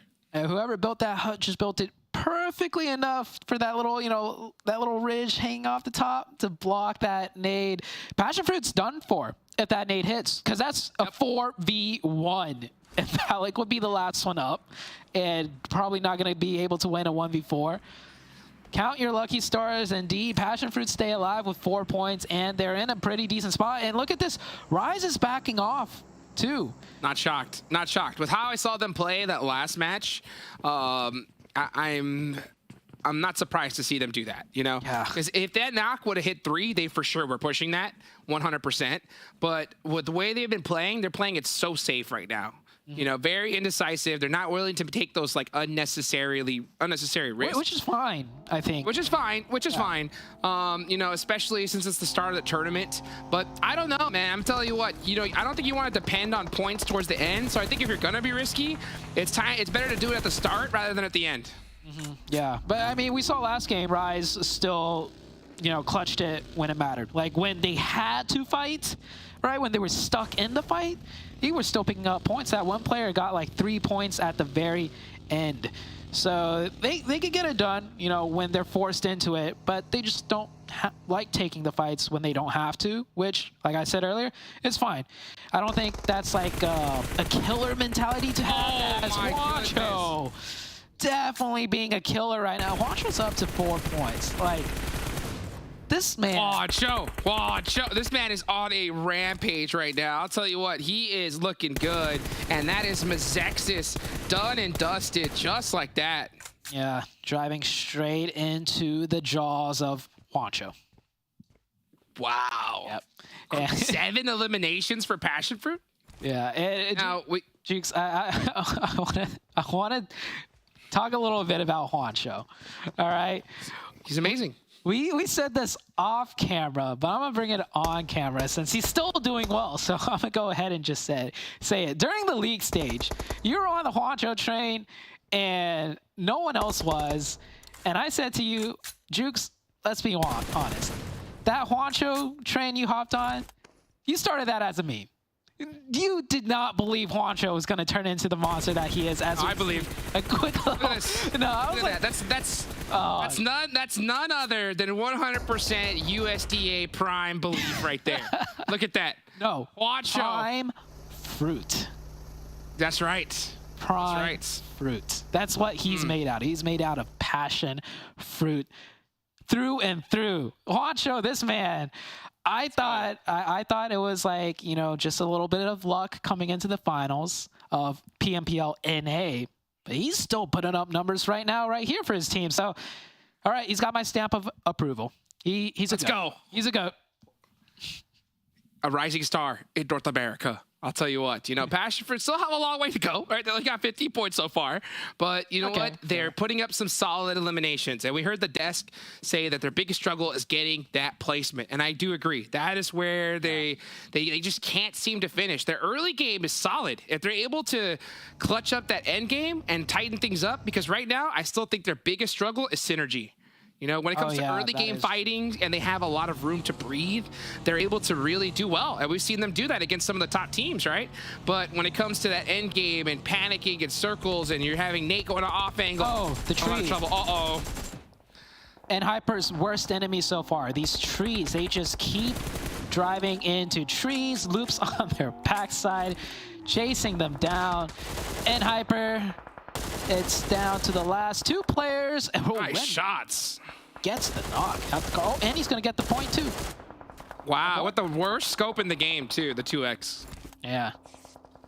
Okay. Unreal. But that tree, though, that was scary. I don't know why. I'm starting to get a little bit nervous now for Hyper. Seeing them rotate like that, running into trees and things, it's giving me a little bit of a question mark here at the start. So let's see if they can turn things around. Meanwhile, YKG sneaking it up. Here comes the trap, has been sprung, and they do pop them out the vehicle. Nice spray by Joey right there. Gets the confirmation as well. Down to a 3v3. And Fierce finds an angle. And I think YKG is going to push this. They're going to push out here and finish out this fight. 24K. Applying pressure by just making noise so as he's stalling for his teammate to get closer here. Yeah, he doesn't want to crest over that ridgeline by himself. Joey with some nades. Pretty textbook here. Do they find the nade, though? Oh, 24K almost goes down to a return nade. These are hard nades to throw, right? With this hill right here, you have to cook. It has to be cooked perfectly and thrown at the right angle. And let's see how it works out. They're letting QUESO get a lot of room to breathe here. Joey is going to start making this push. I'm surprised he's not pre-firing the smoke. Yeah. That's usually the play. Just pre-fire. What's the worst thing that can happen, right? And now, yep, that's what he does. 24K says, pre-fire the smoke. Bop, right out, takes him right out of it. And they do get flanked. Intense game. Ooh. Caught out. He misses those shots. YKG. That's tough. Yeah, YKG has to deal with two teams now. Intense game coming in, and Team QUESO, that one player, Reyes, he just kind of swooped right in front of them. And YKG, I mean, it's intense game, but I feel like YKG definitely could have played that way better. We've seen them do better, but this is the YKG that, you know, struggled a lot since week number 2 of the league phase, and even going into the finals, they were kind of struggling as they made their way into the final positions of the game. Yeah, you could see a lot of hesitation from them right there. I think they're starting to panic a little bit. You can just see by that play style, right? Just kind of looking back and forth. Wait, another team here. Yeah, so we'll see if they can tighten things up a little bit. And they got to do it quick because they only have, 12 points on the leaderboards? Not good. Nexo does pop on over and just go back into the mainland. So really good for these teams here. Alpha 7 there. Right there on the edge, going to be pulling in from the east side. And now you also have Hyper, right? Holding a nice spot in the middle. Passion Fruit as well. Pretty much anybody's game right here. It's going to really depend on where the next 2 circles are going to go. I think that's going to really decide who our winner is going to be. Yeah, I think Passion Fruit's in a great spot, though. Like, no matter where the circle goes, they'll probably be in it. And if they're not, they're going to be right next to it. So Passion Fruit, I still can't get over that one nade. That it's beautiful. That would have ended their game right there, but it didn't. And now they're about to potentially, they're up to 7 elimination points already. They have the prime spot in the zone. They still have 4 alive. This is going to be a huge game for PASSIONFRUIT. 100%. I'll tell you what, that's one that we're going to watch back 100%. And PASSIONFRUIT, meanwhile, let's take a look at this, though. INCO with a nice knock there. And we're going to see Beckerson try to get a nade on there. Beautiful knock onto that player. How do you pronounce his name, Zeno? Beckerson? Right? Yeah, I believe so. Becker. I know he went by Becker before. Mm-hmm. Yeah. Let's talk about the player that he knocked. Oh. Very good. Good finish, for sure. Meanwhile, let's take a look at Alpha 7 right there on the edge of the circle. They're just kind of waiting in the water right now. They're just hanging out, waiting to possibly catch a third party on their way in, but they're still taking some pop shots from across the way. Just looking for an opening, getting some more info, feeling things out. I mean, look at how much areas they have to cover. So taking their time is definitely the play here. Multiple teams in front of them. They want to make sure they don't get into the cross sights of both teams. Alpha 7 slowly creep into that zone. You see Revo is in the zone, but I'm sure they're looking for more than just that. INCO have 4 up here, though, and they are definitely watching for Alpha 7. And yes, we can see Alpha 7 just hiding there on the edge, playing it carefully. There goes Loops. Loops out pretty early. PASSIONFRUIT are the team that I'm really keeping an eye on right here. 7 eliminations, dead center. They're looking really good. And this is that calm before the storm, folks. Stage 3 is that planning phase for Sanhok, because zone 4, 5, we're going to watch half this lobby just completely get deleted. Oh, yeah. We almost are at half the lobby being gone with this circle, you know, so far to the north, forcing a lot of teams to just start fighting early. And where is the zone going to go? Is it going to go north towards the water? Is it going to go south towards Paradise? Wherever it goes, PASSIONFRUIT is going to be chilling. Yes, they are. And where is it going to go? That's where all of our eyes are on right now. Zute, oh, wow. It goes down to the south, and PASSIONFRUIT, like you mentioned, right? Still big chilling here in the circle. Mm-hmm. Yeah. And that circle's set in a way where nobody's going to be pushing them. They could sit for one more zone and potentially even pick up 1 or 2 eliminations if they peek their heads out and get an opportune, you know, knock on a player that gets out positioned with all the fighting around the edges. It could work in their favor. As Alpha 7, though, has to finish this fight and are forced to move in. They get naded up hard.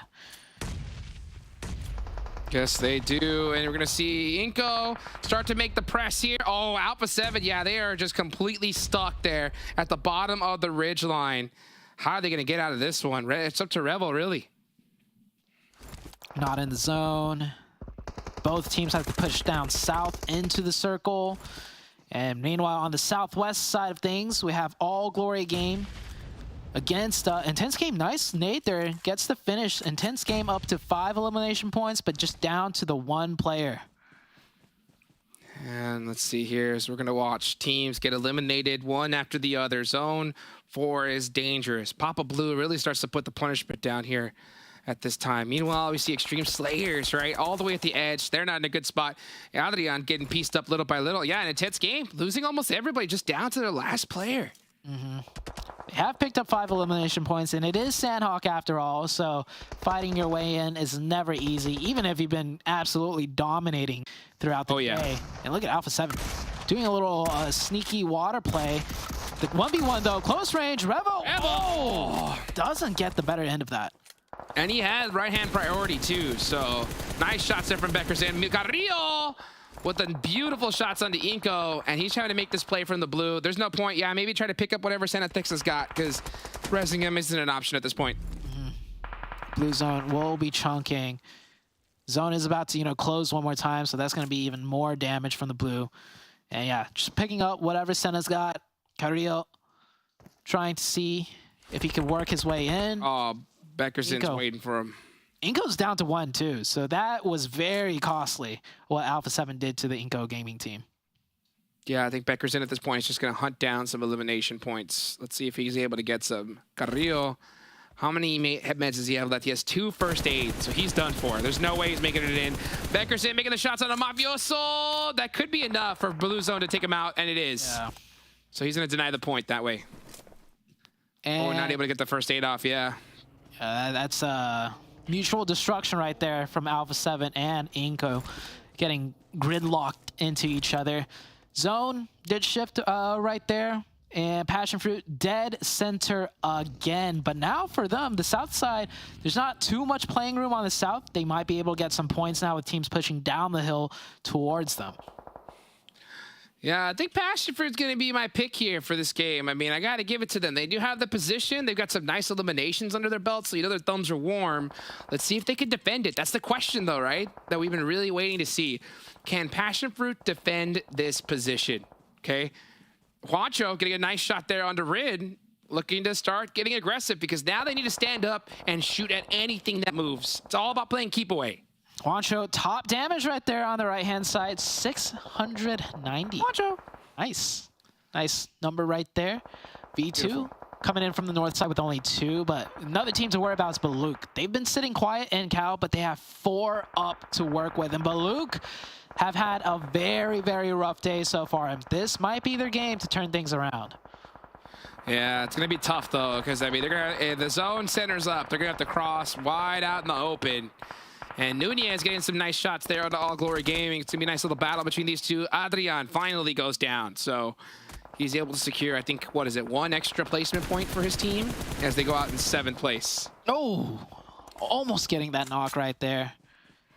Going prone at just the correct time. Rise Gaming coming in with 2 players up. The south side has cooled off a little bit. All Glory Gaming did lose that 1 player into the blue zone. So All Glory Gaming on south with 3. Rise with 2. Neither of these 2 teams really going to be able to do anything if the zone shifts off of them and having to fight into PASSIONFRUIT being so banged up already. So let's 100%. See what they could do here. Zone. Shifts. Pops on down. Yep. Yeah, look at BULUC CHABTAN, though. They're wide. They're in a really tough spot here. So they're going to have to find a way on how to get into this next circle safely. A lot of different predictions coming on out. Yeah, I see you pick BULUC CHABTAN, and it looks like Jason decided to go with All Glory Gaming. Interesting. Will his streak end right here? I think so. Well, we'll see. They got to defeat Rise and then somehow defeat PASSIONFRUIT, because I don't think there's cover on that south side of the zone once they start going downhill. But the first step, Rise. Let's see if they could get the nades in. 3v2 on this side. It is an isolated fight for them. No third-party angles. But Nunez getting very close in the grass. He can find the opening for the side of Rise. Here they go. Let's see. Oh, he finds it. First. Wow, Nunez does get the knock. That is brutal for All Glory Gaming. Rojas up close and personal with the Vector. Gonna have to make something happen. And Nunez is just waiting. And by the way, you missed a step, Sute. It's this fight and then Papa Blue. That's who you're gonna have to face next. And they realize that. So they're trying to get this fight done as soon as possible. 7 has to push. Here he goes. Right hand priority. Got him. Nice little prone drop shot too with AK working out real well. All Glory Gaming. Oh, he gets the first aid off. Oh, he's just gonna beg. Stalling for time. We'll get this one off here. That's it. He could out-survive All Glory Gaming though. Oh! There was a chance. There was a chance there. Nice try. Down to 1. Oh, we'll get the revive. Oh, no, wait. That's not in zone. BULUC got away. They actually got away. Those were some big nades. Oh, he's actually circling back. This is dangerous. BULUC CHABTAN have to find a way into this next circle. They did get a little bit of the run over. Here. Nice shots, though. Dior's getting some revenge for his teammate, just like that. And the rest of BULUC are full-blown proned. Yeah, I don't know why they didn't take this hillside. They should have all pushed together. They had the main advantage. They're playing like they're down to just 2 with the way they played that out.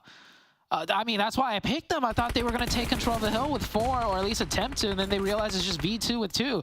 PASSIONFRUIT, though, now taking their time to strike and taking huge control of the eastern side. PASSIONFRUIT looking good to take the smash. Yes, they are. You know what? They're taking that hill priority here. They got to be careful, though. Nate gets caught and going to get thirsted. And V2 is going to go down to the blue zone here. Let's see what the rest of BULUC CHABTAN can do. PASSIONFRUIT have to make a play. They're giving up that hill. And Hyper at the bottom, too, is very dangerous. Yeah. Oh, look at this. What a zone. Wow. BULUC catches a break, but can they survive? Jared with an amazing angle. shoot the pixels, and the shots go through. They get one knock. Can they find the next one? PASSIONFRUIT can make a play off this. Gotta go down. Oh, it gets knocked. BULUC CHABTAN. Let's go. Now gonna win this. Oh, goodness gracious. Juancho, so lit. BULUC laying down. Oh, they don't see him. Oh, no. Oh, he stood up. He stood up. Oh, he catches a it. knock. BULUC gets 2. Oh, he gets a squad wipe. It's all PASSIONFRUIT, baby. BULUC said, shut up down. NA coming in hot, baby. Man, it was looking really shaky, especially when Juancho, you know, the star player, was running away. I thought, oh, PASSIONFRUIT's down for Juancho. He's running away. He doesn't have what it takes. Oh, You're wrong. You're wrong. He What? said, you know what, BULUC? You got this, baby. He said, you got this, right? I'm just going to go ahead and I'm going to sit back, relax, and just watch the show, baby. BULUC clutching it up.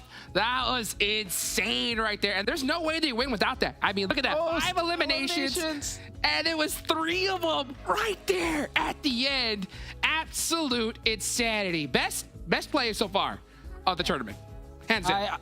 I thought it was over. BULUC popped some shots and didn't get the knock on the player behind the tree, gave away his position, but then he switched to that shotgun. It was 1, 2, 3, and done. Give me that chicken dinner. I'll pay the tab on the way out, and they are taking those points today. But Jukes, imagine if that nade. Oh, imagine if that. Oh, the nade! It would have been a completely different game for PASSIONFRUIT. What a game, man! What a game! What a game for PASSIONFRUIT. Hey, Juancho, I know you're watching this. I want that clip. I want to hear those comms. Make sure you tag us and use the hashtag PMPL Americas. Guys, what a game. Still a lot more left to go. We're going to be right back after this break.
Thank you, Barry. You're welcome. PASSIONFRUIT Esports, man, they have put up a win. And not only that, one of the players we've been so critical of when it came to the season of PMPL, the normal season, BULUC, steps up in a fantastic fashion. You two, obviously picking PASSIONFRUIT. I never cared about predictions anyways. Great game by them. He's not in the lead anymore. This is what I'm saying. He doesn't care because he's not winning. But I'm just saying, you seem strangely surprised that they were able to get that win. Well, looking back in the league stage, I will say this.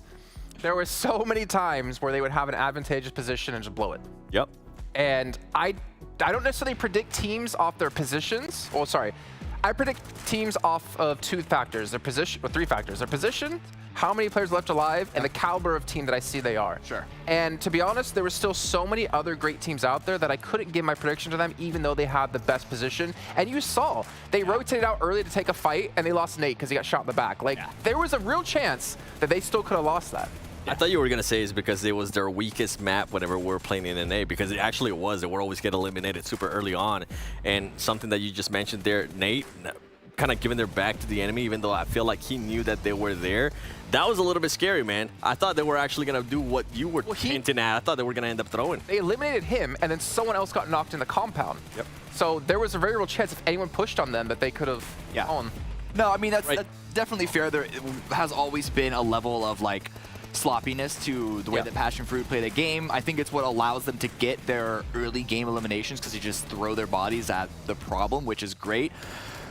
This is sick, by the way. I love looking at the highlights back here. Matches even leading up into this one, I think we're seeing a level of PASSIONFRUIT that they're still focused on early to mid-game engagements. They're still getting a lot of their points that way, which I think is going to harm them in the long run. But I do think that if they're in the late game situation, we're not going to see, for example, any sort of communicative breakdown that'll have them completely throw a game, say they're in a winning position, and they go out in like 5th. Yeah, I think also for PASSIONFRUIT, I think they're going to get better as the event goes on because they've shown week in and week out back in PMPL NA that they can get better. Also, taking out an Influence Rage in the beginning is a big confidence booster, and we know what Nate with confidence can do for a team. But that's the thing with PASSIONFRUIT Esports, right? We've always talked about they can get those elims. It has never been a question for PASSIONFRUIT. Can they get those elims? Can they win those fights? It comes down to those placement points. These 10 placement points are great. But now for PASSIONFRUIT, it's how many placement points are they going to be able to get out of this chicken dinner, outside of this chicken dinner, the next couple of matches, if they don't get the chicken dinner? That's the big question mark for this team. Yeah, very fair question. One other team out there that we have to talk about here, because honestly, I even kind of like roasted them earlier, saying which BULUC chopped kind of the NA one. 12 points. Yeah. They got 6 eliminations in the last match. They got 12 here. They're starting to pick up some steam and show that they were and deserve to be the champions of Latin America. Yeah, but this is Sanhok. So as far as elimination points go, there are other teams that were basically neck and neck with them. It's just BULUC happened to outlast them by maybe perhaps a few minutes.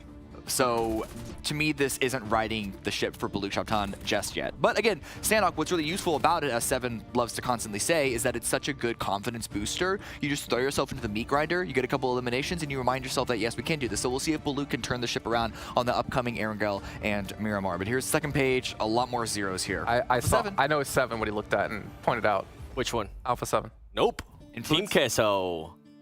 I feel like I'm starting to see Team QUESO more and more here on the second page, and it's a big surprise because keep in mind, Team QUESO is a team that's already qualified to PMGC League stage, and at what point does that team, knowing that they're already qualified to PMGC League stage, are they're like, okay, you know what, let's obviously it's not going to happen here today, but if they continue to maybe suck tomorrow, they could be like, not even that, not even grief, just be like, do we try different things that maybe we're going to be able to try out during PMGC League stage, or do we actually want to start maybe harming some of the other teams that might cause a challenge for us during League stage? Yeah. No.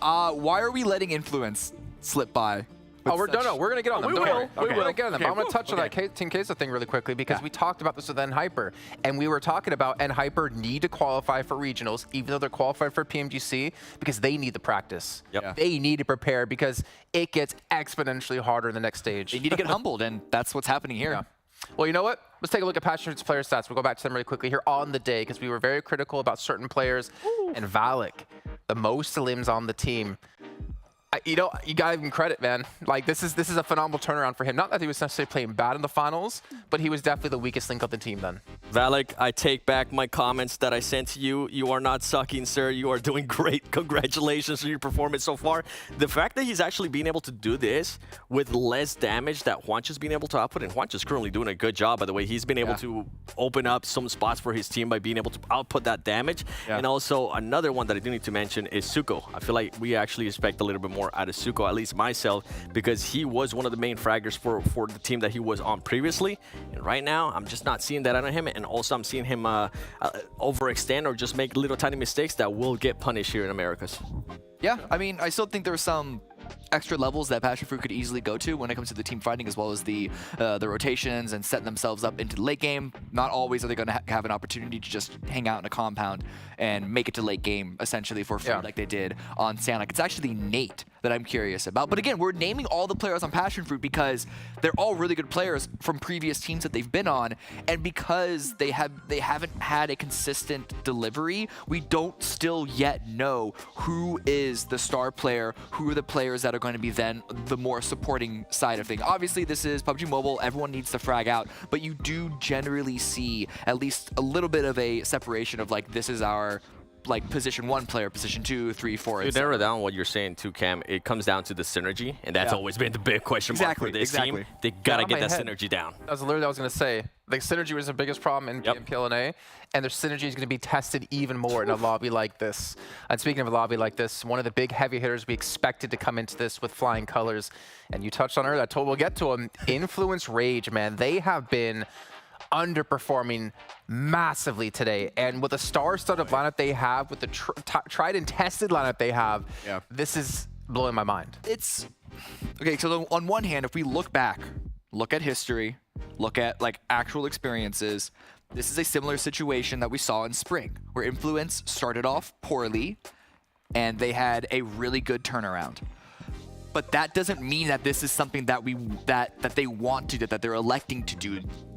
If you put yourself in a hole, that only makes it even harder to climb out of. And that's just a Rage Berserker. This is just not like a good sign for them if this is a consistent thing for them to start off so slow. And I feel like this, okay, no, actually Spring started off pretty terribly too. I was gonna say this might be worse. I don't know if it's worse than Spring. It's about the same. Well, we have to clarify as well, just for, I don't know if I said it, that was their stats on the day. Yeah. 4 matches. 193 damage for the little boy on the day.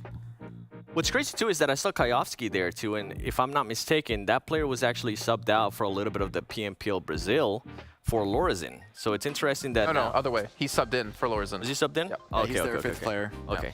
I'll read that backwards then. All right, let's take a look at our overalls really quickly, guys, so we can get you up to date on where the teams currently stand. Intense game, of course, with 36 eliminations, more points in the limbs than any other team has combined. Wow. 53 points, 20-point lead. They've shown up today, and I hope a team like this can continue this momentum as well. Yes, I'm all for it. For 3rd place? NA, 2 teams in top 3? Okay, but with PASSIONFRUIT, if you take away that win, 1 placement point. So please, PASSIONFRUIT, just back it up. That's true. Just start getting more placement points. Is that MEZEXIS? That's what we talked about with MEZEXIS, man. They had like 11 placement points out the entire finals outside of their chicken dinners. But look on the second page. I mean, Team QUESO, you talked about 7. They're in last place currently. Influence Rage, they're right next to them. YKG, MEZEXIS, and Hyper. Middle of the pack, and as you said, Cameron, it is kind of crunched in terms of points in the middle pack of our teams, but it is becoming a little bit tough to see some signs of life. What's up? Did you see that? YKG, 12 LM, 0 placement points too? Oof. Yeah, we've been letting YKG slide. There are a lot of teams that aren't delivering on expectations so far. I'm letting you cook a little bit, YKG. A little bit, yeah. You know, they're like a nice brisket. You gotta let them cook for a little bit. You know, smoke for a couple of hours, 8 hours, hopefully 8 matches. We'll see. Oh, more than that. 8 hours is some weak stuff. I don't know. I don't live in Texas. 7 years know about this. But what I do know is a delicious taste of Monster Energy, which is our official energy partner here at PMPL. You can pick one up and unleash the beast for yourself. And of course, if we did ever need to know anything about smoking meat, it's going to be Hot Jukes, a resident Texan here in the house. Well, not here in Poland, but back in his house in Texas, so it's even more real for him. Throw it to them as they take us into our 5th match of the day over on Erangel. You better have a cowboy hat on. Did someone say brisket? I'll tell you what, man. If we had a stats leaderboard on brisket for the talent, dude, first place, baby. First place. Let's go. Hey, you know what? A great game, great Sanhok, and I think it was a huge one for NA, especially for PASSIONFRUIT to be able to get that chicken dinner there, because, you know, that's going to increase their confidence like crazy. It showed that they were able to defend that position. Now, while I say it wasn't shaky, I can't say that, right? I mean, it was a little sketchy, you know, but at the same time, it doesn't matter, right? Getting a chicken dinner is a chicken dinner, and honestly, to win a chicken dinner in that fashion has got to hype your team up more than anything, right? A clutch 1v3? Oh, man, I'll tell you what. PASSIONFRUIT, you better come out swinging from now on. I'll be honest, what Valak did was nice, but seeing as how, you know, we're all kind of from NA bias aside, they got zone blessed all the way through. They did. But you know what? The thing is like, I wanted to make sure that they were able to still get the win when they get zone blessed. Yeah, that is true. That is true. I said it in game 1, right? You could get zone blessed, but you know, a lot of teams still fall short in the execution. PASSIONFRUIT, they executed. They got the win. They secured it. So credit to them for sure. Now, can I say that they could have executed it better? Sure. Yeah. Right. But the fact that they still were able to pull out a chicken dinner, and like I mentioned, to do it in such dramatic fashion is going to really help your team overcome that mental hump per se, right? You got to be able to know that, you know what, we can win chicken dinners when the time gets tough, and they've done it. So hopefully that anxiety, any kind of thing they got going on in their minds is clear, and they could just, you know, play the game that they've been waiting to play, because we know that each individual player has so much talent.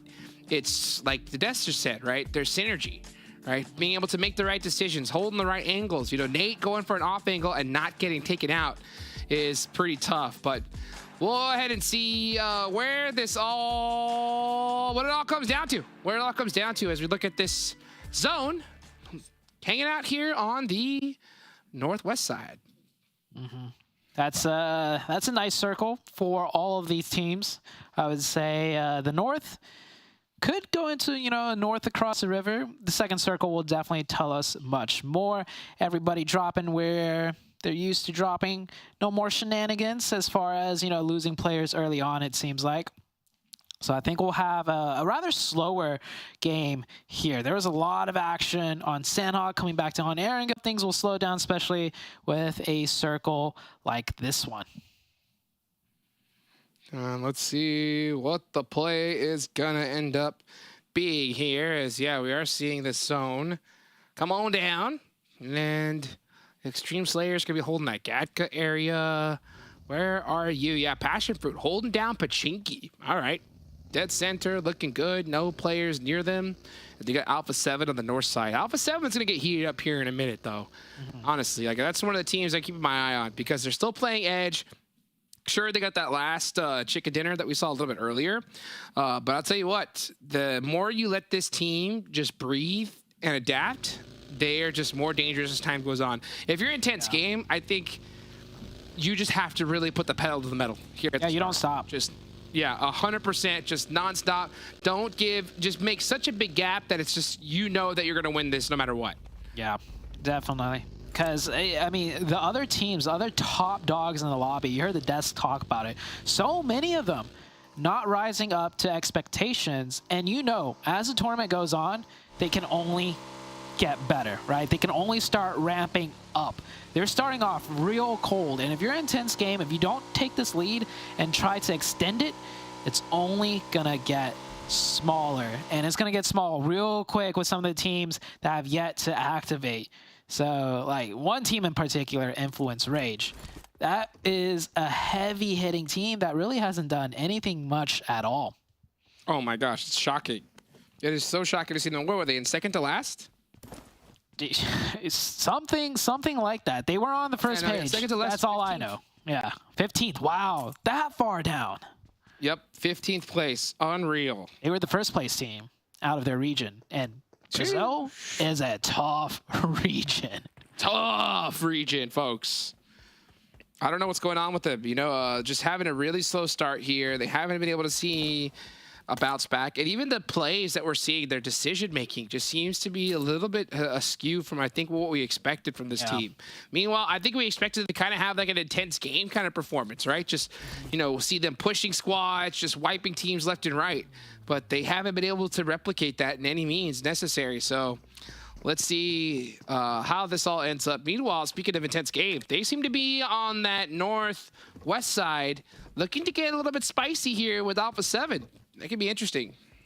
Yeah, that could be a potential fight to shape out. To give some stats real quick on Influence Rage, right? Just so you said they're in 15th place right now, right? Yeah. So in their overall league stage, they finished second.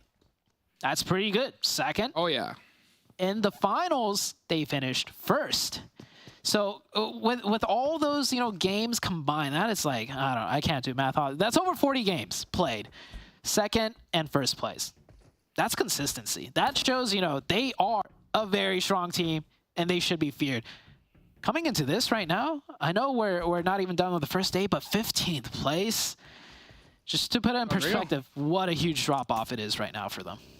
Yeah, it's an unprecedented drop-off. I mean, it's not something that we expected. I think a lot of people here on the desk, you know, predicted them to win this thing, you know, so to see them so far down is going to be tough. I mean, that is to put it in perspective, a 42-point gap between them and Intense Game. 42 points, Zoo. So considering how well Intense Game is doing right now, like, oh man, just trying to pass them up is going to be insane already. Yeah, it's going to be tough. We'll see what happens. We've seen crazier things happen, you know, from the start. Couple chicken dinners to the finish. Chicken dinners could do it. Yeah. From the start to the finish of tournaments, a lot of things change every single time. And Hyper, that's the team that I actually predicted to win this. And I'll be honest, do I really think they're gonna win this like confidently? No, but this is the best we've ever seen in Hyper. So just, you know, throwing that out there, I went ahead, I picked them. Like, it's a Hail Mary play for them to take first place.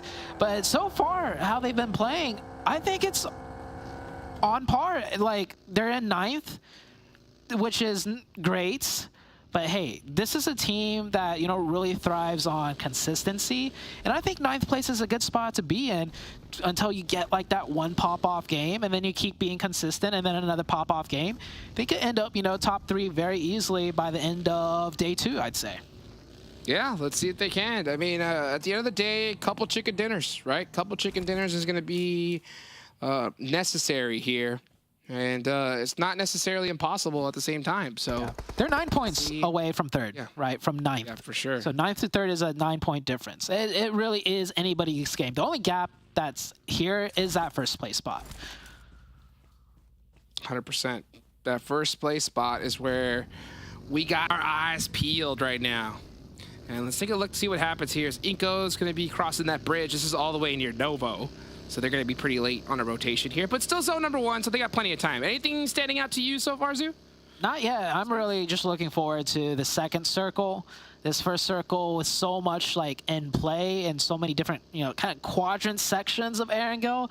I think everyone's just kind of waiting to see where it's going to go to dictate, you know, just which high ground is going to be prime position, which compounds are going to be prime positions. So yeah, nobody going down so far. Yeah, so like predicted, this is going to be a very slow one because this zone is so ambiguous. And that changes a whole lot, actually, Jukes. Oh, yes, it does. Things are going to ramp up real quick right now coming into Circle 2. And why is that, if you don't mind telling people? Oh, I mean, the North, just barely any of it in play, but if it does come into play, you have so many key bridges, so many key compounds.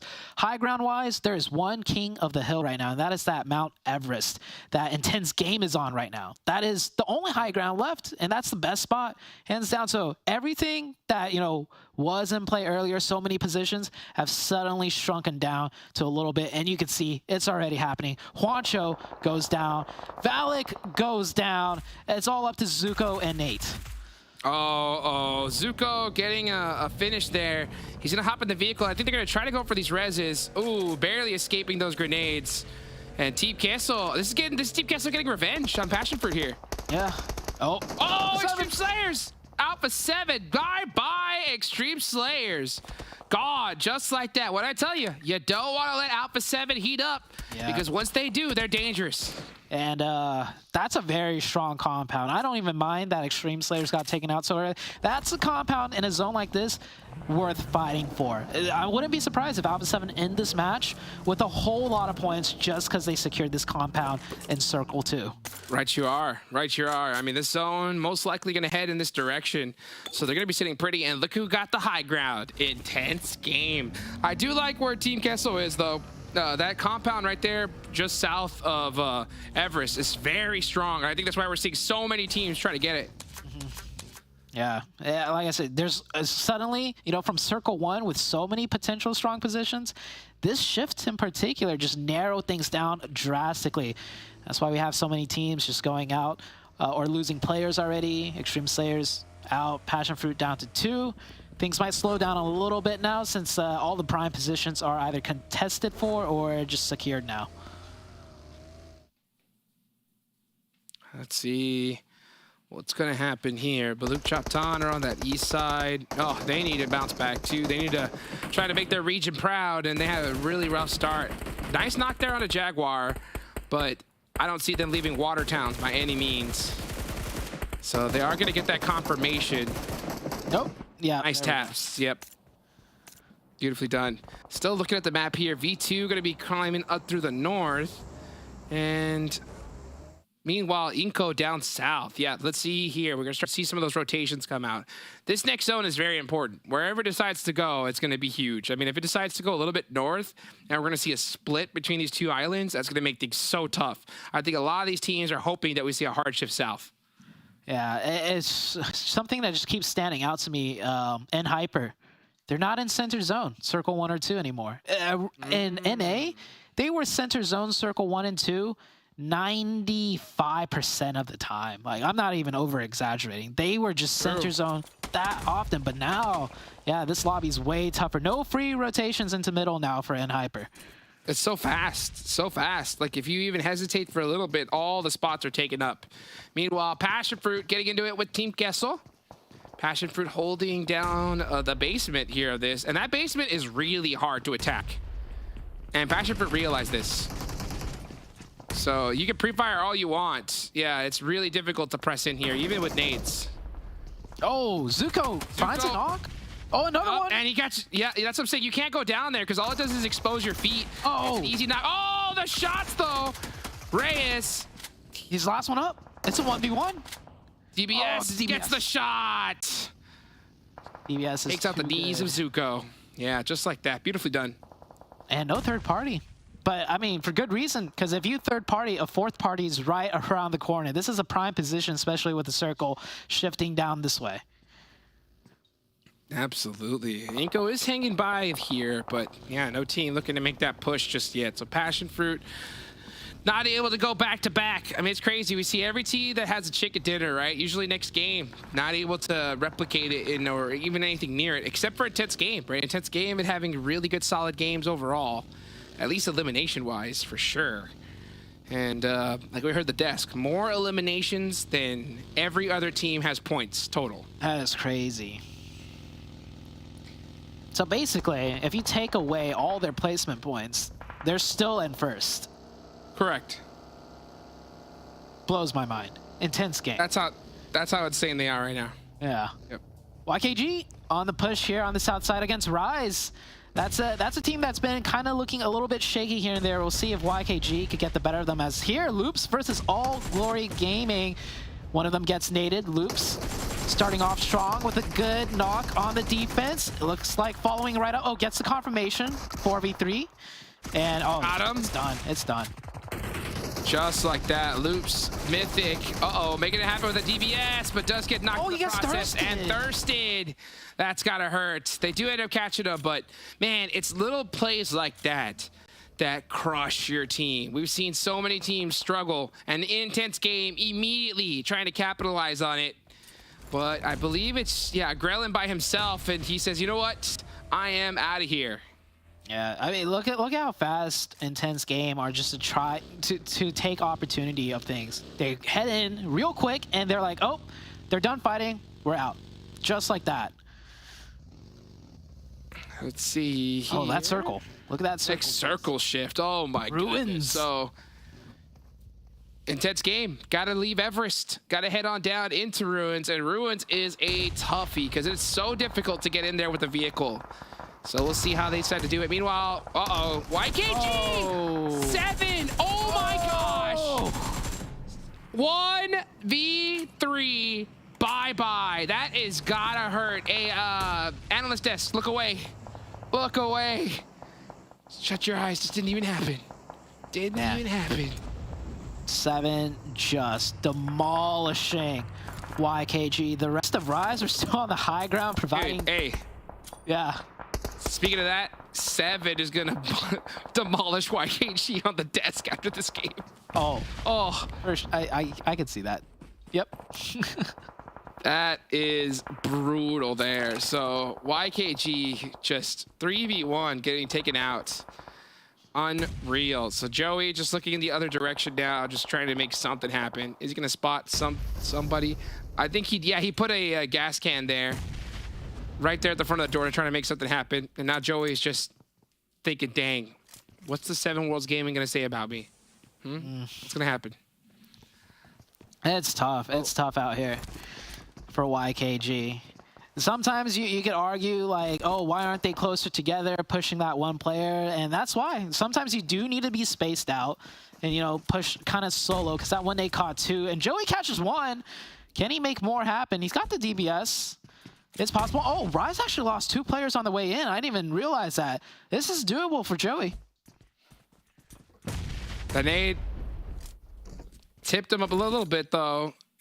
He's going to have to go for a first aid. Meanwhile, let's see what Joey could do. Oh, he throws a nade to the window. It's not going to be good enough. Is he going to jump out? He does. Here he goes. Hesitates. Comes on back. And trying to throw some utility in. Oh, he tried to bait. There we go. Yeah, he's really good at throwing those bait nades. Yeah. Pulling the pin and then turning it back off. Oh, the nade. 7 caught him. Oh, 1v4 for 7. He gets all 4. Alpha 7, on the other hand, on the northwest, cleaning out that side, picking up 4 elimination points. Alpha 7 starting to really heat up now. Yes, they are. This is what I was saying. You know, once Alpha 7 really starts firing on all cylinders, they are dangerous. The only thing that can really get in Alpha 7's way is themselves. I've said that time and time again. And meanwhile, intense game. Doing a little Circus Soleil there with their vehicles, pressing onto this duo compound of INCO. And they're trying to convert over to it. This is a very difficult compound to defend, by the way. Oh, yeah. You don't have a lot of sight lines, so that just narrows it down for any team on the offense to just pre-fire those windows or nade the windows, and you're pretty much done. And INCO, they only have 3 players to do this defense against 4, and not against 4 of any old regular team. It's the 4 of Intense Game, the team with more elimination points than anyone else with their placement points and eliminations combined. Let's see here, an Intense Game starting to press Diego. Yep, he did make it close enough to throw some nades in the window, and he's trying to catch one of the players of INCO slipping. Now this fight's gonna have to start getting going here in the next few minutes, because 30 seconds left on the clock and Intense Game is not in this next zone. They're making a lot of progress, though. They've pretty much pushed all of INCO back to the second compound. The first one, with only 1 player inside still, is getting banged up by nades. Oh, it's so scary, though, right? They're just thinking, yeah, that one of the players 3-peeking that window, and nope, no one is. So they are able to get to that first compound. How's INCO going to defend this? Nades ringing out. Here come the Molotovs as well. And now that push is happening, and Diego just ran wide out. Vitaly said, shut him down. That was a huge mistake out of Intense Game. Another player of Intense Game goes down. This is not looking good at all. Intense Game with really poor execution here, I'd have to say. Well, let's see what happens here. Yep, an Intense Game are out just like that. We're going to see who's going to win this match. As I think I'm going to go ahead and put my prediction in. Alpha 7's looking so good right now. Very aggressive. I'm going with INF. Okay. INF, yeah. INF has been chilling inside the castle part of Ruins. They also have that church. So nice vantage points for INF. A lot of spacing. No one even close to them that could really push into them. Alpha 7 is the other biggest threat, though. So I'm going to have to go with Alpha 7. If they can keep all 4 up and just sweep the sides and work the zones as it shifts, I mean, they have a lot of vision and a lot of info to work off from that position. Oh, here's that nade again. Oh my gosh, 7 just said, see ya. Ow. Oh. Gross. Double nade, instant thirst, 7 just so hyped. And then that nade right there, just busting down Joey. Meanwhile, Carrillo gonna have to go ahead and hop into a vehicle here in a second. But he's on the run. I like the fact, you see how they do this? Carrillo just holding that run just in case, so you can get some shots going. Allows his team to be able to push up here for free. BULUC CHABTAN now starting to creep behind Influence. So let's see what Influence Rage could do, because this team, I mean, is so down on the leaderboards. They need a bounce back opportunity, and this is their time. They're in the best position to bounce back right now.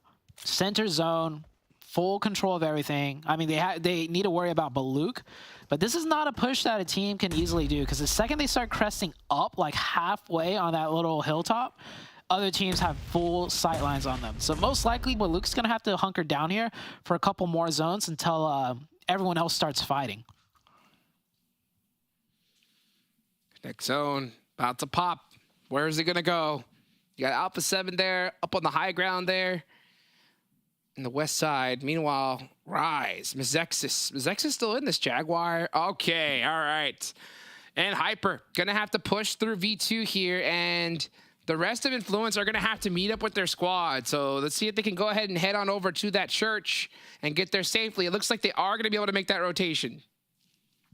V2. Snake player, last one up. Remaining really quiet. Uh-oh. And Hyper has no idea he's there. No clue. Oh my gosh, he's right next to him. GK First was right next to him and didn't even know. This could be the DBS too. That is a snake in a barrel right there. Yep. And Hyper. Neither of these two teams are in the zone, so Dior's is definitely playing spoiler. He's looking to just knock one and get the confirmation. So Hyper at a high risk of losing one player here. South side of the zone, MEZEXIS is forced to push in as they are not in the circle.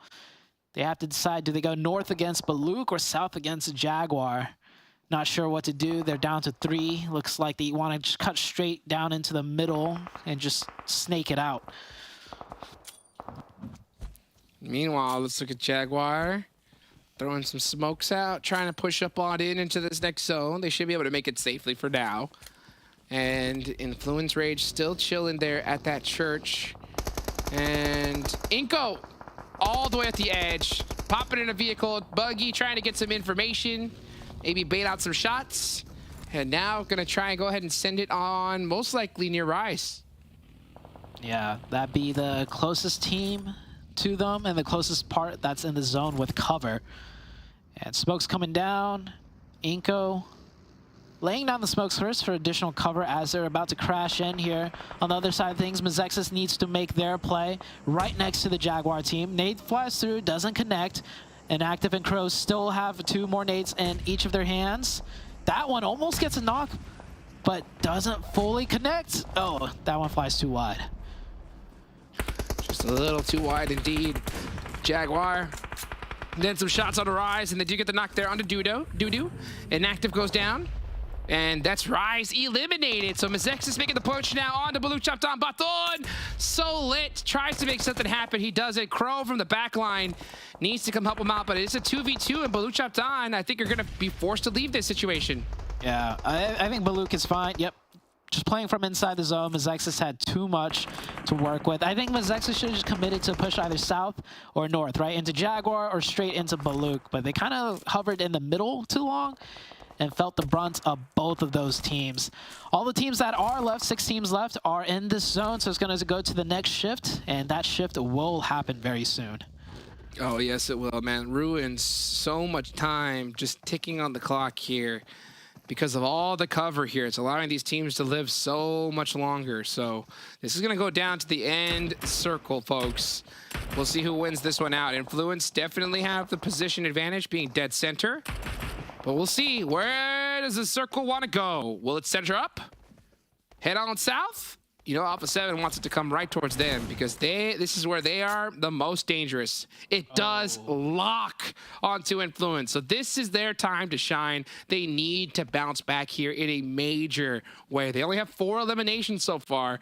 And if they want to start catching up to these top guys in the leaderboards, they're going to need a lot more. Yeah, that's a great zone for Influence Rage. And there's enough of a buffer zone, like enough of the zone is in around the perimeter where teams will feel, you know, almost baited to just play into that edge, which lets Influence Rage just throw nades, you know, take shots and not get a full push. And it's hard to push that church position because you can get third-party 360 all around from all the other teams still in the lobby. Oh yeah, you're gonna get shot up like crazy. So Influence need to now stand up and shoot at anything that moves. Meanwhile, yeah, look at INCO. They're popping off. 8 eliminations so far. They do have a trio up. Very spread out. And here comes Carrillo on the push. He's gonna go down immediately. Yeah, so Carrillo tried to make a crazy rotation. Rest of the team's a little too slow here. Yeah, and INCO is just gonna absolutely wipe the floor with them. Just like that. Yikes. I mean, Alpha 7 had the right idea, right? Fight the team on the south, because if you crash down in, you're fighting Influence and the team on the south. But the execution was subpar. Yeah, timing was way off on that one. I mean, I think if you're going to go ahead and make a push like that, you got to have somebody in the back line that can, like, pre-fire while that person drives up, or you're just going to have to send the whole crew to make something happen. Oh, what a nice nade there from Law. How far away was he? He's got that arm. And the last player of N-Hyper and the blue. Yeah, N-Hyper are out. This is Influence Rage. Oh, did he get it? I think he did, too. Oh. 7 eliminations, beautifully done. So they're starting to rack them up. They need double digits, that's for sure. But this should be an easy Influence Rage win. Absolutely circle blessed. And they needed it. They definitely did, because they have had a big struggle in this game. Hopefully this game gives them a little confidence. I think it's going to be a little bit, you know, baited since they just got this circle every single time. But still, right? A win is a win, and you got to make the most of it.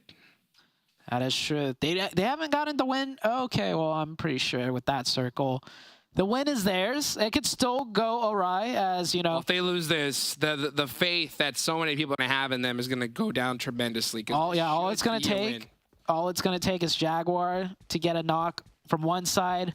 BULUC pushes in. A trade knock. Jaguar sees 2 of Influence are down. It could all go downhill in an instant. But I don't think that's going to be the case. I think Influence know how far behind they are, and they're not going to take any unnecessary risks or play too haphazardly. So I think Influence are chilling here. We'll see as this is closing.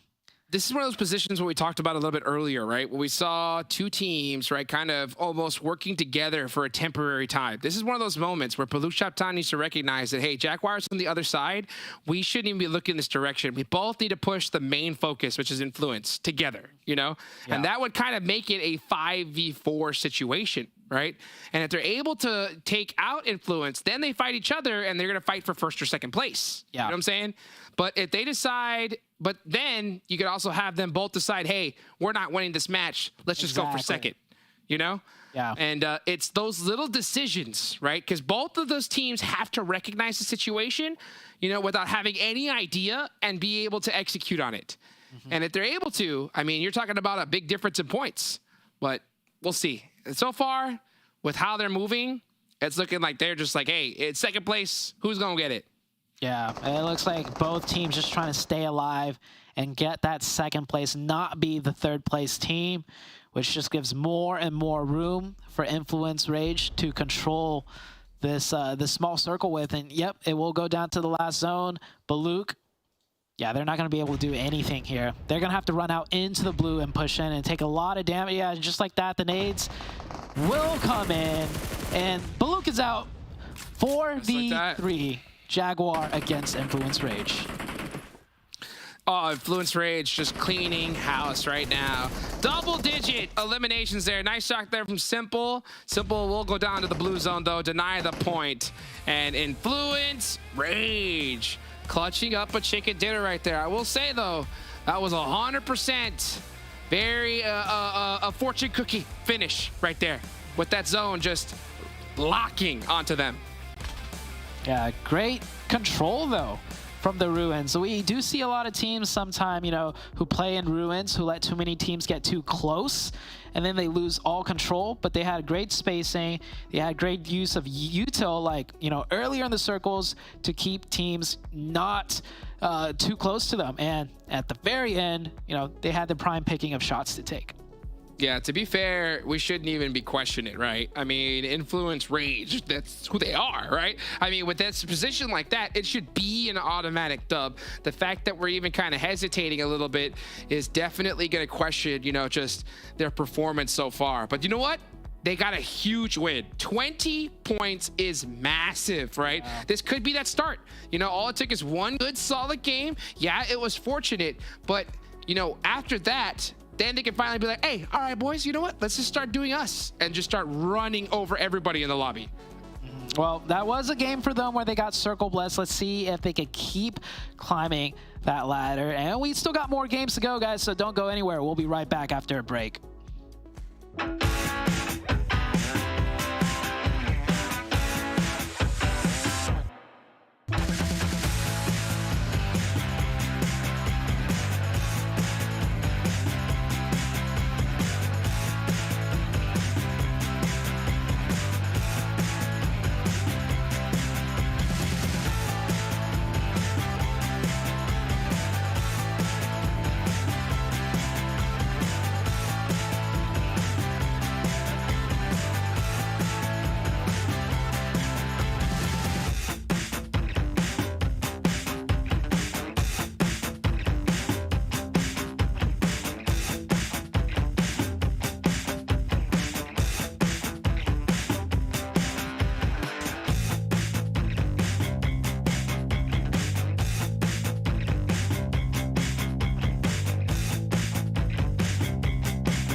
Come Americas, right? These teams in Brazil, LATAM, they rotate so fast, right? Have you guys practiced, you know, being able to get that timing a little bit quicker?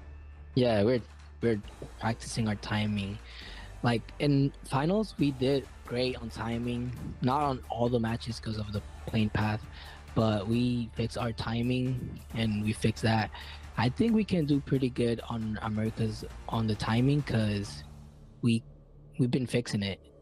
Like we've been fixing it. We know how to like go center zone if we need to go center zone, or if we need to play a like edge. So we've been fixing our timing. Okay, all right. Well, you know what? I'll ask this as my last question, right? In your opinion, what do you feel is your team's like biggest struggle, right? Going to Americas. What is the one thing that you're worried about the most? Brazil teams. They're crazy. Brady, thank you so much for getting the chance to talk to me. I'm so excited to see you and your team frag out. I have a lot of hope for you guys, right? Do you have anything to say to the fans out there watching and cheering you on? Well, I expect more of Extreme Slayers. They be looking down on us because we don't have an org, but we're a pretty good team. All right, that's Brady with Extreme Slayers. Thank you so much for talking to me, and I hope to see you frag out in the battlegrounds.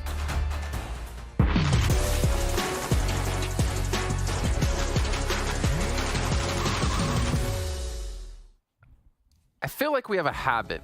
We call a team out, they go into the next match, and they're like, hold up. Screw those NA analysts and hosts. We're going to prove you wrong. Influence Rage, man. We were talking about them right before, about how they were a major letdown, having, was it like around 7 elims the entire day? Yeah. They come out, big win. Fantastic win at Ruins, and they should be proud of that. It's definitely a good win for their confidence and the leaderboard, but I'm not going to sit here and tell you that this was a hard-fought win. No. By all means, they didn't even get a lot of those final eliminations on the Jaguar, who just died out to the blue. So, you know, good for Influence to hold down the fort, and they don't get, you know, they're definitely punished on the points that they were able to get because they weren't able to get into that many fights.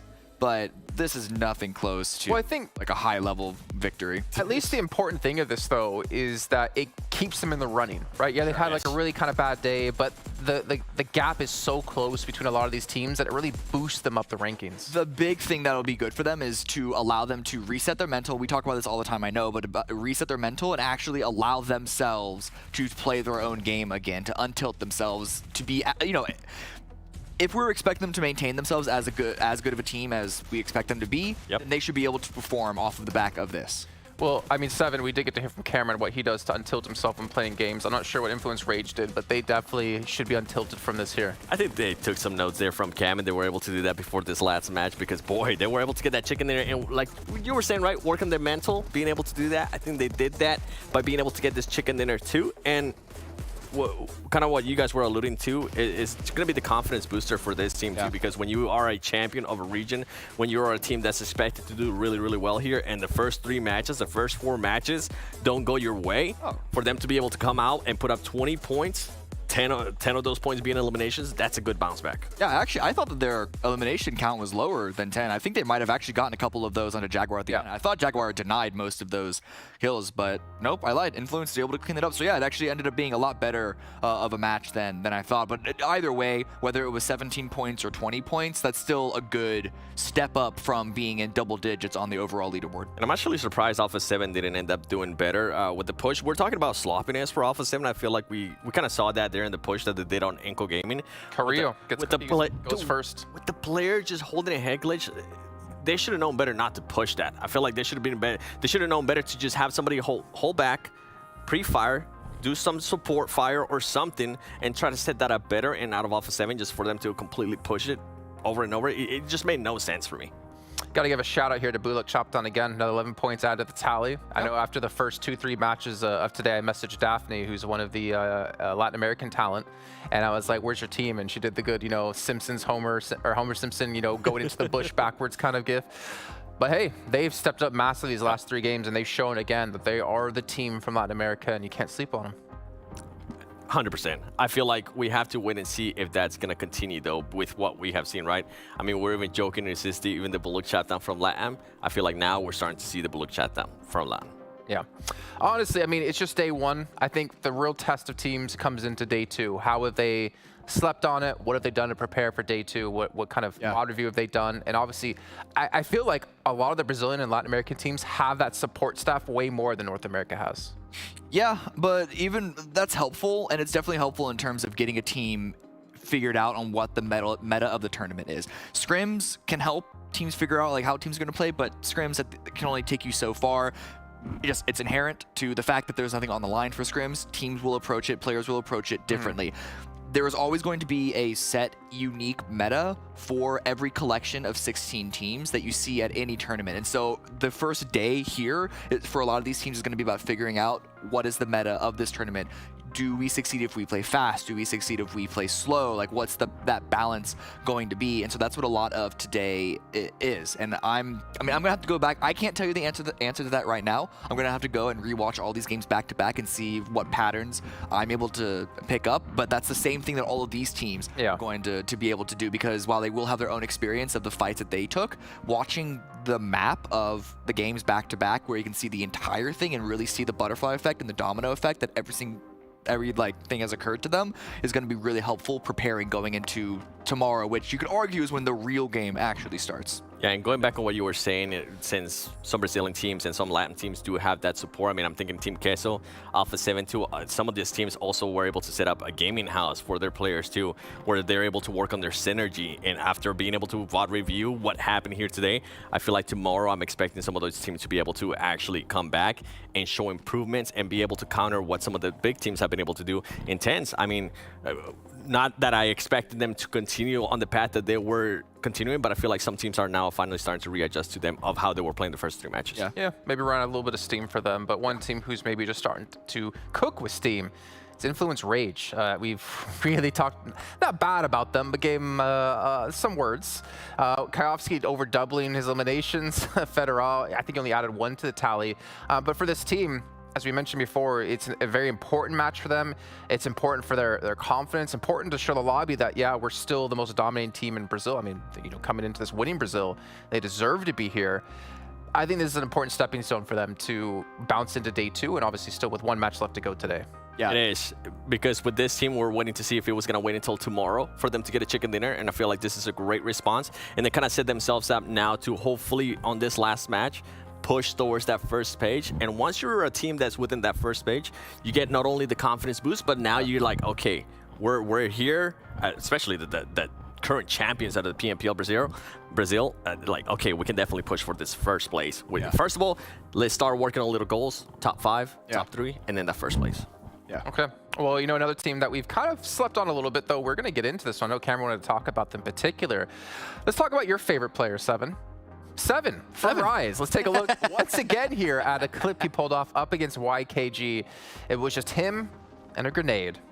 Oh man, this is just YKG acting like they're back in an A, and I hate that I have to say that, but this is actually how they would push. They would all just push together, and right there, just bad timing from Joey. But 7, congratulations being able to get that squad wipe. But out of YKG, I feel like that's some mistakes that wouldn't have been punished in an A. They will get punished here in Americas, as you were able to see.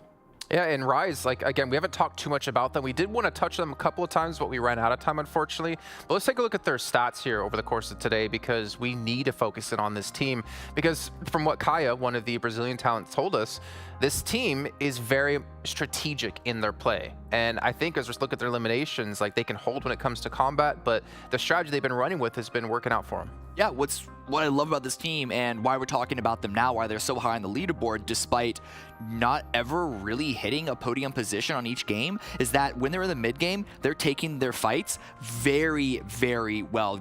As you say, strategic. There is a thought process behind them. They're getting multiple eliminations every single round, and even though we haven't seen them yet with an opportunity to push to a podium spot, they're still in, what are they, 3rd, 4th place on the overall leaderboard at this point, because they're constantly in the mix. For them, it's about the long term, getting points every single round. They're not going necessarily, I mean, you know, a chicken dinner is nice. They're not shooting for that as like their one and only goal. They're hitting a nice baseline of points per game that if they keep on it, if the other teams, once they get settled in, won't like start to fight back just a little bit more, will keep them at the top.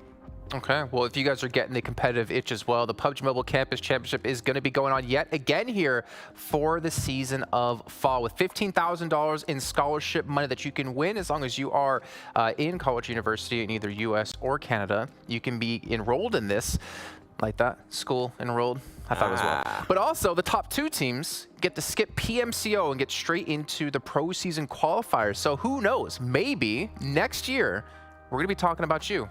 Yeah. That'd be kind of cool. That'd be sick, actually. Just got to be good. Man, I wish I could make money like that when I was like going to school. Right? They'll be like, don't play video games. Esports was like non-existent back then. Yeah. Because I'm old. Yeah. Video games in general. Along was like just invented. Actually, I think it was invented at your university. You were there at the birth of esports. Oh, you're that old? Yes, I helped create the Atari. I don't know. Ladies and gentlemen, we do have just a few seconds left. As you can see on your screen, we're going to be heading to Miramar for our final match of the day. Now, my question is, which team is going to end the day off on a high? Well, let's find out with Hot Jukes and Zute once again. Intense game.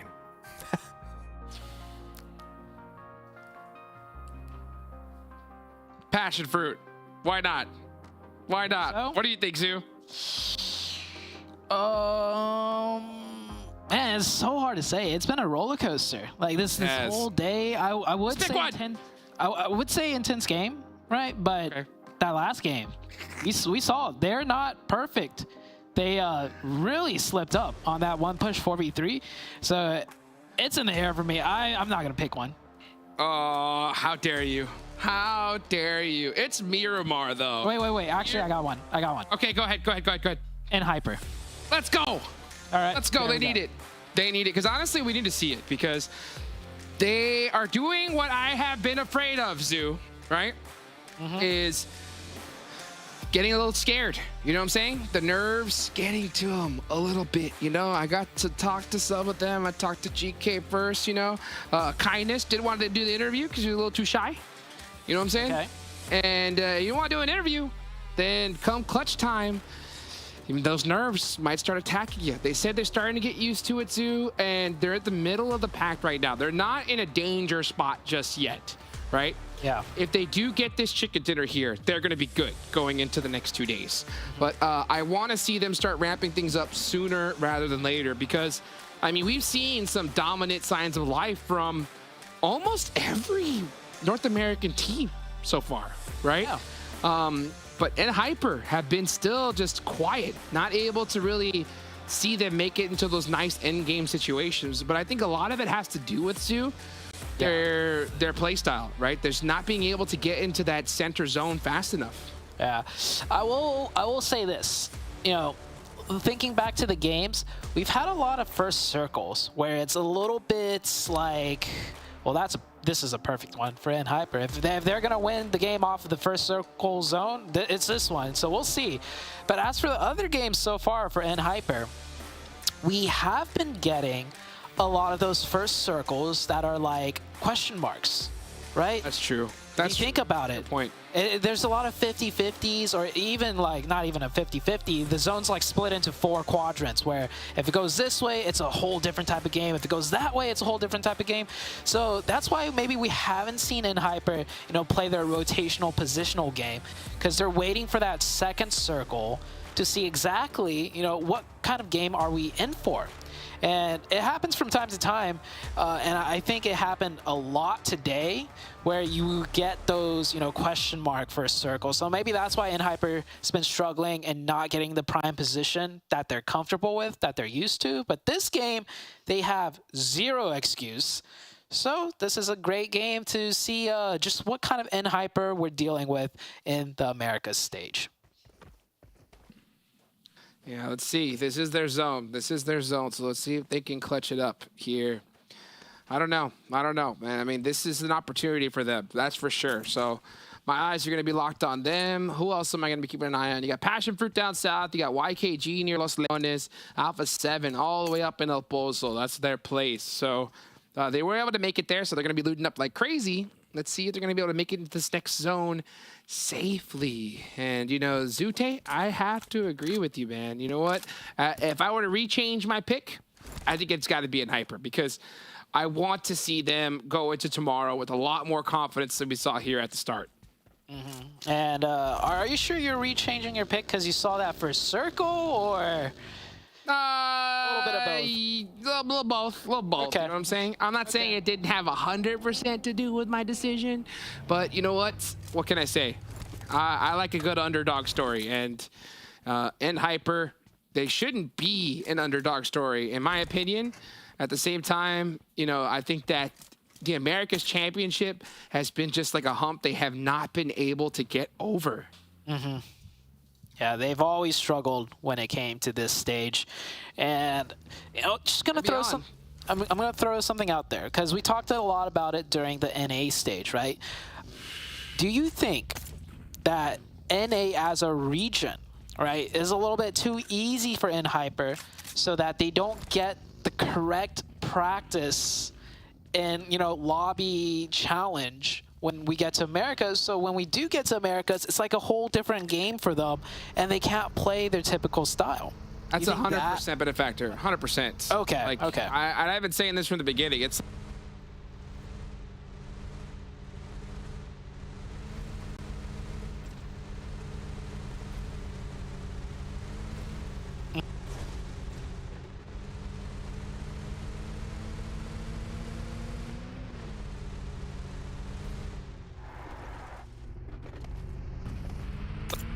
against the best of the best for so long. It's so tough to overcome that. But you have to adapt. Every play that you do, you got to be able to take advantage of it. Every time you get the opportunity to play against some of these Brazilian teams, I know like in the Titan series, we see InHyper go against them, That is true. And they've struggled even in that series. So you got to take it seriously whenever you can. Any kind of little level up you can get, you got to be able to capitalize on it. And I will say, like we got to hear Seven talk about, these org houses. I know Alpha 7, they all live together. They have a great coach. I got the chance to talk to him when I was in Saudi Arabia earlier this year. And the level of work these guys put in, they put in those 8-hour days minimum putting in work. And they're treated as though they're athletes. And they even get their eyebrows slits done at the same time. You know what I'm saying? Because that's part of the game. A Brazilian must. Yeah, it's a must. You get less recoil if you have the eyebrow slit. That's a fact, right? So that's all something to consider. InHyper, out of all the NA teams that are out there, InHyper has the most support org-wise, right? That is true. So they definitely do. You got Papa Shifan over watching them. You know what I'm saying? Oh, good old Shifan. Good old Shifan, another GOAT in NA. So, I want to see them overcome their greatest issue, and it's just themselves, I think. I think InHyper doesn't have any excuses. It's just, overcoming those nerves. And for a lot of folks out there that have never played at this level, it's a lot harder than it seems. And I'll tell you what, if you think it's hard right now in Americas, it's 10 times harder at LAN. You know, because and Land's a different monster. And Zoo, I mean, you've experienced Land, right? I mean, you know the difference from being able to do that versus, you know, in your house or in a hotel room. It's a whole different beast. And what's really crazy, right? If you want to compare Americas, let's say the Western Hemisphere against the Eastern, I mean, that's a whole different jump in skill level. You got the Asian teams coming in, and they weren't even the champs, right?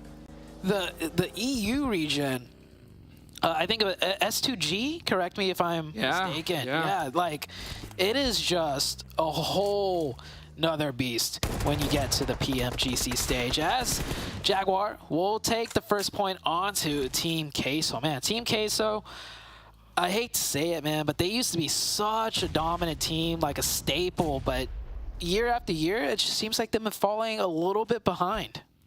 Yeah, a little bit of a shadow of their former selves. And you know what? I mean, sometimes you have to rebuild. You know, they have a whole new roster. It's not the same team that we've seen before. And with the new roster comes new challenges. And, you know, let's see if they can just continue to grind it out here. That nade was a little bit too close. And Mercy is on the run right now, trying to get hill priority, but he's not going to have it. So let's see how Team QUESO bounces back. Nice shots here in the Jaguar. Yep. Team QUESO just trying to stay alive here, and oh, another player goes down for Team QUESO. They are getting picked apart. Jaguar looking good. Blue zone now coming on in. Potro gonna go ahead and get on the move. Victex, yeah, hits that nice little crouch there. Barely dodges it. The body awareness that these players have is insane. They know just when to duck and be able to be right out of line of sight. So let's see here as good old Papi Potro, that used to be his name, now it's Potro K, on the move. And gonna go ahead and rotate away from this fight, very smart. Let's see if Victex though can catch him. That's gonna be a hard shot, especially with that scar. Real hard shot. But, oh my gosh, look at over there by Junkyard. Junkyard is an absolute war zone right now. You got Hyper, INCO, Influence, Loops, shots like crazy coming out. Nenabete. It looks like Chief is going to be able to get that explosion. And this was Hyper's greatest struggle. Rotations early on.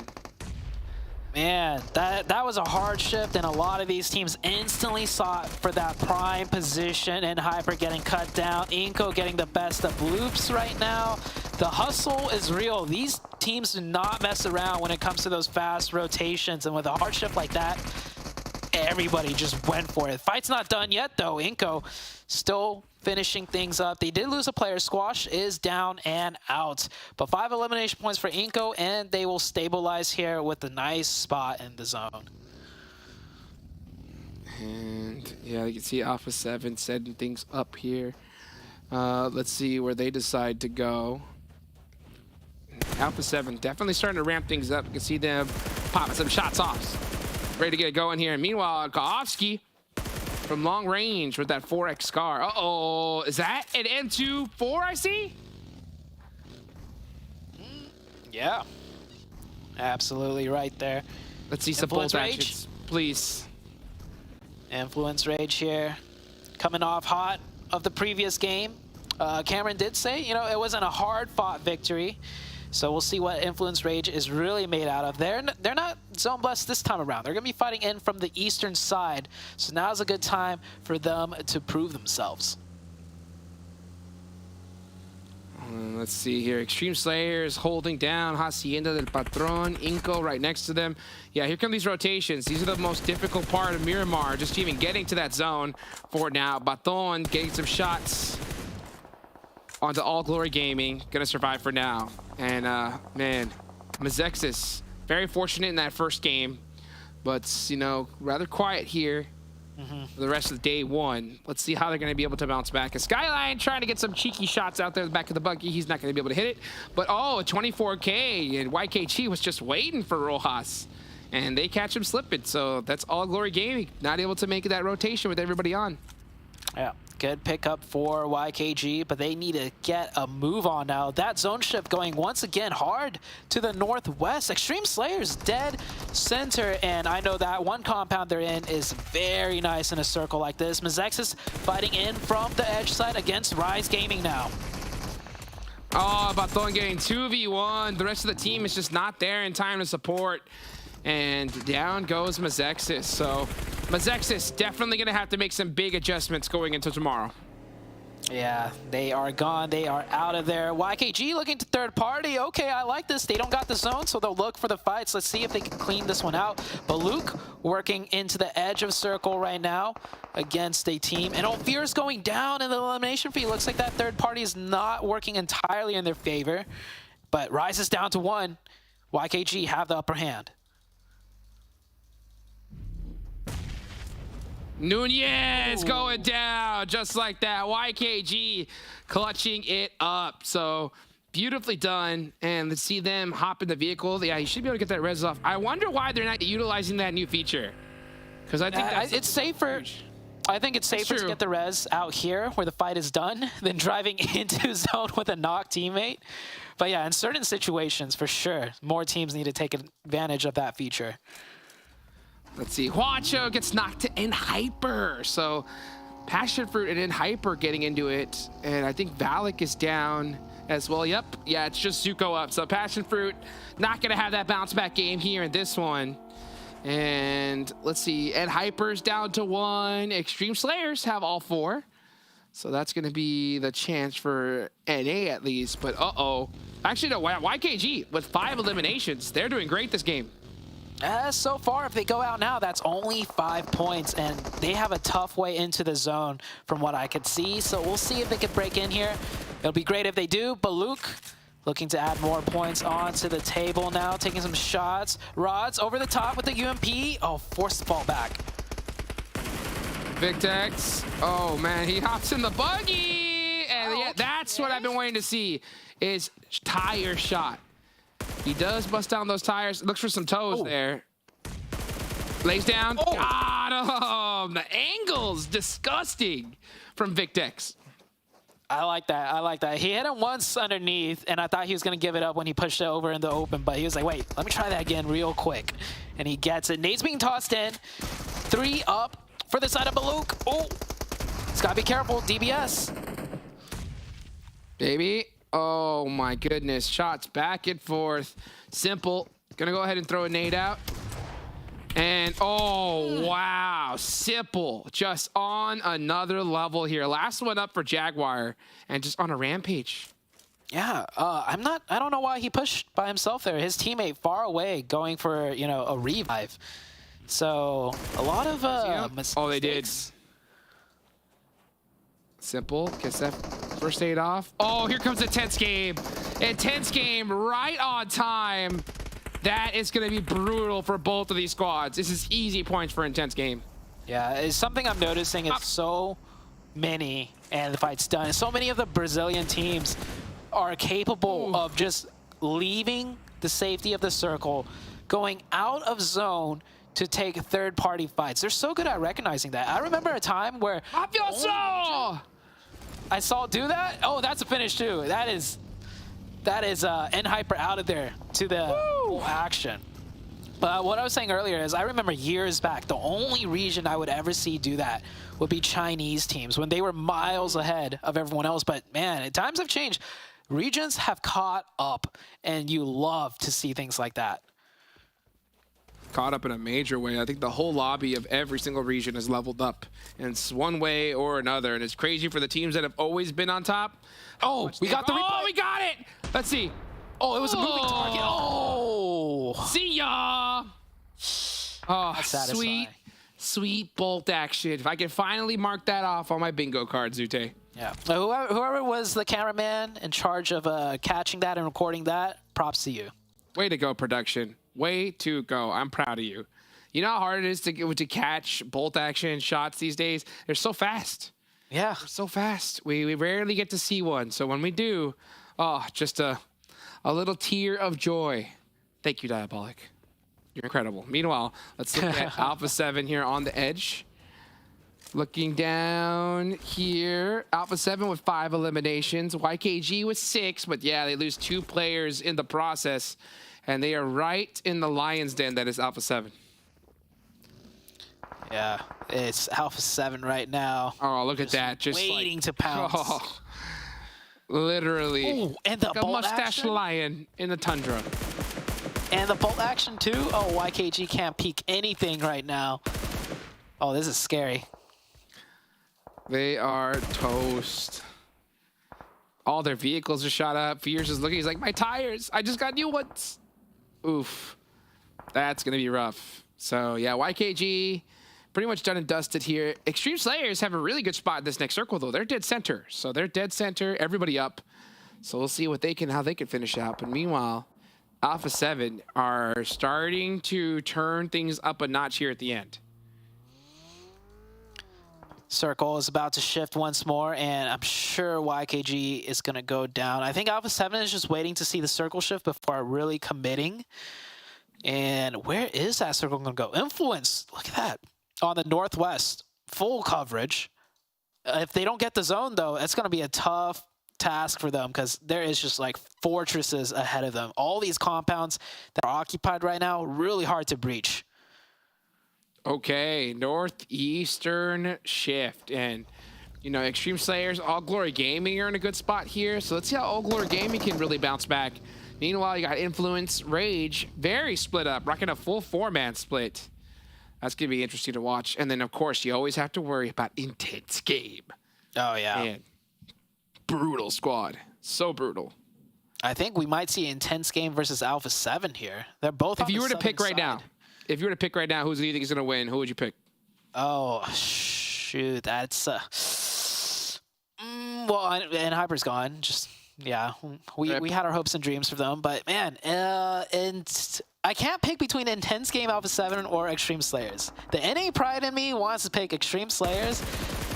The fanboy in me wants to pick Alpha 7, and so far with how the matches have been going, I want to say Intense Game, but here comes YKG trying to eject their way out and make it into the next zone. Fierce last one up. Gets some nice damage in, but he is essentially in a 1v2. Let's see, he's looking for that right-hand priority, can't get it, and Vitali's going to take him down, so that's YKG done and dusted. Beckerson's going to go ahead and get that beautiful painkiller off and get set up here for the rest of the game. They're on the edge of the circle, so he's just hurry up and wait for them. Meanwhile, looking inward, we're going to see Intense Game make the push towards Team QUESO. Extreme Slayers still in a good spot. I'm going to go ahead and pick them out. I'm going to go ahead and pick them. I think it's definitely Remix's time to shine. But I'll tell you what, Alpha 7 is deadly right now. They had a little bit of a slip up, I'd have to say, in the previous match, right? That push, that 4v3. Oh, Revo goes down. Action. Nice shots.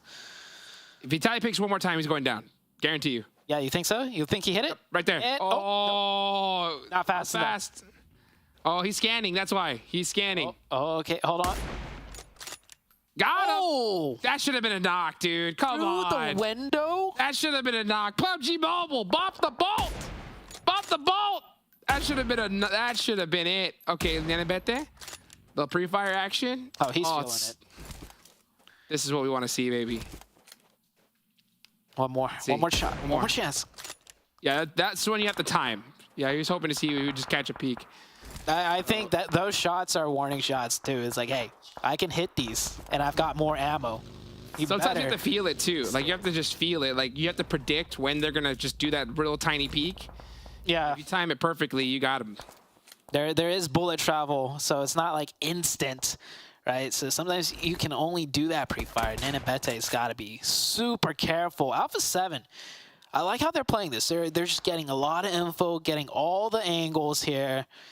And INCO, they have a strong spread. I'm not going to lie. Nanabete, it might seem like he's caught out by himself, but it is going to be hard if they crash into Nanabete because INCO have 2 other players on the backside to cover. The circle, however, isn't going to favor those 2 players most likely in the next zone shift. Let's see what the play is. Next zone does go center. Okay, so All Glory Gaming, Extreme Slayers, the teams, right? In this next zone. Can they capitalize on it? Meanwhile, Alpha 7, right, on the south side, gonna have to start pushing. Still eyes towards INCO. I think that's the place where they're looking to press more than anything. So, but actually, no, these two players are way outside the circle. So it's Nenebete further in. So, I think they know that INCO needs to leave here. So Alpha 7 say, you know what, let's just get these confirmations and then go from there. Yep. Revo right now pinning the 2 players in, and I think Alpha 7 is eyeing Nenebete's position. They know Nenebete's there. Revo passed info over, so that is the next play for Alpha 7, I believe. Take that ridge line, which gives them, you know, all control of the high ground. It really comes down to these 2 players. If they could come in and support Nenebete. Meanwhile, on the other side of things, Intense Game having to make their play and fight for the west side, and they are getting cut down. They're down to 3, down to 2 now, and they are not in a good spot to fight. No, they're not. They are not indeed. Intense Game and just big trouble here. Just getting shot from all different directions. And Extreme Slayers, big chilling in this compound. That's a nade range. That is with the nade. Here comes Bray with the jump nade. Or regular throw. Oh, yeah, he's just going to regular throw it. That looks good. Yeah, that's really close, Spy. Got him. Here comes another. And too far. A little bit far. Oh, remix though. 1 HP. He just needed to get it anywhere close. There is a hay bale there, right? So they need to get it past that hay bale. It's the smokes. Yeah. Well, smokes helping him out big time. But meanwhile, Frady needs to pick a spot. He can't be looking in all these different directions. He has to pick one spot that he's going to be really scanning, one area. So this is a very, very important time right now. Focusing on those edges are going to be huge. Oh, just fire the shots? Yeah, just throw them through the smoke sometimes. It's just worth it. Or just single tap. He has 156 rounds, so I know he's trying to conserve a little bit. Yeah, but that's quite a bit. That is a lot. May as well pop off some shots. Alpha 7 still trying to work into this position. We usually see Alpha 7 play a lot faster, so I like that they're slowing things down as long as they're, you know, doing all their checks to make sure they're covering each angle. The team's on synergy, but this nade might change things around. Mafioso is knocked. A good trade from Revo right there. A7 should be okay. Oh, another nade, another knock. Uh-oh. Vitali trying to get a knock here. Senethexa throwing the nade out. Gonna throw another. He has to be able to hit one here if Alpha 7 wants to make it a little bit further. They're pushing. Nenebete, though, I mean, he has these locked down. Alpha 7's in huge trouble. Yeah, this is not looking good. Alpha 7, I would credit him for being able to play slower and making sure everything was, like, you know, checked off. But that might be their downfall. It was a 4v3. Maybe if they just played faster, that nade would have never managed to have the timing to get a knock. If they just pushed right in, you know, in old Alpha 7 fashion, where they just go super fast, that might have been the more optimal play. Influence Rage on the other side of the map here. Oh, they're in a tough spot. Hardly any coverage at all. Extreme Slayers are on the edge. The zone does go where it's right between them both, and that's no man's land. Literally no man's land. So this is going to come down to edge play here, 100%. And where this next zone is going to go after this is going to decide who our winner is most likely going to be, because trying to cross is going to be, you have to get the luckiest of timing. Look at this. I mean, Influence Rage can't even move. I think, honestly, Extreme Slayers has this in the bag. They are just chilling right now with 4. They don't have any points. But if the zone just, I mean, no matter where it shifts, Extreme Slayers is going to have the high ground to work with. Pretty much uncontested, I feel like. Senethexa gets knocked. Yeah, they're going to have it there, but if it goes to All Glory Gaming, I'll tell you, it's going to be hard. Meanwhile, Revo trying to peek. Nice little suppressifier. Oh. And wow, INCO is taking advantage and shutting down Alpha 7 just like that. Yeah, not a single shot of that shotgun hit. And oh, Bray catches a lucky break, doesn't get knocked. Carrillo, oh, he's done for. Wide in the open, that is not a big enough tree for you to hide behind. And where are the shots at? Anyone? Carrillo running in the open, no problem. Extreme Slayers, oh my goodness. How are you not looking up the hill? Or have like one guy peek the ridge. You have a huge ridge line to work with, right? You got to be covering your back. Like your eyes should be 100% on covering your back first before you even start looking inwards. because that's where your greatest threat is. Nobody's going to be pushing white on the open towards you right now. That is a mistake for sure, but it's not going to really hurt them much. Yeah, it's not going to hurt them much at all. So Extreme Slayers should clean up Carrillo. Well, you said this before, though. It's not always just Carrillo, dude. That guy's insane. You know? We've said that multiple times before, so I just feel like, oh, just even saying those words, I just might just eat them later on. So let's see what happens. Strap, go ahead and try to heal up there. He's going to go ahead and boost fully because he knows he needs that run speed advantage. Next circle, centers on up. So Extreme Slayers are going to have to leave their compound. Carrillo does get taken out. But yeah, Extreme Slayers, very well set up. Intense game, have not moved from those hay bales. Still holding on strong. Yeah, doing a really good job at just surviving. I mean, that spot is a tough spot to be in, to survive for so long. But sometimes you got to make those tough calls, those tough plays, and it pays off. They are getting some placement points from this now. And they picked up 6 elimination points as well. So intense game. We'll close the day off pretty strong, I'd say, regardless if they go out right now. But who's going to take this match? Extreme Slayers, obviously, in the best spot. 4 players up. This should definitely be their game. Let's see if they can do it. You got to watch out for INCO. Even though they're 2 players up, they can start being a little bit problematic. And if that causes a fight and All Glory Gaming ends up taking advantage of it, it's going to be tough because Extreme Slayers, they could not cross the hill until Intense Game goes down. So they waited.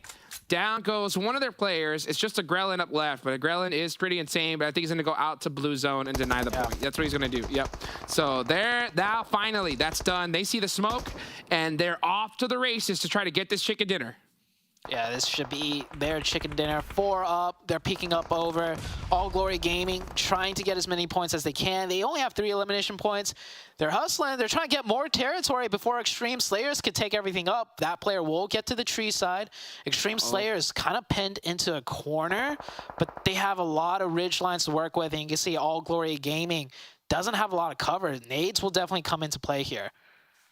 100%. Yeah, they are kind of pinned into a corner, but it's not a bad corner by any means. You're right. There's so much coverage here. So it's going to be a pretty even fight. This is stage 9, though. And, oh, yeah, I don't think they like it. They don't like that position they're in, especially with these nades coming in. So they're going to try to get a rotation off. Got to keep an eye out for Federal, though, on this edge. Yeah, I think he's looking to play spoiler against All Glory Gaming. Checking the sides, you can never be too sure. Extreme Slayers, I like that they backed off. The second they crested that ridge line right there, they knew nades were coming in, so back off and then, take that position after the nades have come in. Let's see if this one hits. It does not. Center zone does belong to All Glory Gaming, so Extreme Slayers will have to push up a little bit. Federal on the backside will probably play spoiler for All Glory Gaming. Let's see what the play is going to be. You could see Federal just slowly, creepily trying to get away from this dangerous blue zone. Does Frady see him? Oh, I think he might here in the next few seconds. Let's see, though. He's keeping an eye right on this direction. And if he sees that little pixel just barely cross over that hill, he's on the move. Oh, wait. Still safe for now. I think we're starting to see some stun grenades come out. Okay, Bray knows now. Bray knows exactly where he is. Yep. Shots come out. Oh! Oh, okay, they do take him out, but that means All Glory Gaming could decide to send this. They should. Seeing that knock. 3v3? Yeah, they're getting closer. This could go either way. Oh, Extreme Slayers are really pinned far back right now. Can they get the first opening knock? They do. Got it. Huge. That's the player with the MG3 as well, so that's a big, big knock. They do get the res off, and here comes Extreme Slayers. Uh-oh, Strap with a nice knock there, but it's just him. It should be the rest of Extreme Slayers. He gets 2. Oh. That's a lot of damage, though. 2v1. 2v1. It should be good, though. Strap has way too little HP. He isolates. Oh, my gosh. Robert's full HP, though. He can't lose this. Oh, my gosh. That shot didn't finish him. Strap. Oh, my gosh. He does. Oh, that was way too close. Way too close. Oh, my gosh. When he pumped those shotgun shells, and Strap was still alive with 0-1 HP, I was like, oh, it's over. Extreme Slayers are going to lose this. They're going to lose. I still have my hands up. That was ridiculous. Okay. Bro, that was way too close for comfort. I guarantee you Extreme Slayers are going to be looking back at that one and just going, whoo, what are we going to have to run that one back? Yeah, for sure. But they got the chicken dinner, right? So great for them. A really solid way to end off today. Extreme Slayers, man, I tell you, these guys have got to be hyped, Sue, because that's 2 chicken dinners in day 1. It was indeed 2 chicken dinners. I'm not even sure where they're at in the leaderboards, because today has been a blur. But Extreme Slayers, they're getting it done. I mean, that zone was gifted to them, not gonna lie, right? And kind of like their first chicken dinner from the Shack, but came down to execution. They could have lost. They definitely could have lost, but they didn't. They got the chicken, so that's great for them. So clutch. Oh man, I can only imagine if it went the other way. But hey, you know what? It didn't. It didn't. So beautifully done for them. Of course, we're starting to see Alpha 7 heat up. You know, Intense Game had a monster day today as well. You know, these next few days are going to get crazy here, Zoo. That's for sure. I think tomorrow is going to be one of the most important, right? Because it's going to definitely set the tone for the rest of it. But that's going to be for us. Let's go ahead and take it on over to the desk to wrap things up. So how about that passion fruit prediction, Hot Jukes? Didn't even do it when we got in the game. I don't know. What's up? Oh man, we're so close to picking in Extreme Slayers too, and we decided not to. We went with Alpha 7. I almost picked him. I'm mad. No, you didn't. Get out of here. Well, let's talk about that one. Obviously, Extreme Slayers very close to potentially failing that towards the end, but they obviously had the compound for the longest of times. All Glory Gaming as well had a very nice compound as well, where they pushed out, well, didn't push out, they prevented my pick of Influence Rage from winning. Still top 3 though, with only with only Federal being alive. I thought that was good. Yeah, though the Federal getting that knock at the end allowed HG to push on up. If it wasn't for a 2K by one of the members of Extreme Slayers, AGG would have had that. They had to pull out all the stops to get that win. But leading up to this point, that position that Extreme Slayers are in, it is a very safe compound, but getting out of it is not necessarily the easiest thing to do. So you saw them have to take this approach away from those buildings a little slow, bit by bit. In fact, they were even pushed into this corner, but it was here. It was this 2K, Robert, man. This damage coming on out. That force strap into the 1v3 because Extreme Slayers were able to get the revive off and made it so close here.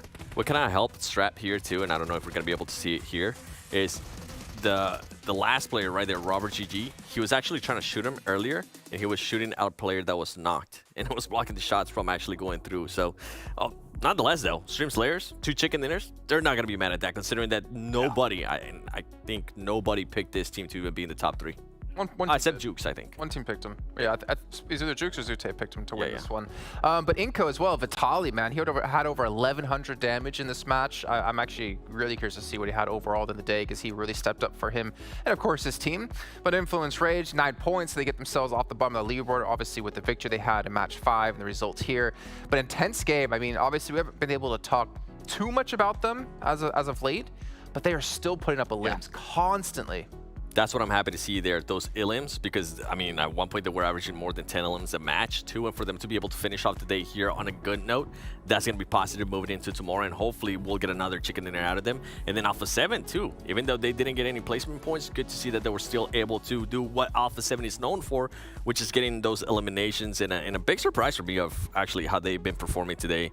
And Hyper, man, and I'm kind of glad that the casters were talking about it a little bit, too, of something that we've been questioning the whole time with Hyper is NA too easy for them, and they're not going to be able to notice where they need to readjust. I feel like that is currently what's happening with this team. That's why I'm excited to see what kind of Hyper we're going to be getting tomorrow, Cam. Okay, but we're also looking at Extreme Slayers that is performing well, and then Passion Fruit that is showing certain signs of playing well as well. So I know what you're saying, and you know, I said this earlier today as well. Like Hyper, they're getting punished here for what they were able to get away with in Americas. But I think at least here in the Americas Championship right now, the North American region is showing that we're not necessarily, so far, maybe not necessarily a one-team region. Yeah, which is nice. Well, I mean, these boys kind of at the moment We are one team region, aren't we, with Extreme Slayers? But there was a lot of it. I mean, I can't speak for you guys, but coming into this, I was worried that it was going to be like NHyper somewhere in top 5. Right, yeah. And then the rest of North America filling out the bottom 5. I was expecting PASSIONFRUIT to at least challenge on a top 5 situation. Maybe, but at the same time, because of their fragging power too. Okay, but at the same time, they're also one of the most inconsistent teams that we have here. So like, high highs, really low lows as well. Oh, they were one of the most consistent teams in regards to improving throughout the whole season. Okay, in regards to improving, but that's because they had the most roller coaster season out of all the teams that we are like paying attention to. Yeah. Okay, well, let's take a look at our daily winners. If you guys missed out on any of the matches we had today, we'll obviously go back and watch them first of all. But we can see what was done here and obviously who was able to win out on each. And we can see here Extreme Slayers start off the day with a win and end the day off with a win. But the fact is, 3 teams from NA got victories today. Yes. Not 3 teams, 2 teams. We got 3 of the wins. But 3 NA wins. So, yeah. Does that mean NA #1 because we have 50% of the chicken dinners on the day? No. No. No, that's a push. Brazil is, oh no, because Brazil also has 3 and anyway. You know what's something to actually nitpick out of this for Extreme Slayers is the amount of LMs that they do end up getting. I feel like the game style is currently working out for them where they're being able to at least maintain themselves, be passive and pick and choose those fights, right? In comparison to what NHyper is doing and currently what was actually thinking about earlier when we were talking about NHyper is they're being so aggressive and they're being met back with aggression that is currently backfiring for them. Hence why I'm excited to see how they're going to be playing tomorrow. But for Extreme Slayers, yeah, it's currently working out the passiveness, right? You're being able to get those chicken dinners. But I feel like they need to start being able to put up more LMs when they actually end up getting those chicken dinners. Because we know Brazil, we can almost guarantee that they're going to end up getting a chicken dinner and back it up with 10 or more LMs. Yeah, I think that's because one of the things that I'm noticing in regards to the conversation about what's the meta of this tournament is that I think so far it's been a lot of aggressive fighting on the edge. Extreme Slayers has been successful because they've been almost like Tai Chi. They've been like going with the flow and putting themselves in a, yeah, give me some of that. Putting them, like avoiding fights in the early game, finding a central position, and then at the end, when everyone's all damaged and having to run from the blue and like fighting parallel with each other when they're running, like 2 teams running from the same blue, having to fight while they move, and they just pick up the scraps at that point, that does lead to low elims, but it's a good consistent performance by them. If more teams start to favor a center mid-game and don't fight so much on the edge, that's the question. Can Extreme Slayers deliver when they're going to have multiple neighbors? See, that's actually, I think, where I'm kind of the opposite with you, Seb, on that note of like when they pick up wins, they need to put up more limbs. I think it's the matches they don't win that they need to be more consistent on to be able to pick up a limbs, because we're going to be taking a look at our overalls here in a second. And what's curious to me is what's their placement points relative to chicken dinners. And we see they're in 3rd place. So they've gotten 7 placement points outside of their 2 victories in 6 matches, which isn't horrible, to be perfectly honest. And they have 22 eliminations, so it kind of goes back to what you were saying, backing them up. But I don't want them to be like another MEZEXIS, where MEZEXIS was a team that had 3 chicken dinners over the course of the finals, I think it was, and they only had 11 placement points outside of those 3 victories. And the thing, right, with these teams is like we usually want to see them, at least their playing style from the regions, and I feel like that's Extreme Slayers is currently playing the way that they played on NA finals and the way that they kind of worked out for them, because they were able to be a little bit more passive, and I felt like the elims came a little bit easier to them when talking about NA finals, but here they're starting to have some difficulties with that. So that's why I kind of want to see a little bit more elims out of them, because you can see Alpha 7, even though they currently only have 1 chicken dinner, not that many placement points, this is a team that they can definitely frag out. And by the way, special shout out to Carrillo, because he was putting up some numbers. Okay, if we're in agreement that Extreme Slayers play the mid game a little slow and everyone else is fighting aggressively on the edge, that also means that there aren't as many eliminations for them to pick up. So on one hand, like, they're only able to get the eliminations that are there for them to get. They're not going to run out of their compound to find an angle 2 hills over. We can challenge production on this in a second before we move on to the second page. We can actually look at maybe match 1 from Extreme Slayers versus match 6 from Extreme Slayers, because we can keep in mind 22 eliminations. How many eliminations did they get from their victories? And we can obviously figure out like how many they got outside of it. Them. So the eliminations aren't great outside of the non-wins as well. So that's why it maybe goes back to my point of like we need to see more out of them in matches they don't win. But looking at this, you know what I'm noticing? 5 Brazilian teams are top 6. Are you surprised? Yeah. No. But I will give credit to BULUC CHABTAN. They went from last place to 7th, so they definitely had to step up today. They've had their final couple series of games have been pretty good. They're still weak on the placement points side. Like if you're neck and neck in PASSIONFRUIT, that says something, right? But they've actually able to get a couple of eliminations on like the final 3 matches, so they're definitely having a nice turnaround. How do we have our 3 teams who are already qualified at PMGC on the 2nd page? I'm struggling. Remember the big question mark that I had at the beginning of the day for this? What are the stakes for them? That, and also when do they decide to just start trying out different stuff? For N-Hyper, by the way, N-Hyper, if you're listening, tomorrow. Okay, right now what you're doing is currently not working. What you did in NA is currently not working. You're being met with much more aggressive teams. I would like to see them actually start playing a little bit more like Extreme Slayers, because we have seen N-Hyper be successful as holding that role, finding the middle of the center of the circle, and also, I mean, we know they can frag out. We've seen what GK First is able to do. We've seen what Kindness is able to do too. Rain has been able to put up some numbers too.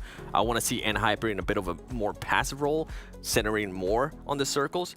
And for Loops, oh man, they might just be a little bit too aggressive right now, because I mean, look at the amount of LMs they have. So, but the number of good teams that we're seeing on this 2nd page, everyone in this championship is a good team, right? You have to be good enough to qualify here. But there are a couple of teams that are on that 2nd page that we definitely thought were shoo-ins to be on the 1st page. And I think this is only the 1st day. Teams are figuring out where everyone is aligned and set. I think it's going to be after tomorrow that if we continue to see all those teams, N-Hyper, Loops, QUESO, YKG even, on that 2nd page, then we're gonna like really have questions about them. 6 games is the starting position that they're at, and just like we saw Influence in spring have a huge 180, skyrocketed up to the top, and almost even challenged for the win at the second 2 days, because they were in such a hole for the first 2 days. It's possible, but you have to have an amazing final few days to recover from a hole like that. My NA bias is telling me N-Hyper don't wait until the end of day 2 to figure that out. All right, just try different stuff tomorrow. You're already qualified to PMGC League stage anyways, all right? It's not working out right now. Yeah, you are actually being able to put up a lot of illims, and that's why I'm currently hinting more towards finding a nice spot in the center of the circle like they've done before, where they know they're going to be able to frag out. Join Extreme Slayers in the center.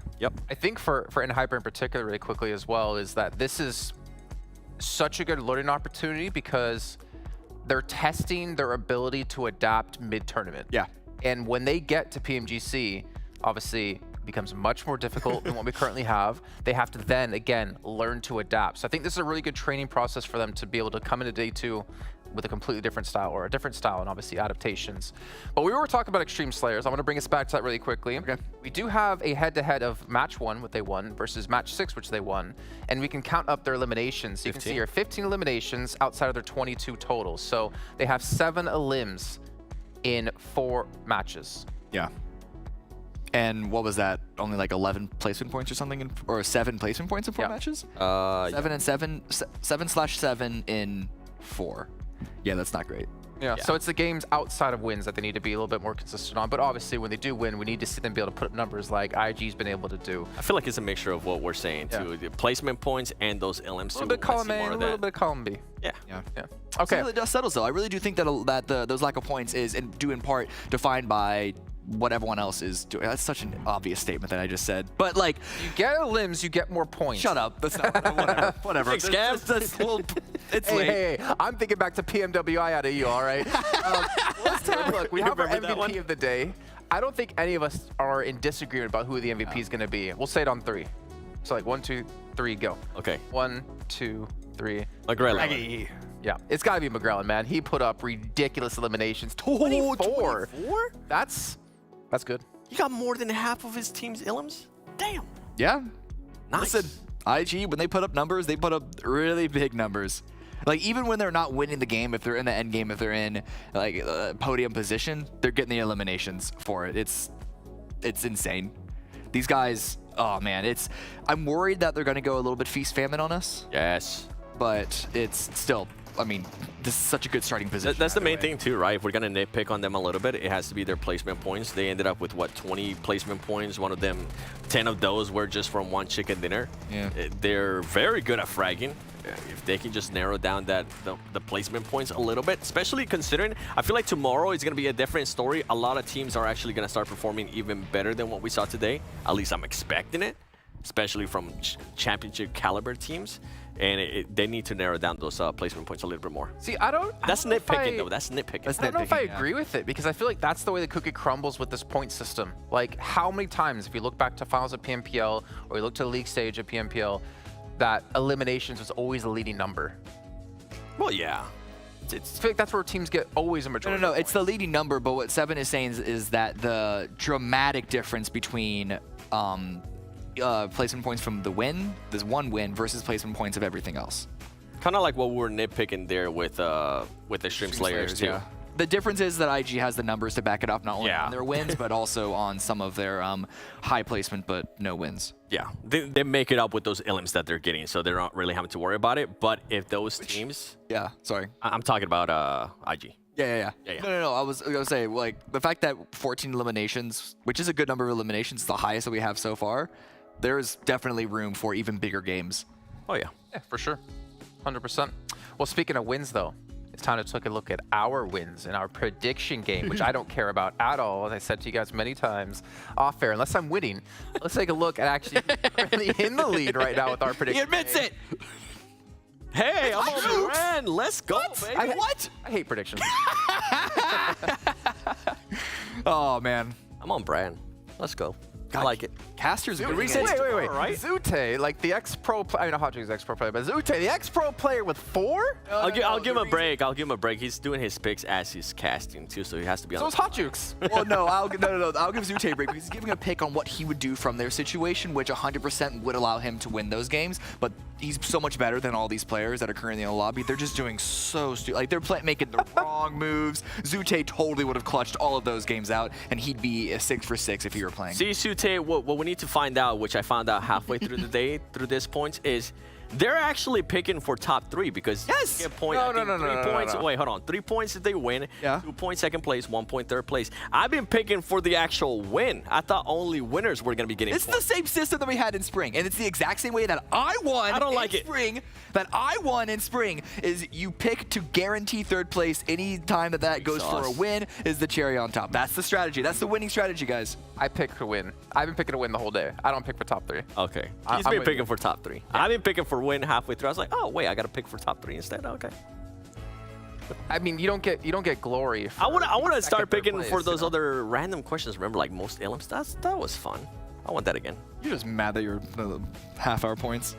Why are we spending so long on this? Oh no, they want us to. No, I want us to. No, he wants to hammer on 7. I have control of the show. That's why I'm the host. Well, ladies and gentlemen, once again, give a big shout out here to Monster Energy, which have been providing us with the energy to keep the show going. Because over here where we are, it is about 3 a.m. You guys can check them out as you can unleash the beast by picking one up as our official sponsor here at PMPL. But gentlemen, I think that's going to do it. I think we've gotten our first day done and dusted. We've had a phenomenal first day out of quite a few different teams. It's great to see the caliber of players and teams we have in this lobby as well, but we're not done just yet. We still have 3 days of action to come your way, and of course tomorrow we'll be back at the exact same time in the exact same place for some more PUBG Mobile action.